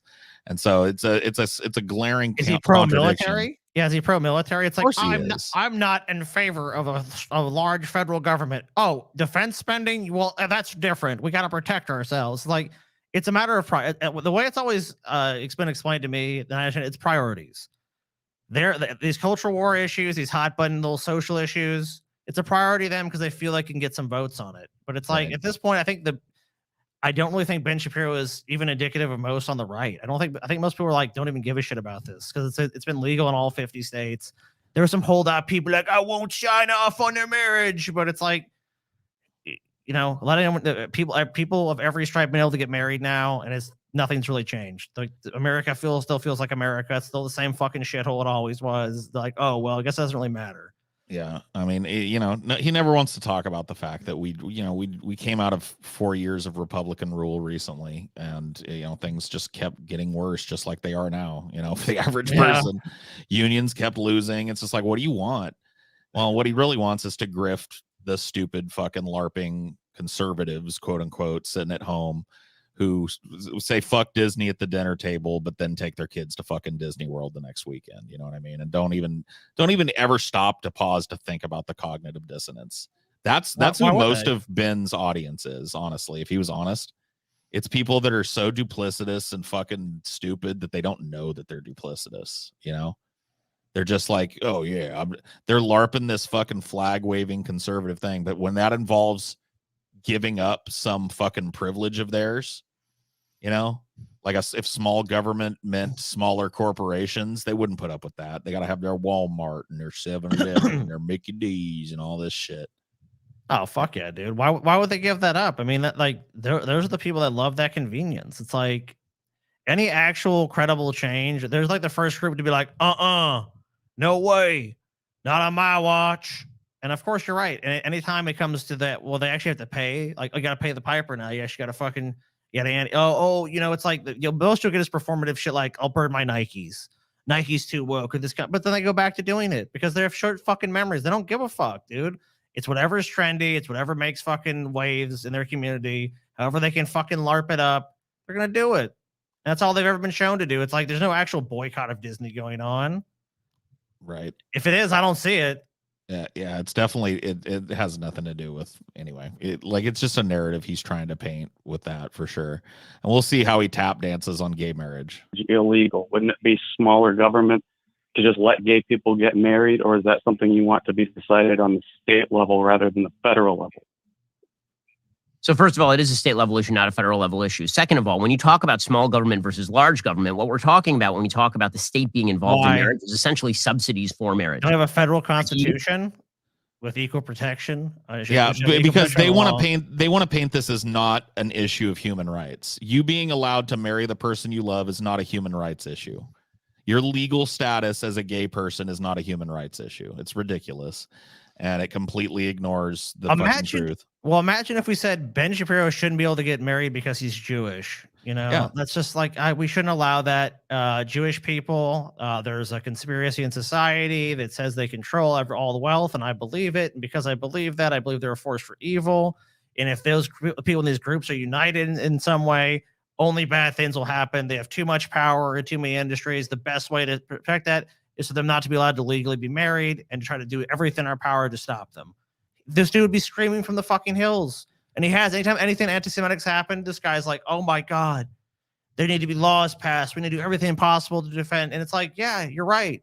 In this instance, you're actually right. But the minute it comes to any other group you don't like because of religious reasons, they're immoral, evil people, you have no problem taking their human rights away. Oh, fuck you. You don't deserve it because what you're doing is wrong. Even his little buddy Dave, his little butt boy Dave Rubin, Ben, please cut my wedding. Ben, please support me. I can't do that, Dave. Sorry.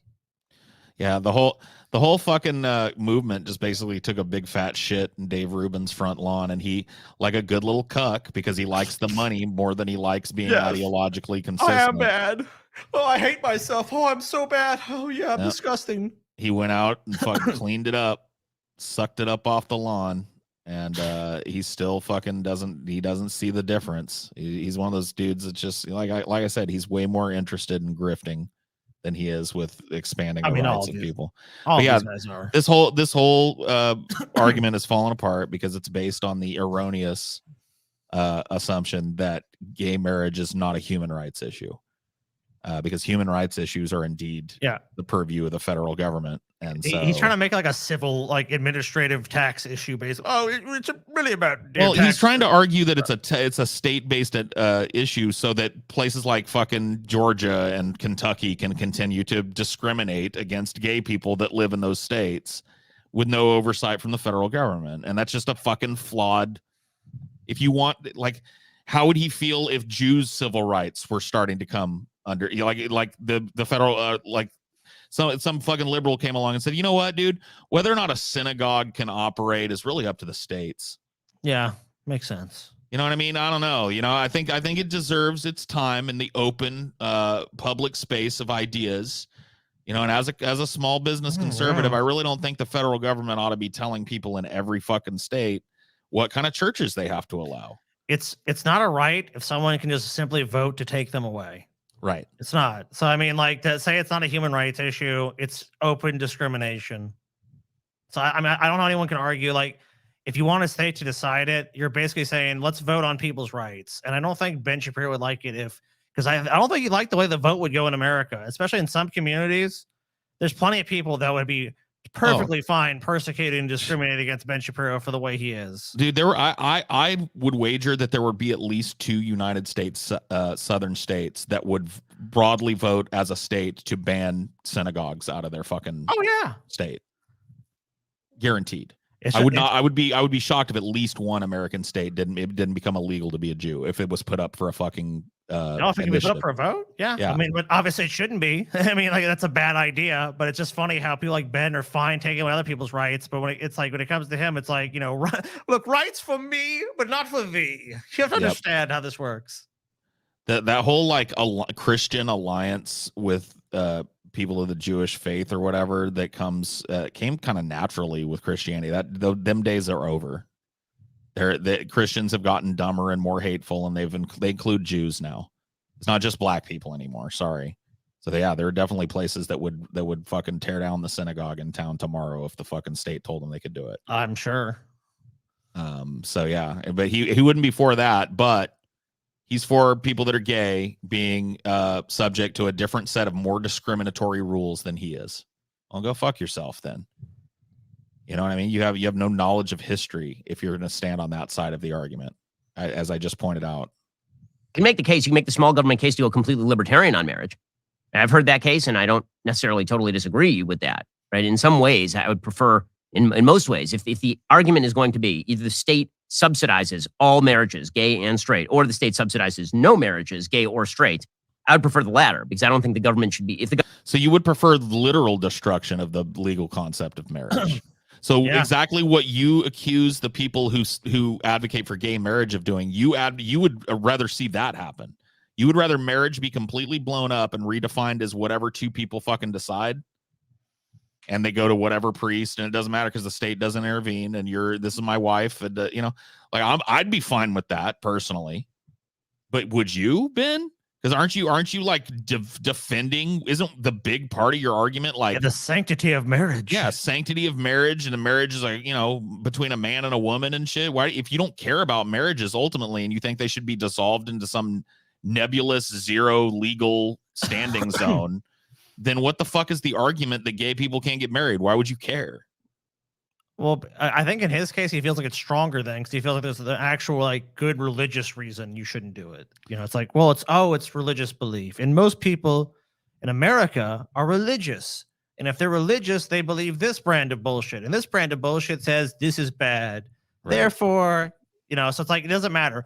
That's why he's fine with the libertarian conclusion, because the conclusion still follows that, oh, sorry, you're not allowed to marry the person you love because you happen to have the wrong feelings. If you had different feelings like I have, you'd be okay.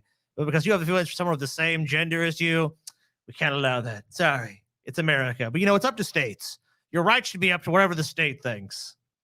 That's a terrifying thought. Thanks. Yeah. Well, I mean, Government's that's conservatism for not going to set a moral standard. I don't think the government should set a moral standard. And we can just go completely libertarian. If you're talking about, but you should, Ben. But here you are advocating for the government imposing a moral standard on gay people getting married. But only on the state level. Only on the state level. Right. It's just like look at the hypocrisy is just completely lost on his audience and him. I mean, I don't think it's lost on him. I think Ben Shapiro is smart enough to know the grift that he's grifting. But the people that lap this shit up, dude, that's like basic critical thinking skills to see that he's being logically inconsistent here. Like on one hand, the federal government should step in to preserve the state's right to discriminate against a homosexual person. But on the other hand, we should dissolve marriage as a legal concept and leave it up to people to marry whoever they want.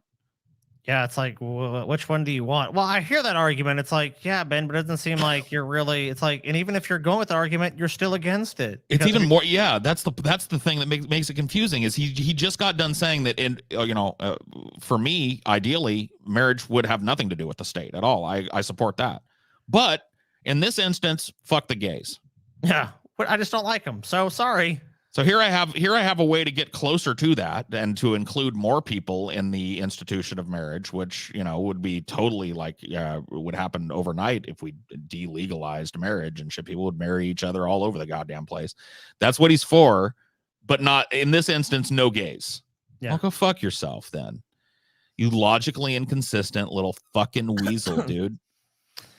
Let's see what else he has to say. See if there's anything. Which social relationships ought to be subsidized by government? My answer is the social relationships that ought to be subsidized by governments are the ones that produce children, and that would be man, women, baby. Okay. Yeah, and this is your fight. Let's ignore the fact that gay parents do a lot of adoption because those kids don't matter.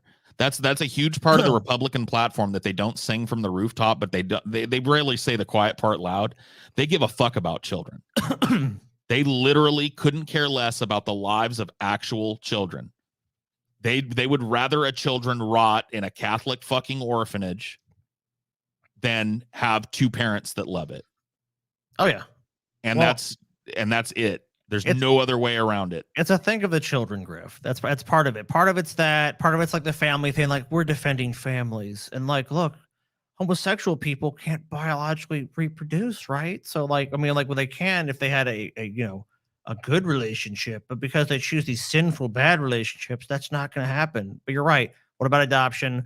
What about gay family members that do a lot of childcare, rearing in responsibility? Like it's just basically saying, fuck all those people. Those aren't real. The only real one, man, woman, little baby. That's it. And if you're not doing that, then fuck you. And that should be subsidized because they're producing more units.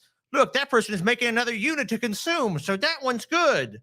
Are you doing that? Well, actually, I am. I'm actually raising. No. You didn't do it yourself. Did you bust a nut in a vagina? And then 9 months later, roughly, a baby came out? No. Fuck you. You're a piece of shit. Yeah, this is, I don't know. It is what it is. This whole, there's some kind of, sacredness to people being married that's somehow tied to having babies is just, not. It's not at all. It's people have babies despite. You know what I mean? Constantly. Sacred shit. I never hear something sacred. This place is sacred or this is sacred. No, it's not. It's a bunch of bullshit. It's importance that people place on those relationships. And obviously people place a lot of importance on marriage in American culture, which is why a lot of hardcore Republican Christian pastors have fucking kids out of wedlock and shit. Yeah, no problem. Why is that happening? If you guys are just the chocolatey moral center of the fucking country, then why are you so deviant? Why does it keep popping up that your ideology, the expression of your ideology is frustration and living in hypocrisy? So you've got gay Republicans that are hiding it from everybody because they're afraid of their friends and family. They're in denial. They're gay, and they're being in order to show how not gay they are. They're extra oppressive towards other gay people. Go figure. They tend to be some of the most vocal anti-gay legislators until they're caught with their pants around their ankles and their dick in their hand in an airport bathroom next to a fucking PI that's working for the cops that's pretending to be a fucking gay dick sucker in the airport. And they fucking are about to feed their dick over to another dude and they get caught, and then it's just revealed, oh, I've been gay my whole fucking life. Well, fuck you. You were the motherfucker that voted to deny gay people the right to marry. You were the motherfucker that voted. You have a 0.0 from GLAAD on gay issues. You're just every time you're going to press a gay person, you voted for it. And now you want to be just like openly accepted by the community. Oh, I've always been gay. Well, fuck you. Eat a fucking fat dick. And it's the self-refuting fucking ideology that's at the core that pays more attention. You know what the funny thing is? It really is a facts before or a feelings before facts environment over here. As much as he likes to claim that he's like the arbiter of facts before feelings, it's his side that are really trying to fucking legislate on their feelings. I'm icked out by gayness, probably because I'm a little gay myself and I want to hide it from people. So we've got to fucking have the federal government discriminate effectively against millions of fucking people worldwide. Great. Let's do it. And it's always selective policies, like we said. I mean, like, and you definitely see it on both sides. But I mean, like, you'll see that with Republicans a lot. We need to get government just needs to get out of the way. You know, in business, they just need to get out of the way. And it sounds really good for some people because, like, yeah, the government is inefficient. The government, it's like, well, number one, the government that's by design that the government is super inefficient. Yep. And number two, it's a matter of what priorities. Like, these people, when it comes to defense spending and the federal budget and deficits and all shit, they don't give a fuck. More tanks, more planes, more bombs, more jets, more helicopters, whatever bullshit. Even when they're told by people, we don't need it. The military can tell them point blank, tell Congress. The Democrats are the same too. This is the point of they vote for that shit. This is the point of unity between these parties and it's what really matters. All this social tap dance that's going on here. Scotty's absolutely right. The Republicans that matter, the people that are higher ups in the party and shit, they could give a fuck. If the wind starts blowing the other direction tomorrow, they're willing to jump on. Yeah, you know what I mean? That's being a politician. Being as a politician long as they can just ride the wave. As long as they can keep your fucking entire focus on those issues and keep running out the back door with a fucking sack full of your money. They don't give a fuck. Why would they care? Like, it makes no difference to them. They will play whatever part they need to play, whatever they're told from their base of people, their base of support. This is what we care about. Oh, I love these fucking correctors. The federal government isn't worldwide, Paul. Yeah, but being a U.S. citizen is worldwide. There are U.S. citizens in almost every fucking country on this planet. So eat a fucking fat dick. That's what I meant. Some of those people are bound to be gay people who would be affected by legislation in the United States banning gay marriage. Unless they renounce their citizenship. I wasn't saying that the fucking, well, what a simplistic fucking idiot. Wow, way to go, dumb fuck. Way to fucking faceplant. I'm going to correct. You're like the dude, somebody stands up and says 2 + 2 = 4, and you quote unquote correct them. And then the teacher goes like, no, actually the original kid was right. Boo, dude. Good thing that you're just a fucking, faceless fucking YouTube account. That is the answer to the question. Otherwise you might learn something from your dumbassery. As far as big government versus small government, first of all, I think that dichotomy is sometimes too rough because I want big government when it comes to hardcore policing in crime-ridden areas. Is that and military? Oh God, more and more guns for the military. Yeah, so he just openly admits this is him. He just openly admits his fucking whole stance on this makes no fucking sense. Sometimes smaller government, other times they want smaller government regulations. How should we regulate clean drinking water? It's a boondoggle. What about the military? Shouldn't we look into how that's being? No, we don't need to look into that. It's like anytime there's accountability, that's what we need to get rid of in government. That's the issue. And it's like, what is our base feel about drugs? Some of them don't like drugs. Oh yeah, we need to keep the war on drugs. We need to lock more people up and stuff. Right. Oh, wait a minute. Weren't we libertarian on that? Haven't states actually legalized some of these drugs, and it's not really been that big of a deal in other countries? In fact, like our entire neighbor to the north, like Canada, legalized marijuana, and the sky hasn't fallen there. And it's like, what about that? But then like 80% of drug arrests in a bunch of counties in fucking Kentucky would go down. So yeah, well, we got to milk a lot of people for money, mainly minorities. So like, if we made all these petty offenses legal, that would sap money from the corrupt local governments. So we can't really allow that. Oh, it makes sense. So while the fucking Republicans, by the way, I don't want to give Democrats a pass on this. So while the Republicans are doing shit like this, self-refuting shit to appease small-minded people, the fucking Democrats are doing the exact fucking same thing. They're just paying lip service. You guys have seen the fucking memes of the bomber covered in, you know, painted pink or whatever. Yeah. Versus the normal bomb. Yeah. That's the whole point, is they will rile you up with shit like, oh yeah, well, at least Joe Biden will be a friend of the unions, and then he'll fuck unions every chance he gets. Oh, well, at least Build Biden Back Better, Paul. Remember that? Build Back Better. Paul, we're going to get fucking free college. We're going to get child care, universal health care. We're going to make the fucking Affordable Care Act better, stronger, public option. We're going to do this. Oh my God. You're going to get all these things. Oh my God. I can almost taste it. It's going to be great. Oh, sorry. None of it can pass Congress. How about some corporate welfare? Well, dude, at least Biden is going to fucking handle this horrible thing that's happening at the border where children are being separated from their family. Oh, wait, no, he won't even visit the border because he's got, quote, more important things to do. He just completely ignored the problem and allowed it to go on. But you know what? He rescinded that one Trump policy. They fought in court and he won. So there is that.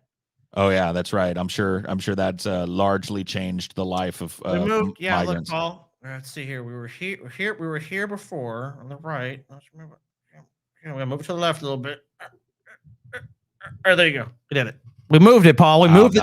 Wow. The meter moved, Paul. You can't deny it. Look. I can't deny it. I cannot deny it. Did it move? Like, look, let's go. Let's do the slow motion replay. It moved slightly. You know, well, that's the Democrat. See, that's the Democrats' fucking job, though. And if you look back, that's, you know, largely what they've been. Like Bill Clinton channeled this new kind of like, we need healthcare needs to be a human right thing. And he came up. Oh, wait, I can't win on that, Paul. Never mind. Yeah. And you know what I mean? So like they basically, Democrats are the holding pattern. Democrats are there to ensure that basically conservatism continues to be enforced in every, every part of society where it matters. But we're going to give it to you in a rainbow packaged thing where we tell you that we love inclusivity and we love this and we love that. But at the end of the day, you're all just dollar signs like you are to people on the other fucking side. And if the wind was blowing a different way, we'd be making fucking F-word jokes and shit, just like we were in the 90s. Like that was a big corporate fucking fun times. Let's, make a million fucking jokes using a horrible slur against people. And they'll go right back to that. These corporations had no problem doing it in the 90s and 80s and 70s. They'll have no problem doing it again if it makes them money. So these are not your friends. These are not politicians that have hopes and dreams for you. These are people whose job it is to make sure it's business as usual in the United States. And business as usual is, let's chip away the last little block of fucking resources that average people hold, and let's give it to our friends. Period. And they've been doing it since the beginning of human civilization. Period. Point blank. None of them give a fuck about you. Remember, Paul, like World War II, we had basically a labor boom in the U.S. We had a depleted, as far as Europe was concerned, they were in rebuilding mode. We had a bunch of factories that could produce the world's goods. Like, if you look at the percentage of automobiles that were made in the U.S. from basically the 1920s to the 50s and 60s until Japan and those other countries really started competing with us. We made most of the world's cars. We were like the fucking manufacturing capital of the fucking world for a lot of major industries. Yep. So America was a totally different fucking beast. But then it was like, wait a minute. In the 70s, they realized we can ship all this shit overseas and still get rich. Fuck these motherfuckers. And they've been doing it ever since. That's because we started, when I say we, I mean average people started to win labor cases that demanded that these companies take better care of their workers and not use them like fucking beat them like the farm mule and throw their mangled corpse out. Yeah. Right. And then they discovered India doesn't fucking care what I do to workers. Oh, Mexico doesn't give a fuck what I do to workers. Yeah, that's why you have all these cities in America where this used to be the city that built this, or they had this industry, or we had. But Americans still love benefiting from all that fucking horrible slave labor that's going on in those fucking factory farms overseas in China and fucking Vietnam and fucking all over the world. We don't give a fuck. There's not an ethical corporation in the fucking world. A mega corporation like that doesn't fucking exist. No. If you ask anyone that researches these things, they'll give you the same fucking answer. It doesn't exist, and it can't possibly exist because they couldn't compete, because you know what every other corporation is? As cutthroat as possible. They want your fucking money. They need your fucking money, and they're going to find a way to get that money. And if you guys think that just means we'll advertise, we'll persuade you, that's part of it. But part of it is fucking forcing you. It's like, you're going to give that money up at some fucking point. We're going to fucking create the demand. If the demand isn't there, we'll fucking find a way to make the demand. Yep. Because that ultimately will make you the most money. Make if them there's a 0.001 increase in it for them, they'll step on your fucking head to get it. They don't give a fuck about you. They'll pop your head like a fucking little grape. Yeah, and if they fuck up, remember what happened to when they fuck up the economy, which they'll end up doing again. You'll be bailing them out again, and the politicians will yet again. The tail will be wagging the dog. We gotta do it, guys. What if we don't do it? These bakers. What will this baker sleep tonight if we don't give them $800 billion? What will we do? Please. Oh, but mainstream America needs help. What do they need help with? College is really expensive. Housing is out of control. Infrastructure. Healthcare. Basically, everything needed to live a fucking reasonable, safe life is hurting or non-existent for a whole lot of people in America right now. But if business needs more money, man, we find it quick, don't we? Oh, they need that. Oh, what did the robber barons say they needed? Oh, yes, we'll break the strike for them. Oh, they don't need to send out a bunch of thugs. We'll do it for them. Thanks, Congress. Thanks, Joe Biden. I'm glad you had those workers' backs. Really appreciate it. Ben Shapiro as the new Grinch. Look at that face. You're a mean one, little Ben. He is a mean one. It's not libertarian. Right? I want the government to be able to make sure that crime does not rise in my area. That's not a small. But fuck the rest of the country. How will the government, which is its policy on law enforcement is reactive, stop further crime? How will they do it? How will they do it, Ben? Will they and by the way, most law enforcement is local, Ben, so you don't even need the federal government. Like, I mean, you need the FBI and shit, right? You need to investigate crimes across state lines. But at the same time, what is this fucking shit? Law enforcement in our country is mainly reactive. It's not proactive. So I don't get this. And most of the people arrested for bullshit. Well, it remains reactive because it's a money-making scheme. It's a way to transfer people into fucking de facto slavery. Oh, dude, when I remember just like growing up, it's like, and I learned that the sheriff in our parishes in Louisiana, because we don't have counties, we have parishes. It's like, oh, the sheriff makes money anytime they serve papers or do any of these other functions. So basically, what I learned is becoming the sheriff is like a license to print money in Louisiana.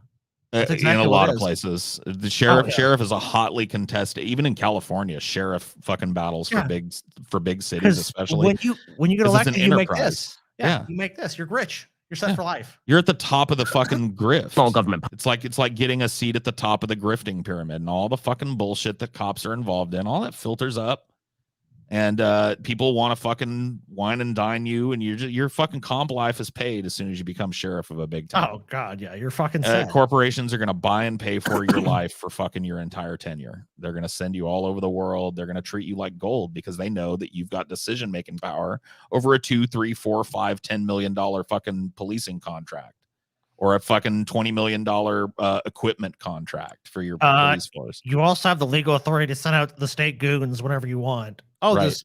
It's like, oh, you want to fuck with me? Oh, suddenly all these people are now being surveilled. Or even more importantly, look the other way when our goons are doing some shit. Oh, what are they doing? Oh, yeah, don't worry. Our goon squad will make sure the perimeter is nice and safe, whatever you guys need to do. Thanks.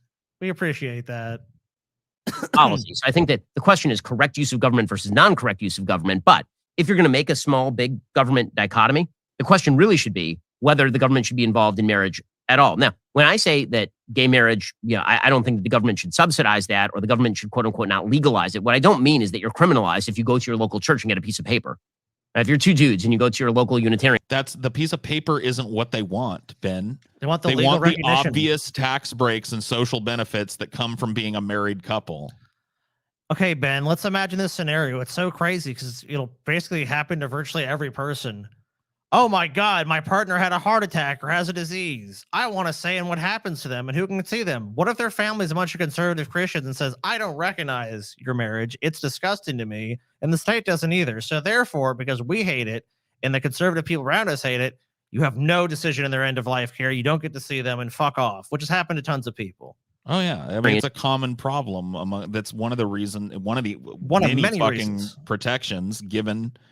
Is so for him to deny that people don't want the piece of paper, Ben. They want the fucking social rights that come with the piece of paper. Exactly. That you know, say, hey, we're two people that are bonded together, and if I go to the fucking hospital, I want this person to be the one that makes the decisions for me, and vice versa. Right. That and a host of other benefits that come, tax breaks and fucking. You know, I don't want to subsidize your sin though. In church, and you get a piece of paper and you put it on your wall. Is that a criminal activity? No. Should it be a criminal activity? No. But that's not the same thing as the state issuing you a license that says that you're a married couple using the same word that has been historically applied to a man and a woman, because the goal of society is to incentivize historical arguments. Historically, people owned slaves for thousands of years. So historically, black people were what, 1/5 of a white person in terms of like their value in society. Yeah. 3/5 of a person. 3/5 of a person. Historically, women were never able to vote or have any voice in politics. You know, historically, like we can make this argument all day long. Historically, Ben, in Europe, Jews were forced to be money lenders and do less desirable jobs. And you know what happened? Christian kings would say, "Oh, a bunch of people are mad at these Jewish money lenders and people we forced to have these horrible jobs. I expel them from my kingdom. They're evil and their debts should not be paid." And that's going on to this day. And I'm sure Ben, as a Jewish guy, knows it. The anti-Semitism behind that kind of fucking second-class citizenry, citizening of Jews, still going on. The memes about the Jews secretly running a cabal or whatever. They're a bunch of evil people. It's like, I just can't believe someone would be from a group that's been so marginalized and discriminated throughout fucking goddamn modern history. And I mean, just for thousands of years would go and just basically defend garbage like this. It's like, I saw someone in the chat earlier was like, I'm Jewish, he doesn't represent us. I'm sure he doesn't. He's just a fucking terrible guy. Like, he's just a fucking human piece of trash. You know what the fucking real truth about Jews is? They came here like so many other immigrant groups and they did well. That's what the Jews are guilty of. They came to America and they managed to fucking carve out a fucking life for themselves here. And a lot of them a really good life. Good for them. Isn't that the American dream? It's supposed to be, right? No, that's evidence of some kind of fucking Jew cabal. I mean, give me a fucking break, dude.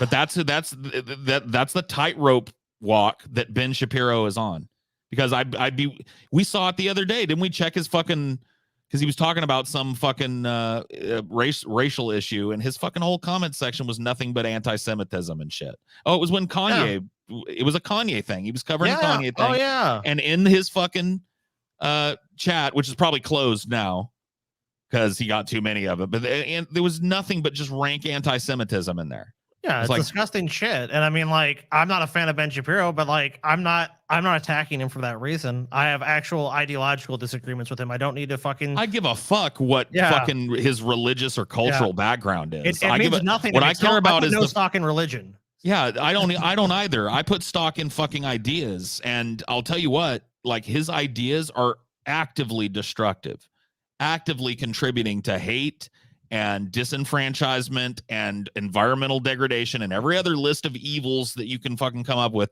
The very crime that he says he's against, I'm a pro fucking police conservative because we need to get crime under control. It's your conservative policies that have disenfranchised American workers that have created the crime wave. What do you think these big giant slums filled with people who are living on barely enough fucking money to eat? What do you think they're going to do to get a leg up when they're turned away by every other part of the system? When the college laughs in their face and goes like, you ain't got fucking $2,000, so you can't go a semester here, even though it's a city fucking college. You need at least I think it's $2,500 is the average that you pay for a fucking semester or some shit at a city college with books and everything. Why? You know what I mean? Like, when you exclude members of fucking society from ever crossing the social boundary, the economic social boundaries, then this is what happens. Crime rises. It's your segregation and ghettoization of black and brown people that happened under conservative rule. Yeah, redlining. I mean, so many destructive practices, open discrimination, and it's caused a lot of desperate people, and desperate people commit a lot of fucking crimes. Yeah, and I mean, arguing for a social safety net. I mean, maybe it's not perfect, but it at least tries to address societal ills like people want to advance in life. Give them an opportunity with community college. People need basic health care. Give them that. You know, No it's opportunity. Like, it's a human right. I saw a statistic. It's something like, I think I might be getting the percentage wrong, but it was like 80 or 90%. It was like 80% of black people, I think it was, live in a community where they don't have any of the pillars of a community, which was like a hospital, a grocery store, food deserts. Yeah. Yep. They just live in these places where like there's no food to eat. They can't afford to have a car, so they can't get to the fucking grocery store. And even if they could get to the grocery store, they can't afford anything in it. Poverty has been shown to basically just be damaging to your health. I mean, not only the food you eat, just like the stressors and everything else. It's like it's basically just a group of people who are just under all these pressures, and then of course they act out. But I mean, it's like, from their perspective, it's not even acting out. It's like, this is about survival. And if you're going to survive, you're going to do whatever. And of course, then when you criminalize those behaviors, it's really easy to go find somebody when you over police them and say, well, look, you committed a crime. But virtually anyone in this country has broken a law. And it'd be really easy for the government to point the finger at you and say, you broke this law. You're going to jail. Yeah. You're going to virtually do it to almost anybody that's ever fucking lived in this country. You've got one of the biggest arch Republicans in history on record in his fucking trial and deposition. We're talking about Nixon here, on record, saying that he was using his power as the president and his power to influence law enforcement's direction to being against the hippie movement, had nothing to do with people that are anti-war. Damn hippies. It was a functional way that because there was so much fucking, like cooperation between the hippie movement and the new black empowerment movement that was gaining steam in the country, that he saw it as a convenient way to oppress black people. The same thing with the war on drugs. Oh God! It's on record as it's on record as having a racist intent. Yeah, flood poor communities with fucking crack. White communities, cocaine. Don't police them anywhere near as heavily. Oh, sell crack to fucking black people. I mean, there's like tons of documentaries on this shit, and the CIA and the FBI and fucking federal government's involvement in it for PR purposes too. It's like, that George Bush would like, this crack was bought, 1 block from the White House. See. Yeah. It's like, let's destroy people's lives. Let's break down communities. Let's make sure we have a nice, compliant workforce, which is what they really care about. They want people who are scared shitless who will go and do shitty jobs for their giant corporations and make them lots and lots of fucking money. Yep. And it's like, you want to get out of line? You don't want to get out of line. That's why you end up in this other place called jail. You want to go there? Then do as you're fucking told. Yep. I believe you're talking about John Ehrlichman, who worked on, during the Nixon administration. It's part of the fucking evidence that came out. One of the things that we'll give you the half-baked version, not the detailed version. One of the revelations that came out in that trial was that they were using drug policy to oppress black people. It was the war on drugs. Yeah, right. Those crazy policies, like, and we saw them. I mean, those policies, still exist in some places. It's like you have a fucking crack rock and someone gets 19 years, and someone has 30 pounds of grass and gets 2 years. Oh, what's the difference? One was white, one was black.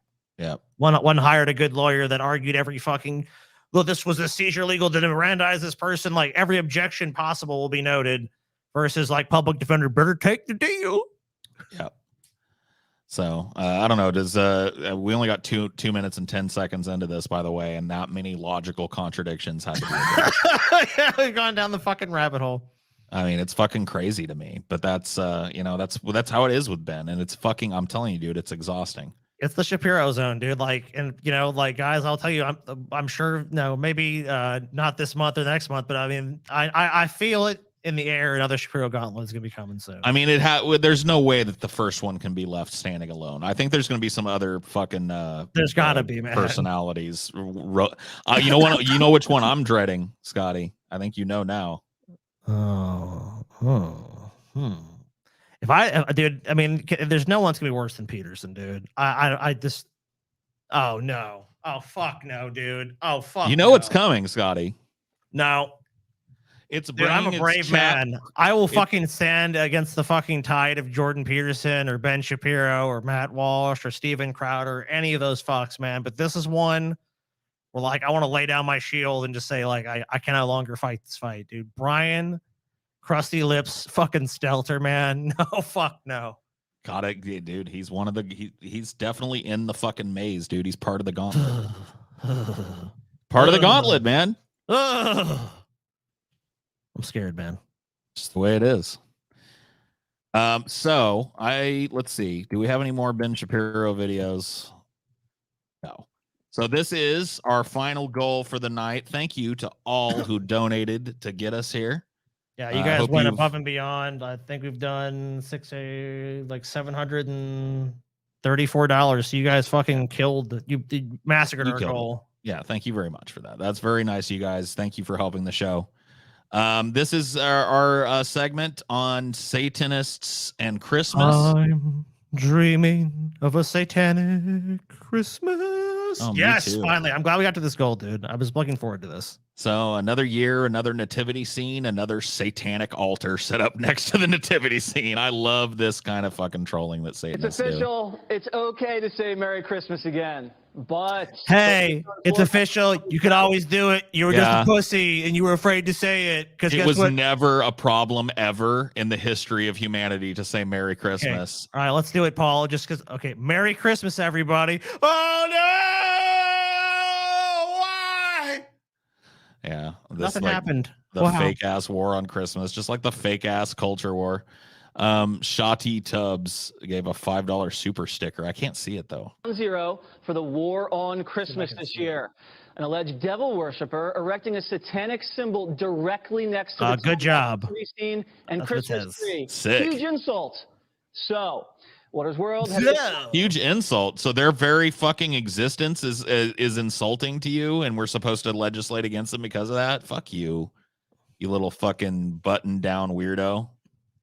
You little fucking nerd.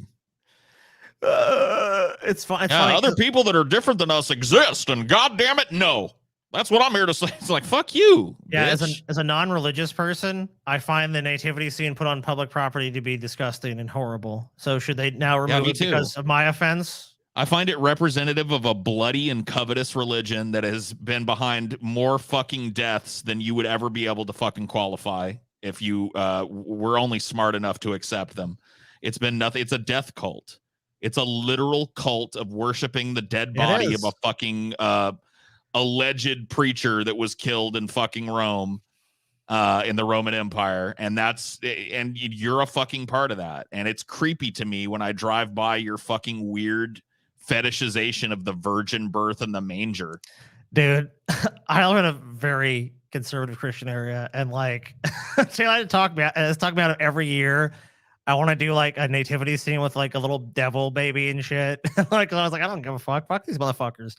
Because I see all around me, dude. I see these nativity scenes, and it's like, I know the funny thing is there'd be one slightly edgy satanic nativity scene. I know these people lose their minds. I guarantee you they will fucking lose their minds. But they're allowed to put their shit out there endlessly. Yeah. And if I do it, it's like trying to shove it down our throats. Like, what do you think your fucking nativity scene is? Trying to shove that shit down my throat. But I don't care that you do it. You want to fucking believe? Dude, I've literally seen ones, Paul, and you've probably seen these too. Have you ever seen the one where there's Santa praying to baby Jesus? Have you seen that nativity scene? Yes, I have seen That's the most funny shit. It's like, you guys have fucking co-opted Santa. You made fucking Santa bend the fucking knee.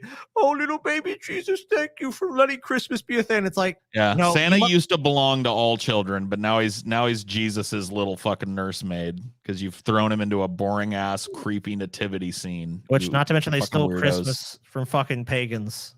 Even the Christmas tree is a pagan tradition. Nobody ever wants to talk about that shit, though. The whole reason that Jesus was born on the 25th of December is that's the fucking equinox or whatever the fuck. It's the solstice, right? It's the start of the winter solstice. It's the least amount of sunlight that you're gonna get. You know what I mean? The sun is retreated to its maximum apex or whatever the fuck. It's the winter solstice, and that used to be, along with other, Earth-based and astronomically based recurring events. It was like heavily worshipped, shit, right? Yeah, they were heavily worshipped by pagans. They were like heavy parts of pagan mythology, and so all that was just woven into Christianity. Yeah, to get people to celebrate the shit. It's like, oh yeah, you're not losing your festivals and shit. You're having a new festival. It's like, oh, okay, cool. And you know, anybody that claims that Christianity is about doing Christian things and not about spending fucking exorbitant amounts of money on presents and shit is just fucking lying to your face. Yeah. Christmas is about fucking eating a bunch of food with your family members, maybe getting drunk, maybe going to see a movie or something. Like that's all it's about. It's fucking it's just a capitalist holiday. That's all it is at this point. Yep. Exactly. Florida to get the scoop. Let's see the Satan altar, man. Oh no! Okay, that's a good altar. Years we've had a menorah crush without incident, and then this guy comes along and puts up this offensive. This guy challenges our beliefs, and we just can't stand it. Oh no! It's dude, metal as fuck, bro. Look at this. In Satan we trust. One nation under Antichrist. May the children.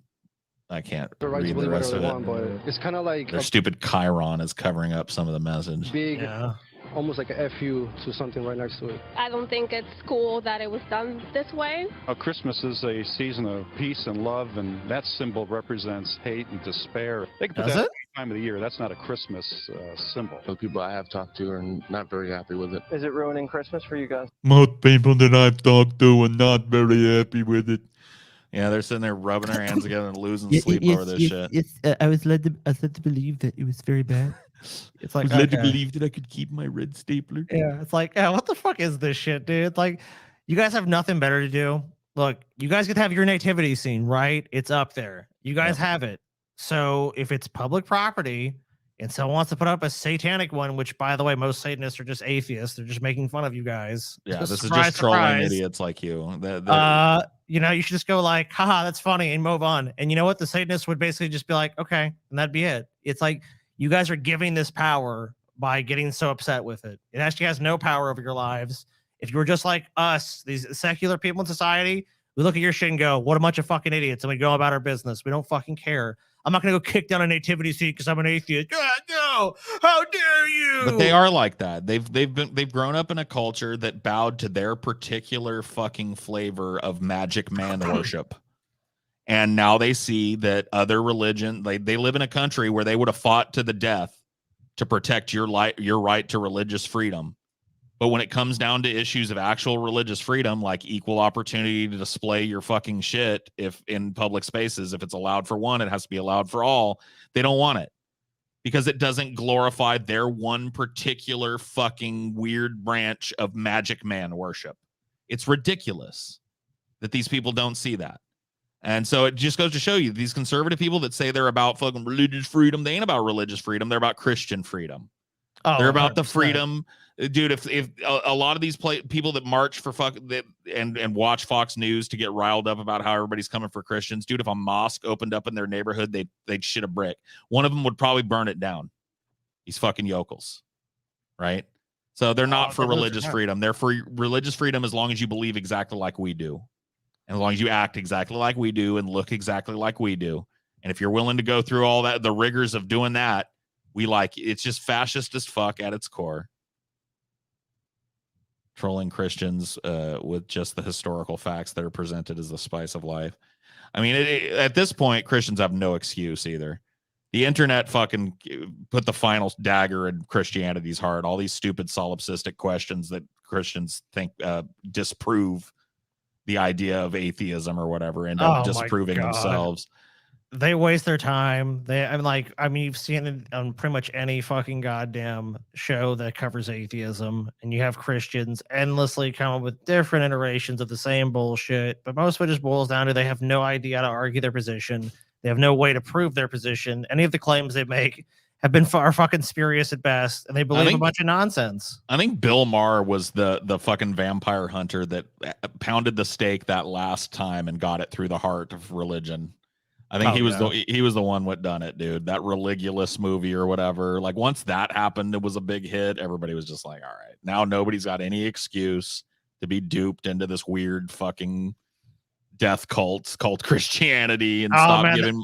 At this point, they just want to be, dude. It has nothing to do with like they just turn their brain off when there's certain talking points come up. They listen to that, and when you say anything contrary to that, it's just anger and like, nope, I don't want to hear that's a bunch of bullshit. Yeah, stop with that because they know that they have no real arguments for this shit. Because what it boils down to most people, it's like, I believe because faith. I believe because I had experience. I believe it's like you, but you have no good reason to believe any of this shit. And you know you don't. So you have to make ridiculous arguments. You have to put forth ridiculous ideas that don't make any fucking sense. And when you're asked to demonstrate or prove those ideas, you can't fucking do it. You have to see, they say things like, you just got to take it on faith. You just got to believe. You just got to believe. It's like, if I'm just going to believe it because I want to believe, I can believe in any fucking thing. Yep. So you got to believe in this particular unprovable, unscientific, metaphysical fucking postulation, Scotty. Yeah, this is the particular one you have to believe in. This other guy down the street that has a different version of it, man, he's going to hell, Scotty. Guys, this has been insane. TJ has been pooping for 5 hours. I don't know. I don't know where we've been waiting. We've been waiting. TJ, why the fuck you been on the show, man? And you guys saw I called TJ. I mean, hours ago I called. Yeah, he call screened you. No return call either, Paul. By the way, of course not. No return text. Nothing. Just no consideration. What the fuck, man? Not for me. It's not. I'm Jewish. It's Hanukkah for me. Yeah, different brand of bullshit. This guy just like fucking points out why religious liberty has to be fucking allowed. He's like, well, I don't even really care about the nativity scene. I'm a Jew, but I hate that other fucking religion got to put something up. It's like, oh, eat shit, dude. By having this devil symbol right next to the Christmas tree? I think it is. Obviously, it's something that, Satan is not, he's completely evil. Well, Satan, of course. He's completely evil. Yeah, Satan is like, like completely evil, He's like, he's not good. He's evil. Oh, yeah, dude, I'm really worried about Satan, doing some evil shit. Dude, the world must look so fucking simple in black and white, dude. Yeah, these fucking insane LARPers who can't even really defend or explain their positions. And Satan look at this weirdo. Like, see, every Christian is a weirdo. Look at this fucking guy with the weird medieval collar and his cassock and everything. This is just a different flavor of weirdo Christian. Just another outsider, Of course, represents evil and represents an antagonism. Oh, thanks, gay guy living a fucking double life as a fucking priest. Evil. Let me he's not fabulous and he's evil. You're one of those priests. Got it. You're one of those priests that became a priest because it's the ultimate expression of asexuality, and you never had to deal with your fucking homosexual urges. Got it. God damn, these fucking deluded idiots, dude. Oh man, the denial is so hard. Yeah, no, guys, I gotta be honest with you. Like, whatever. Like, I'm sure I could be wrong, but I have some pretty good gaydar, and let me just tell you, this rings every fucking bell in my gaydar right here. So Satan, of course, represents evil. Just the way he said, "So Satan, of course." So he's Satan, of course. You know what I mean? Like, right from the rip, I'm like, gay, dude. Gay. Definitely. Definitely sneaks out at night dressed normally and goes to the fucking bars and gets lap dances from all the fucking little college boys hanging out there, and mustache, hair trim, stylish glasses. It's all there. This is a total package of a gay guy that went to be a priest so he didn't have to confront being gay. I'm sorry. Like, my gaydar is, it's like I said, can be wrong, but I don't think it is. Gay senses tingling. Oh, what's that? Oh, it's a gay man in the closet. And in See, the cloth. The thing about Satan. And represents an antagonism and a threat to all that's good and true and loving and just and merciful. Do you believe that the guy's mission is to remove Christmas from this community? Absolutely. I've seen him quoted in different articles, and he said that he wants to make this a tradition to have this pentagram. Yep. Year. That's this guy's goal. It's not to rile up dummies. It's to basically take away Christmas. Yeah, dude, they're literally going with these trying to cancel Christmas arguments. He's the Grinch. He's the literal Grinch. Yes. Who has to find a way to stop Christmas from coming. Oh, can we stop Christmas in Whoville? Give me a fucking break, man. You fucking kidding me with this shit? These empty-eyed fucking morons they find to interview for this shit. No, it's because Satan's evil. He's antagonistic, and he just wants to take you behind a bar, and he wants to bend you over and spank you and stick his big horned cock in your asshole over and over again. 1 second, Billy. I'm doing an interview. Meet me in the rectory in 15 minutes, okay? You cute little thing. In the rectory. As a city councilman, can't you crack down on this ridiculous and offensive? Can't you do away with freedom of speech? Well, I think we have to recognize that we have constitutional guarantees. It's not hate speech per se. Even when you put... Look, there's like, unfortunately, there's like the First Amendment and laws and stuff. There is no per se, bro. There's no per se. You don't get to per se something like hate speech. Per se, yeah. Put it next to a Christian symbol on purpose? I don't believe that they're trying to incite any sort of action. I think what's happened is it could have been a Festivus poll. A Festivus for the rest of us. What? Yeah, a bunch of people would probably be butthurt about the Festivus poll too, but it wouldn't get as much press. So it's not a Festivus poll. It's another made up fucking religion. Deal with it. He's done is he put his offensive display out there so that he's getting conversation about what he wanted us. What about the millions of people who are offended by you displaying your fucking dead icons and shit, like, and know what Christianity means to them is torture and misery and fucking domination and bullshit and exclusion?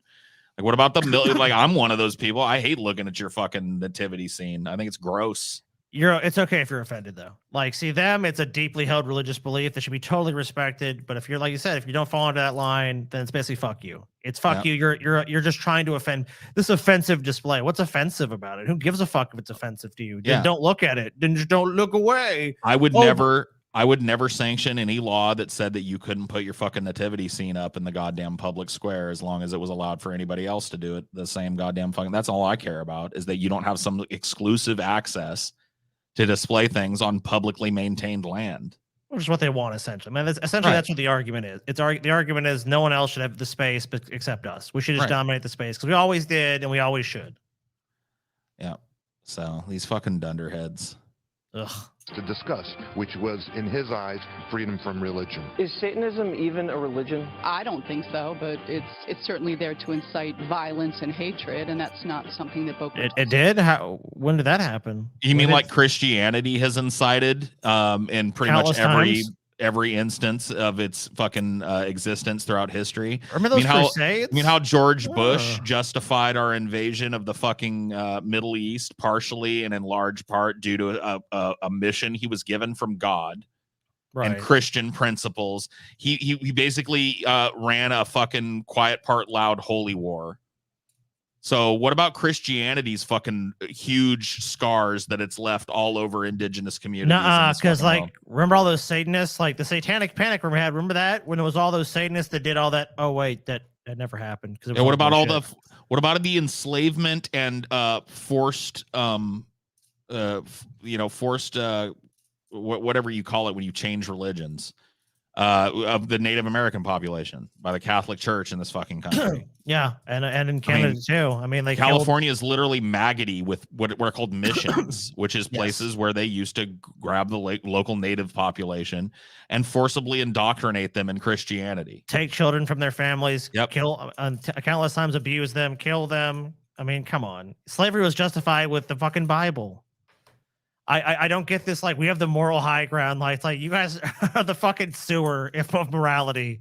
So give me a fucking break. You guys are. I mean, what was a lot of the biggest fucking moral arguments that were invoked in favor of slavery were biblical arguments about your right and how to treat a fucking slave and how to fucking what you have to provide and what you don't and what the terms of, you know what I mean? Like, the Bible has a lot to say about slavery because it was written by people who fucking practiced it. So you guys got no fucking right. You got no moral right to have any kind of like golden star for being a fucking great humanitarian religion. Your religion is filled to the brim with ugly death worship imagery and exclusion. It's basically half of it at the very least is a justification for a desert tribe, used as a religious justification for a minority desert tribe to just attack anybody that they wanted in the name of their god. Right. Like, it's a post hoc justification of a ton of little religious wars and squabbles in the Middle East. That's what it is. Yeah. God decided that was all good. We should do that. And then gave us rules about how to do it. So it's okay. It's like, wait a minute. What? Wasn't this written after it happened? Well, yeah, but it was only because we just we didn't take the time to write it down. God was like, what's going on, God? I'll write it down. I'll have to do it later. I've got a holy war to fight, but I'm good with it, right? Oh, you're good. Yes, my child. Kill them. Take the women. Rape, pillage, murder. And I got to tell you, man, like it's one of the things that I think that this generation is sleeping on. They're pretty good at going after like these people who are abusing power, but they're really asleep on this religious liberty shit. I got no problem with you having whatever religion you want until you try and walk through the doors of any legal entity in this country, state house or whatever, with your Christian perspective and seek to legislate it. You have the right to believe whatever the fucking stupid story you want to believe about the beginning of the universe, whatever helps you sleep at night. I'm fine with that. You're allowed to get together with other people who are laboring under the same misapprehension and have little religious rituals and shit and hold yourself to that standard. You are not allowed to legislate your religion into my world. And this like reaction that you're having, where you're just agog and aghast that there's another fucking religious symbol that's hateful to the one that you put up in your mind, it just points out the whole point. Like, you're not for religious liberty. You're not a religious libertarian as much as you would claim to be. You're a Christian dominionist. And that's just not fucking what freedom looks like. That's not what freedom of thought and expression look like. And I have a constitutionally protected right to not have people like you tell me what I can and can't see. Well, there used to be a thing in early America, and like one of the early American mottos was like, mind your own business. It was like, you do what you're going to do. And that was kind of like, people talk about America. It's like, yeah, this is more of like a libertarian idea, but it really was like, mind your own fucking shit. And that's like, these Christians just follow that very basic idea of like, this doesn't affect us. They can say they're offended all day long by it, but it doesn't really affect you. Like, is this the mayor of this? This is an old news story. Did Boca Raton, Florida, like suddenly like fall into the fucking ocean because there was a satanic activity? No. And guess what? It wasn't affected by the fact that you had a Christian one. And it wouldn't be affected by the fact if someone who wanted to fucking do any other sort of fucking display for their religious holidays. Or if they want to do a Ramadan scene, it wouldn't fucking matter. Yeah, I got to be honest with you. I'd rather not see any of it, but I realize that part of living in a society that at least enshrines, if it doesn't uphold the most important, in my mind, protection that the Constitution provides us, the Bill of Rights provides us, the protection of free speech, freedom of association, freedom to talk, freedom to say what's on your mind, and you and your ilk are proving with this that you're against that.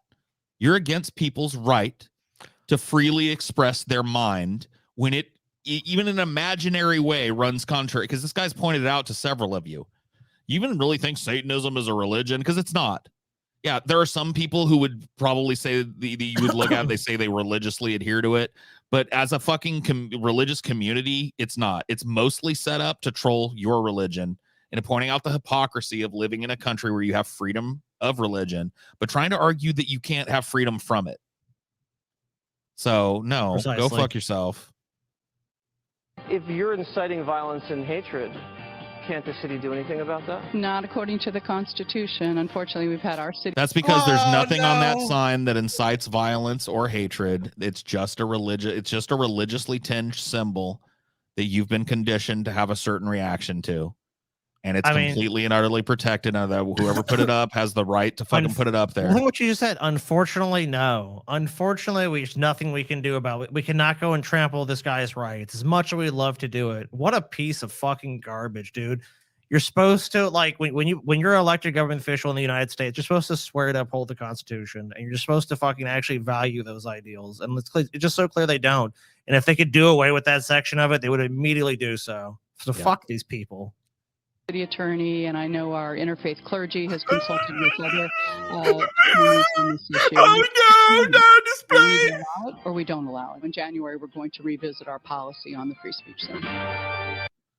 You're gonna revisit your policy? In January, she was a lawyer that worked for the city, and she said that they're in the process of reevaluating how they're going to do what they're going to do with the quote free speech zone. Welcome to Christian conservative America, folks.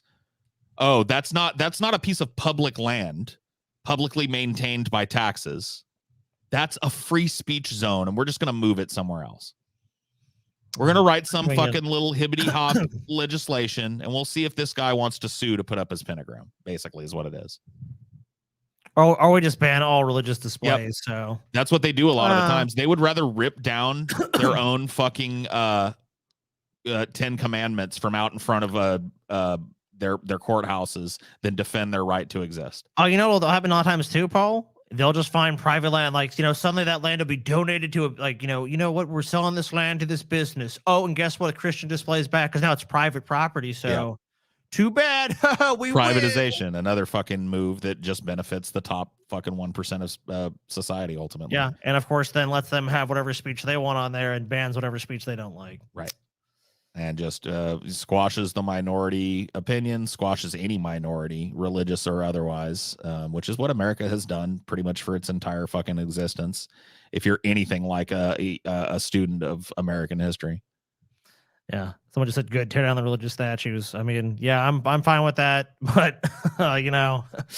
I would rather they stay festooned with the fucking garments and rags and representations of other people's religions. I'd rather there not be a fucking government policy that tries to go inside your head and tell you what you have to believe, because of course, as much as I believe, honestly, people would probably be benefited by that process more than likely.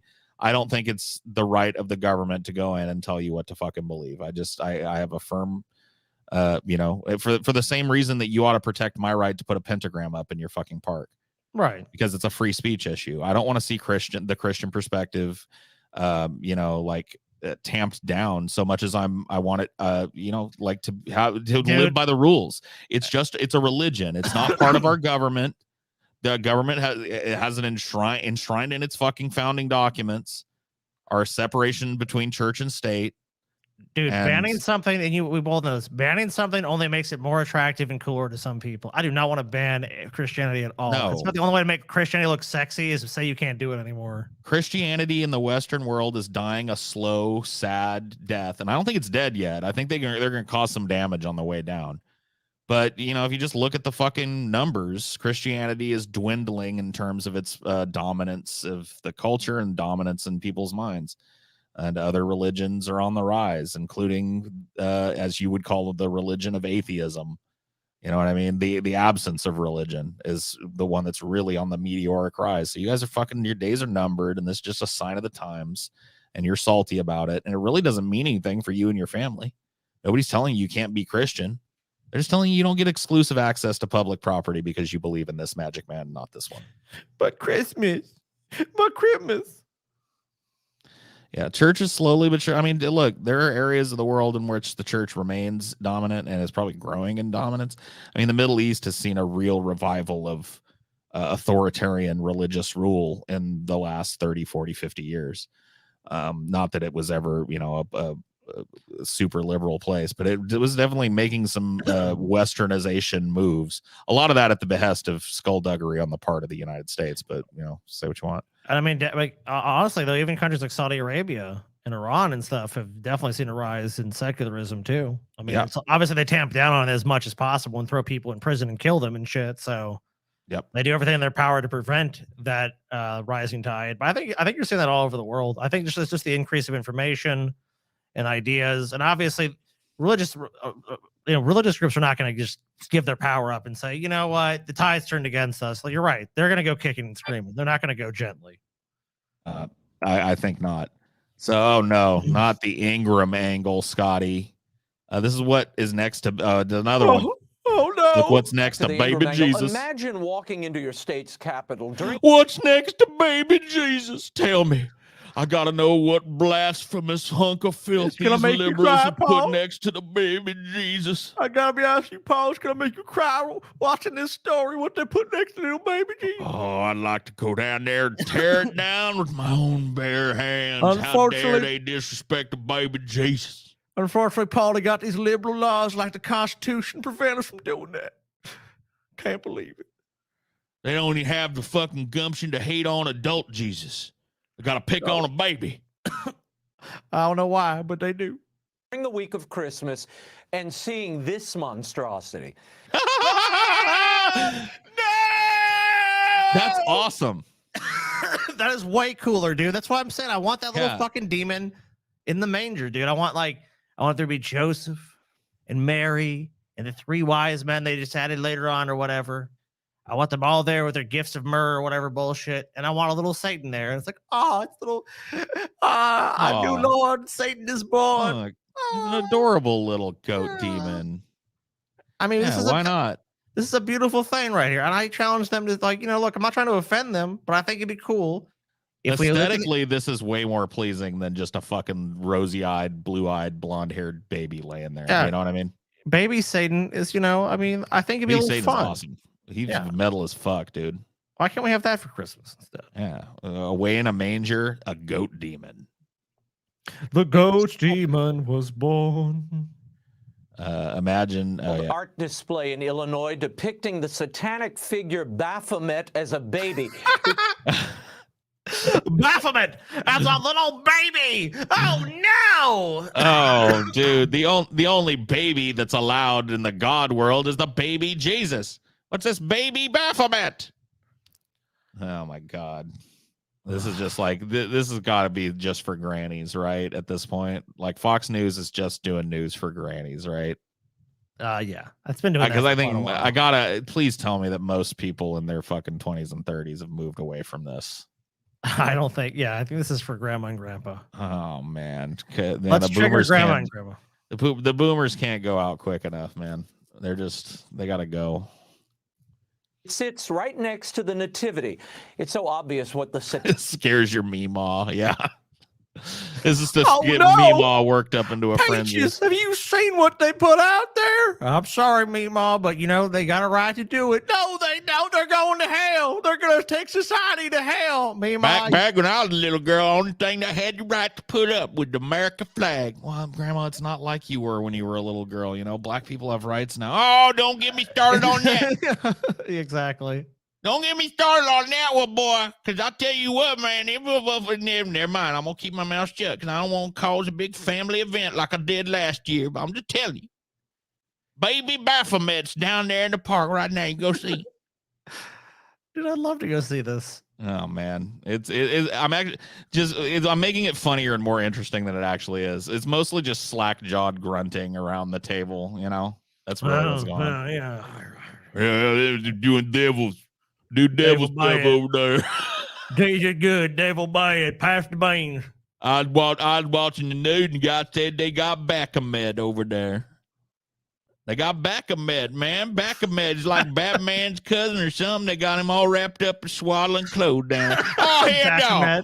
Hell no, they didn't do that, did they? Oh, yes, they did. Could you pass the fucking peas, please? Yes, they did. Lord, have mercy. Strike me down there if I was. Oh, my God, dude. Please, could you guys just go out? Baphomet, dude. Yeah, I don't fuck with Baphomet, dude. Baphomet, I'm cool with. Baphomet, I don't sleep on Baphomet. Satanic Temple, the group who put this thing on, they are mocking religious expression and yeah, they are. And fuck you, bitch. Yeah, they're mocking. That's the point of living in a free society. Is you can set up your little idol and then people can mock it. We have every right to fucking do so. And you don't want to live in a country where that's possible. Get the fuck out. Go on a religious pilgrimage like all the people in your Bible did. Move around. This is not the place for you. This place was not founded with your exclusive liberty in mind, unless you are a billionaire, in which case, congratulations. Yeah, good job. Reverend Franklin Graham, he's president and CEO of Samaritan's Purse. Reverend Graham, Merry Christmas. Your reaction to this blasphemous... Is this the Franklin Graham? I think the dude that was like a fucking... He was this old when in the 80s, when I was a kid. Fucking Franklin Graham is still alive and still doing this shit, and they're putting him on the news? I think so. And Merry Christmas to you. Got to make sure we put that in there. We at Fox News love Christmas. So the rest of America. No, well, they don't say it. See, dude, this crazy thing to me is when oh, this is Billy Graham's son. You're right. Okay. Billy. Okay, so he's even old. Oh God, man, he's ancient now. I love this shit too that Christians say where it's like, can't say it, and people don't say it. It's like, dude, everywhere I've lived, and I'm talking from like Washington State to Ohio to fucking Illinois. I've lived briefly in Illinois to Louisiana. Around Christmas time, you know what people said? What? Merry Christmas. Merry Christmas. Yeah. No, well, I'm from I'm from California, and nobody's ever said Happy Holidays. Like, you might buy like a decoration that says Happy Holidays, or you might include that in your message, Happy Holidays and Merry Christmas or whatever. But Merry Christmas has never been taboo. That's the point. No, not like some people say Happy Holidays, some people say Merry Christmas. It's always been that way. There's been no real shift in it. It doesn't really matter how you say it anyway. Yeah. That's really the kind of the whole point. Is that I'm an atheist and I say Merry Christmas despite the fact that it invokes the idea that it's a holiday to celebrate the birth of a person I believe. Well, it's all didn't performative exist. too. It's like all you're literally doing, act like you're defending Christmas by saying those two words. It just shows how lazy these people are. Right. I said some words, therefore I defended something. It's like if you were really being Christians, you would be working on feeding the fucking poor and clothing the naked and getting fucking coats and good shoes out to the homeless population in your area. And you know what, dude, in defense of some churches, I know churches that do that. Yeah, sure. So good on them. But most people don't participate in that though. Most people, Christmas is just going and buying shit from Walmart and passing it around there's very little Christ in the way that Americans celebrate Christmas, which is why I feel totally included in it, even though it's known I'm not a religious person at all. Oh yeah, same. Like, I mean, that doesn't ever even get brought up. No. And so once again, this like whole war on Christmas thing is just invented to keep Christians fearful and to keep the sheep in line. Keep how these Christians go to mass on Christmas. Probably not. And if they do, I'd rather than going to mass, I'd rather them go to a soup kitchen and feed some fucking homeless people. I'm dead ass certain. Like I would have way less a problem with religion if they did what they preached. You know, if they treated the least among us like the best among us and really advocated for those positions, because there's some based shit in the Bible when it comes to, especially, when you start looking at some of Jesus's positions on things. The whole it's easier for a camel to travel through the eye of a needle than for a rich man to enter the kingdom. What do you think that's about? That's about, like, if you're hoarding money and not putting every dollar that you make back into the fucking next man's benefit, you're not being a Christian. If you're accumulating wealth to the point where you're rich, then you're not being Christian. Well, that's why a lot of them follow prosperity gospel shit now. That's why a lot of Christians have moved to shit like that, where it's like actually being rich is the goal, and God actually wants you to be rich. The other shit, yeah, I mean, they say that, but it's about enriching the lives of everyone around you, and you're doing that by being rich. By being rich, you're enriching the world. Right. It's like, right, sure. The Illinois Capitol. Well, first of all, the devil has been trying to destroy Christmas for 2,000 years. Oh, my God. No, he hasn't. That's ahistorical. And not to mention, beyond that, isn't God your champion? So there is nothing. How can the devil destroy Christmas if you have God if God's the all-powerful credit? Like, that's ridiculous.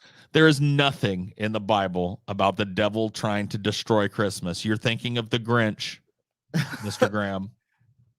The Grinch is a fictional character created by Dr. Seuss. He's not the devil. It's okay. Remember the part in the Bible, and lo, the devil said to them, Christmas shall be canceled for all years hence. And then Jesus said, nay, and kicked the shit out of the devil. He punched him in the balls, and the devil fled, and Christmas was reinstated forever. It's like, come on. The devil's been trying to eliminate Christmas for 2,000 years. Give this grip. Oh, yes, Samaritan's purse. Yeah, just take away fucking Samaritans and just put purse there. And like, yeah, that's where your money's going to. This guy's fucking purse.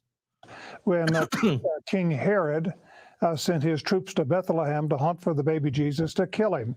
Oh my God! Why would the baby Jesus need to sweat it? King Herod against God is nothing, right? You guys believe in God, so why would God allow his son to be killed by King Herod, which he wasn't? So, yet again, more bullshit. Because his son needed to be ritually sacrificed a few years later after he'd gained a following. Right, of course. He had to create a loophole, so to deal with sin. You're right. These people give Satan much more power than it's prescribed to him in the Bible. Oh yeah, for sure. That's because it's the narrative that they like. They like this narrative that there's some kind of demon that makes them want evil things like butt sex with men. And, makes them have impure thoughts. And really, they don't want to confront the idea that it's them that makes that. It's the way that it's a combination of nature and nurture that creates the identity that is you. You're not some special flower created by God who's being pestered by a devil. Okay. It's and look, dude, I guarantee you, if you go outside right now and look, you're not gonna see a fucking knight in a tabard riding by, swinging a fucking wax wick lantern and saying 12 o'clock and all's well, sir. You know what I mean? It's fucking like we've made some scientific discoveries that preclude the need for base descriptions of human nature like the devil and God. And by the way, your religion really has it doesn't empower the devil at all. The Bible as it exists does not paint the devil as a character that's capering around the earth, causing your misfortunes and shit. He doesn't have that kind of power. He's been relegated to the fiery pit to burn, and he's only brought out and interrogated and fucked with at God's discretion. That's how the Bible describes Satan. It's a warning against being like Satan and rebelling against the church. It's not a warning about an evil devil man that lives under your bed that makes you jerk off. Boogeyman. Yeah. He's what's making you jerk off to porn before you go to bed. He's what's making you want to use curse words like your friends do. Yes. You know, all the weird... not for the devil. Oh, why, Satan? Why did you do it to me? Because I'm evil. It's like, come on, man. It's like, not you why gotta you're grab doing them. You gotta grab people by the hand, and you're just like, what the fuck, man? Where do you even get this? Like, who told you that the devil was an empowered character in your life? Because it didn't come out of the Christian Bible. Like, it didn't. This idea of the devil being a sneaky red pokered man that sneaks around and makes you cheat on your wife or whatever the fuck. That's not that doesn't exist in the Bible. He's not empowered to do that. So. You know, but like I hate it. That's one of the things about learning to counter Christian sophistry is that you end up at a place like I am, where I was never really overtly religious, but I know way more about Christianity than the average person that calls themselves Christian. I know way more about religions in general than your average person that calls themselves Christian will ever know. And I'm not a fucking professor of it. No, I've just spent time actually investigating it and shit. I can usually quote the Bible or insinuate get close to quoting the Bible way better than most Christians I talk to. I know doctrine way better than most Christians know it. You know what I mean? And I haven't even really put in all the work on it. When you live in a Christian community, there's like a baseline default that people assume you're Christian, and if that basis really is not ever credibly challenged, then for all intents and purposes, it's not really something you have to think about. It's just something that's just like a function of life. Like, are you religious? Yes. Do you believe in God? Yes. And that's it. There's like a few baseline things that if people ask you, like, do you believe Jesus died for your sins? Are you washed in the blood of the Lamb? Yes, I am. That's great news, brother. That's it. Like, if you answer yes to a couple fucking basic questions, your belief will never be challenged credibly. Yep. And so the devil has been trying to destroy Christmas ever since, and this is just another very sad attempt. But Christmas is about God's love. It's not about the Satanic Temple. It's about God. Christmas is about getting a bunch of pagans to convert to Christianity. That's what it was. And now it's about spending a bunch of money. Yeah, it's about getting your big fat overweight ass into the superstore with your credit card in hand and get you in as much debt as possible, buying shit that you're not going to want in a year's time. Yeah, it's social expectation, because they know that if they make a giant holiday that most people participate in and expect gift giving, you've created a social expectation that very few people are going to want to go against. That's what you've created. That he sent his son, Jesus Christ, to this earth to take our sins. Where's your evidence? You don't have any. Why don't you say what he actually did to Jesus Christ, though? He didn't just send him here to take our sins. He sent him here to die horribly, torturously for our sins. Why don't you ever say that? Why don't you ever highlight the fact that the central figure in your religion is a man that was tortured to death horribly for you? I don't know. He rose again. He's alive. If we're willing to repent, turn from those Why sins. did he need to do it to begin with? God created the whole system. So he created a system in which he needed to create a loophole. So didn't God fuck up the system? Well, God's perfect. Well, it's like, well, then why do you need to create the loophole? Right. Why is there ongoing shit? Why did it take God a while to suss out the fucking way that the universe worked? And why did God like initially create Adam with no mate and then realize his mistake and not giving Adam a mate? And, is God a stoner? Oh shit, dude, Adam's gonna want to bust a nut. Okay, oh man, I knew I forgot something. Couple ribs, take a couple ribs. Fucking shit, man. I knew I forgot something, bro. All right, cool.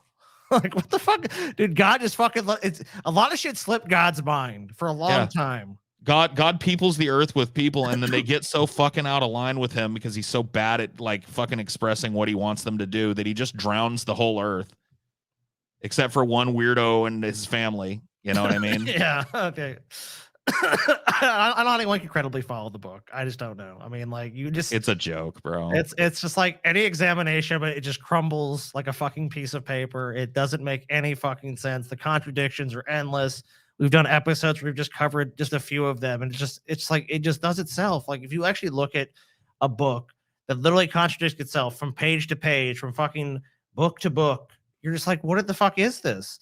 And then the concepts like things like universal salvation, which did exist in the Bible, are taken out for this exclusive club thing. It's like, oh, like, so heaven, everyone gets into it. There's literally things in the Bible like, well, yo, Jesus, why doesn't everyone just get into heaven?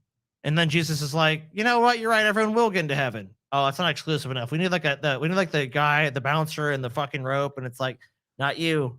Yeah, man, you look like a nerd. Come back when you're dressed better, bro. Yeah, sorry, ladies only tonight. Well, what? Not get in, buddy. Ladies only. Can't get in. Oh man, come on, please. I want to get into heaven. Yeah, nice try. It's like, what the fuck is this shit, dude? And then if you go back to medieval Christianity, it's a 180. It's like maybe 1 in 1,000 men shall enter the kingdom of heaven. Like it's the same scam. There's a million different ways to sell it, and it's just a fucking further way of doing it, which should ultimately lead to giving this guy your money. I don't give a fuck what else he says. He can fucking tap dance on the fucking stage for all I care. He can fucking do the worm. He can fucking say whatever he's going to fucking say. All it ends up with this motherfucker is giving him money. Dude, Guaranteed. This guy's the second generation of living high on the hog on this stupid idea. A second generation fucking parasite. Yep. Literally like a man that's lived his entire life and grown old, just like his entire life justified by people's religious belief. People that he can fucking scam into sending him money. And, here he is telling you what you can and can't have on your public land and why we need to give extra special consideration to Christianity over other religions for some fucking reason. I don't know. This type of shit is just ridiculous. But yeah, so the goat death baby was in Illinois. What else have we got? Satanic group says Christmas in the park visitors are stealing ornaments from its holiday display. Oh shit. Uh-oh. So the satanic this one, they're not putting up a whole Satan altar, but they've got trees. Yeah, this is one of those things where anybody can come and put a thing on the tree. And so Satan tree. Yeah, look, they're put. I see it, dude. See these devil. Yeah, pentagrams, upside down cross. Yeah, that's cool, man. Bay Area group. Now, this is a separate group from the Satanic Temple, whose tree topper was stolen last year. Twinkling lights and trees across downtown San Jose signal another season of Christmas in the park. But for one tree in particular, the devil is in the details. Ornaments are disappearing from this satanic organization's display. I wonder why. It's ironic that there's a satanic Christmas tree just in general. I'm surprised more hasn't happened to it. The Bay Area-based why is it moronic? And see, the fact that one of these exists and people are actually walking by and stealing a couple of ornaments so they can probably take them home and destroy them or whatever, just like a little bit of my fucking faith in humanity just kind of like dimmed and winked out just now. You know what I mean? It's like it's like they're challenging deeply held societal beliefs. They're saying, why can't we have a satanic Christmas tree? Why can't we fucking represent this point of view? Is it really hurting your religion? Does it really matter? And you're, of course, yet again, giving the fucking mostly atheistic groups of people fucking fodder to laugh at you because you're that fucking concerned with LARPing. We were taking an ornament off a tree and going, we're going to destroy this later.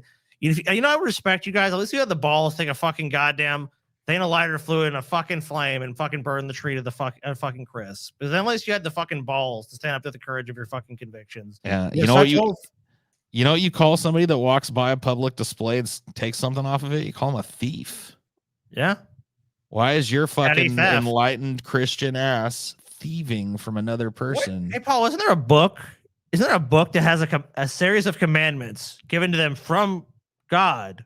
Right? Yes. It was given to Moses, right? Yeah. And it said one of the rules was like, thou shalt not steal, wasn't it? Yeah. That was one of the rules that are routinely broken or circumvented. Oh, by but you most know Christians. what? Loophole. I think they're saying they're worshiping other gods or idols. That must be what it is. Oh, this is a false idol. So we have to go ahead and take this out. Yeah, no, I'm not quite to Morla, the Ancient One from Neverending Story, but I'm almost there. He hasn't lived that long. I mean, if he lives as long as was it Morla? We are tired of sneezing. Go away. Nothing matters. Good movie, by the way. Yeah.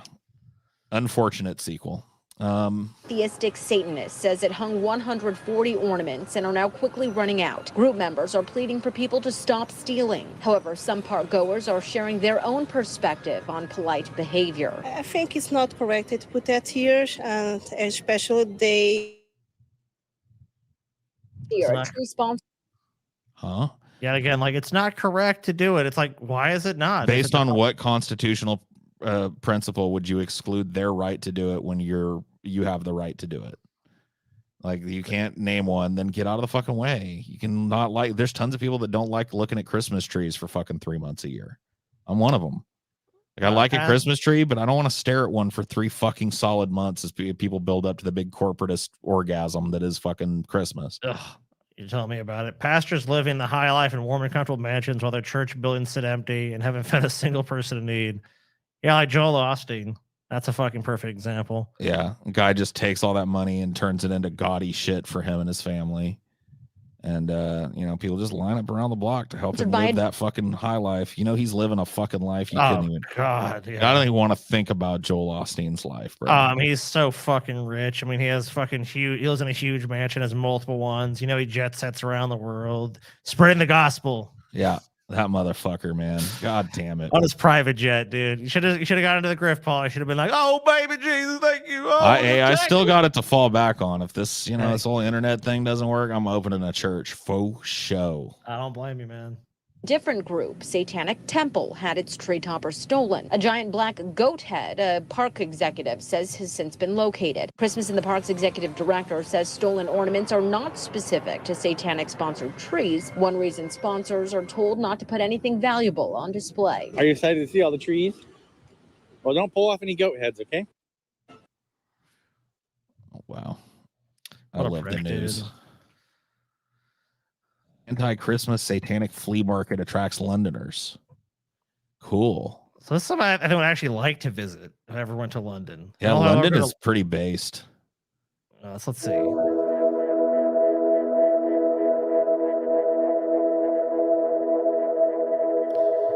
Everything I like, dude. Pickled animals, hot topic level fucking Satan tchotchkes.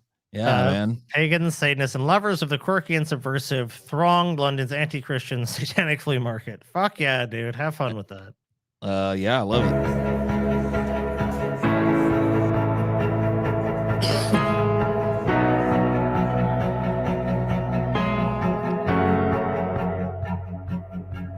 We have a lot of pagans, witches, anarchists, atheists, Satanists of all description, who don't feel necessarily included. Dude, look at that.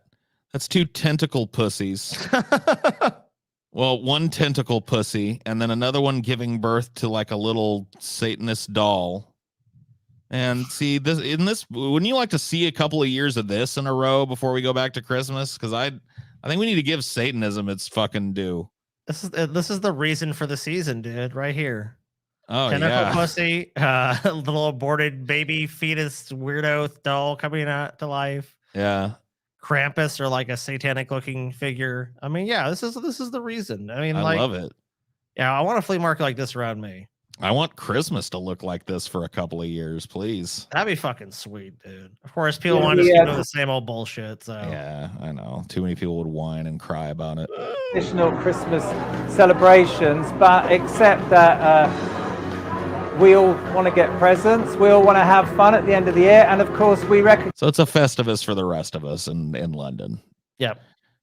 Okay, got it. That Christmas is Christian in name alone. Damn, crow's feet. This place is legit, bro. It's got Dude, crow's feet. You don't fucking cast some spells or shit. I mean, you got crow's feet there, for fuck's sake. Yep. It was a pagan festival. The historical figure that Christmas was based on was allegedly born somewhere in April, I think. You know what? This guy is the same kind of grifter as the Christians that we're lambasting, but at the very least, all he wants is the money. He's not looking for the power and influence. You know what I mean? He's just hucking people stupid fucking, black magic things because he knows that people are drawn to that. Yeah, he wants to run a fucking flea market. Yeah. That's it. Yeah. And so we're just taking Christmas back, really, for the pagans and the atheists. Oh, wow. Yeah, there you go. You can I thought that was an art installation, but it looks like the Lovecraftian pussy might be for sale. Sweet. Well, I guess if you're in London, check it out. This is almost worth going to London for alone, just to get one of these fucking bad boys, dude. Dude, if any of our fucking fans are Londoners and can go get me one of these, dude, I will pay you for your time. I want a Cthulhu pussy. Well, there you have it. I will reimburse you plus some. Oh shit. Get Paul the Cthulhu pussy. Do it immediately. Do it now. Because I need that Cthulhu pussy in my life right there. I want to put that on full display. I want to hang that on my door like a wreath this year, you know? That'd be beautiful. I love it. Let's see what else we got. Okay, so that's our final thing is so we asked the Satanist what he's doing for Christmas. This is an old story, but I mean, yeah. I mean, it probably doesn't change much Christmas to Christmas, I'd imagine. Yeah. Pretty much the same thing as everyone else. I know it's not the done thing to say. Christmas is great, isn't it? Even if you're not in the whole nativity story with the three wise men, the Star of Bethlehem, and the inexplicable whiteness of all the protagonists, even then, you're probably still indulging in an occasional festive latte or momentarily feeling the weight of your heart lift. Whatever. Yeah, we get it. Everybody likes Christmas, even non-Christians. Except, what about the Satanists? How do we always forget about Satan? I love this. This is written on the premise that, like, what are Satanists doing? They're having some kind of black magic ritual where they're sacrificing newborn babies. Tail of goat. You know what I mean? Of course, they're doing exactly what everybody else is doing. Like, they're not. Oh my God, it's just this idea that like people of different religions can't have similar fucking interests and shit. Impossible. I mean, all religions get forgotten all the time. Zoroastrianism, Rastafarianism. Got it. So let's just get to the fucking interview. So Vice asks, hi, John. So you're a member of the Church of Rational Satanism. Can you explain a bit about what that means for the uninitiated among us? And John says, well, Satanism as a broad church is an aesthetic view, a little bit of a jokey nod towards Abrahamic religions through rituals and everything like that. The Church of Rational Satanism, or CORS, which I am a part of, just prefers a less ritualistic and antagonistic version of the same satanic philosophy, self-betterment, and a more self-aware version of life. We have a few particular beliefs, like the 90%, 10% thinking, but apart from that, we're pretty similar to other Satanists. They're basically a bunch of atheists. I mean, they have some like Satanist shit that they basically believe on a philosophical level, and that's about it. Right. Okay, I'm going to assume Christmas, the celebration of the birth of the Son of God, probably isn't your favorite festival, right? You don't even care. Yeah, he says, well, I can't speak for everyone in the church, but speaking personally and from the people I know and have talked to, none of us have actually had a problem with Christmas. We recognize it's not a Satanist festival, but we don't have anything against it. Yeah, it's a cultural festival. It's not really a religious thing at this point. So, of course, they're not going to give a shit. So the celebration of the birth of Christ, that's fine with you. Well, realistically, Christmas is about as Christian as my big toe. Even though it's ostensibly about the birth of Jesus, most of the traditions are actually nicked from the pagan festivals far predating the birth of Jesus. So unless you're going to church or going caroling, I don't think there's a very, very much Christian about it. Like even the Christmas tree is a pagan thing. If you actually look in the Bible, it says you're not allowed to decorate a Christmas tree. So it's not very Christian at all. So will you be celebrating Christmas this year? Yeah, I mean, it's not a Satanist festival, but I recognize it as an important time to get together with my family. We do it because it's nice for the kids. So what exactly does a Satanist do at Christmas? Same shit you do. Yep. open our presents in the morning, then have Christmas lunch. My dad's not very well at the moment, so maybe go and see him in the afternoon, if not on Boxing Day. After lunch, we'll probably watch a few films, go for a walk before tea. It's really nice. We'll go to the beach. We'll have tea on the beach. Not very frightening, is it? Vice says, not very frightening at all. Where are all the skulls and devil horns? The dark aesthetic is important to some people, but not everyone does it. I don't do the dressing up or the ritual. I get what it's for, and I appreciate the benefits, but I'm at a time in my life where I don't think it's necessary. So yeah, so once again, this is just like this whole narrative that there's a bunch of Satanists out there plotting to destroy Christmas, is ridiculous. It's not there. It's bullshit. Pretty much everybody in this fucking culture celebrates Christmas. If anything, the intolerant ones that we showed are the Christians, not the Satanists. Yeah, it's usually either Christians or Christian offshoots like the Jehovah's Witnesses that are really like don't allow it to be. So they're the ones that really have a war on Christmas. They're the ones that don't allow their kids to fucking participate in any way. Their families don't participate in any way. So yeah, I mean, look to your own people when you're looking for people to restrict things. I think that's it. That's it. It's been a long one. I think that's all she wrote, Scotty. It has been a long one, but it's been a very fun one. Long and productive. Yeah, it was a good episode, man. Well, guys, thanks for watching. Oh, guys, 433 likes. Hit that fucking like button before we go. Yeah, if you're watching later, do it later too. Let people know. Yep. Have a good one. See you next time. Bye. Bye.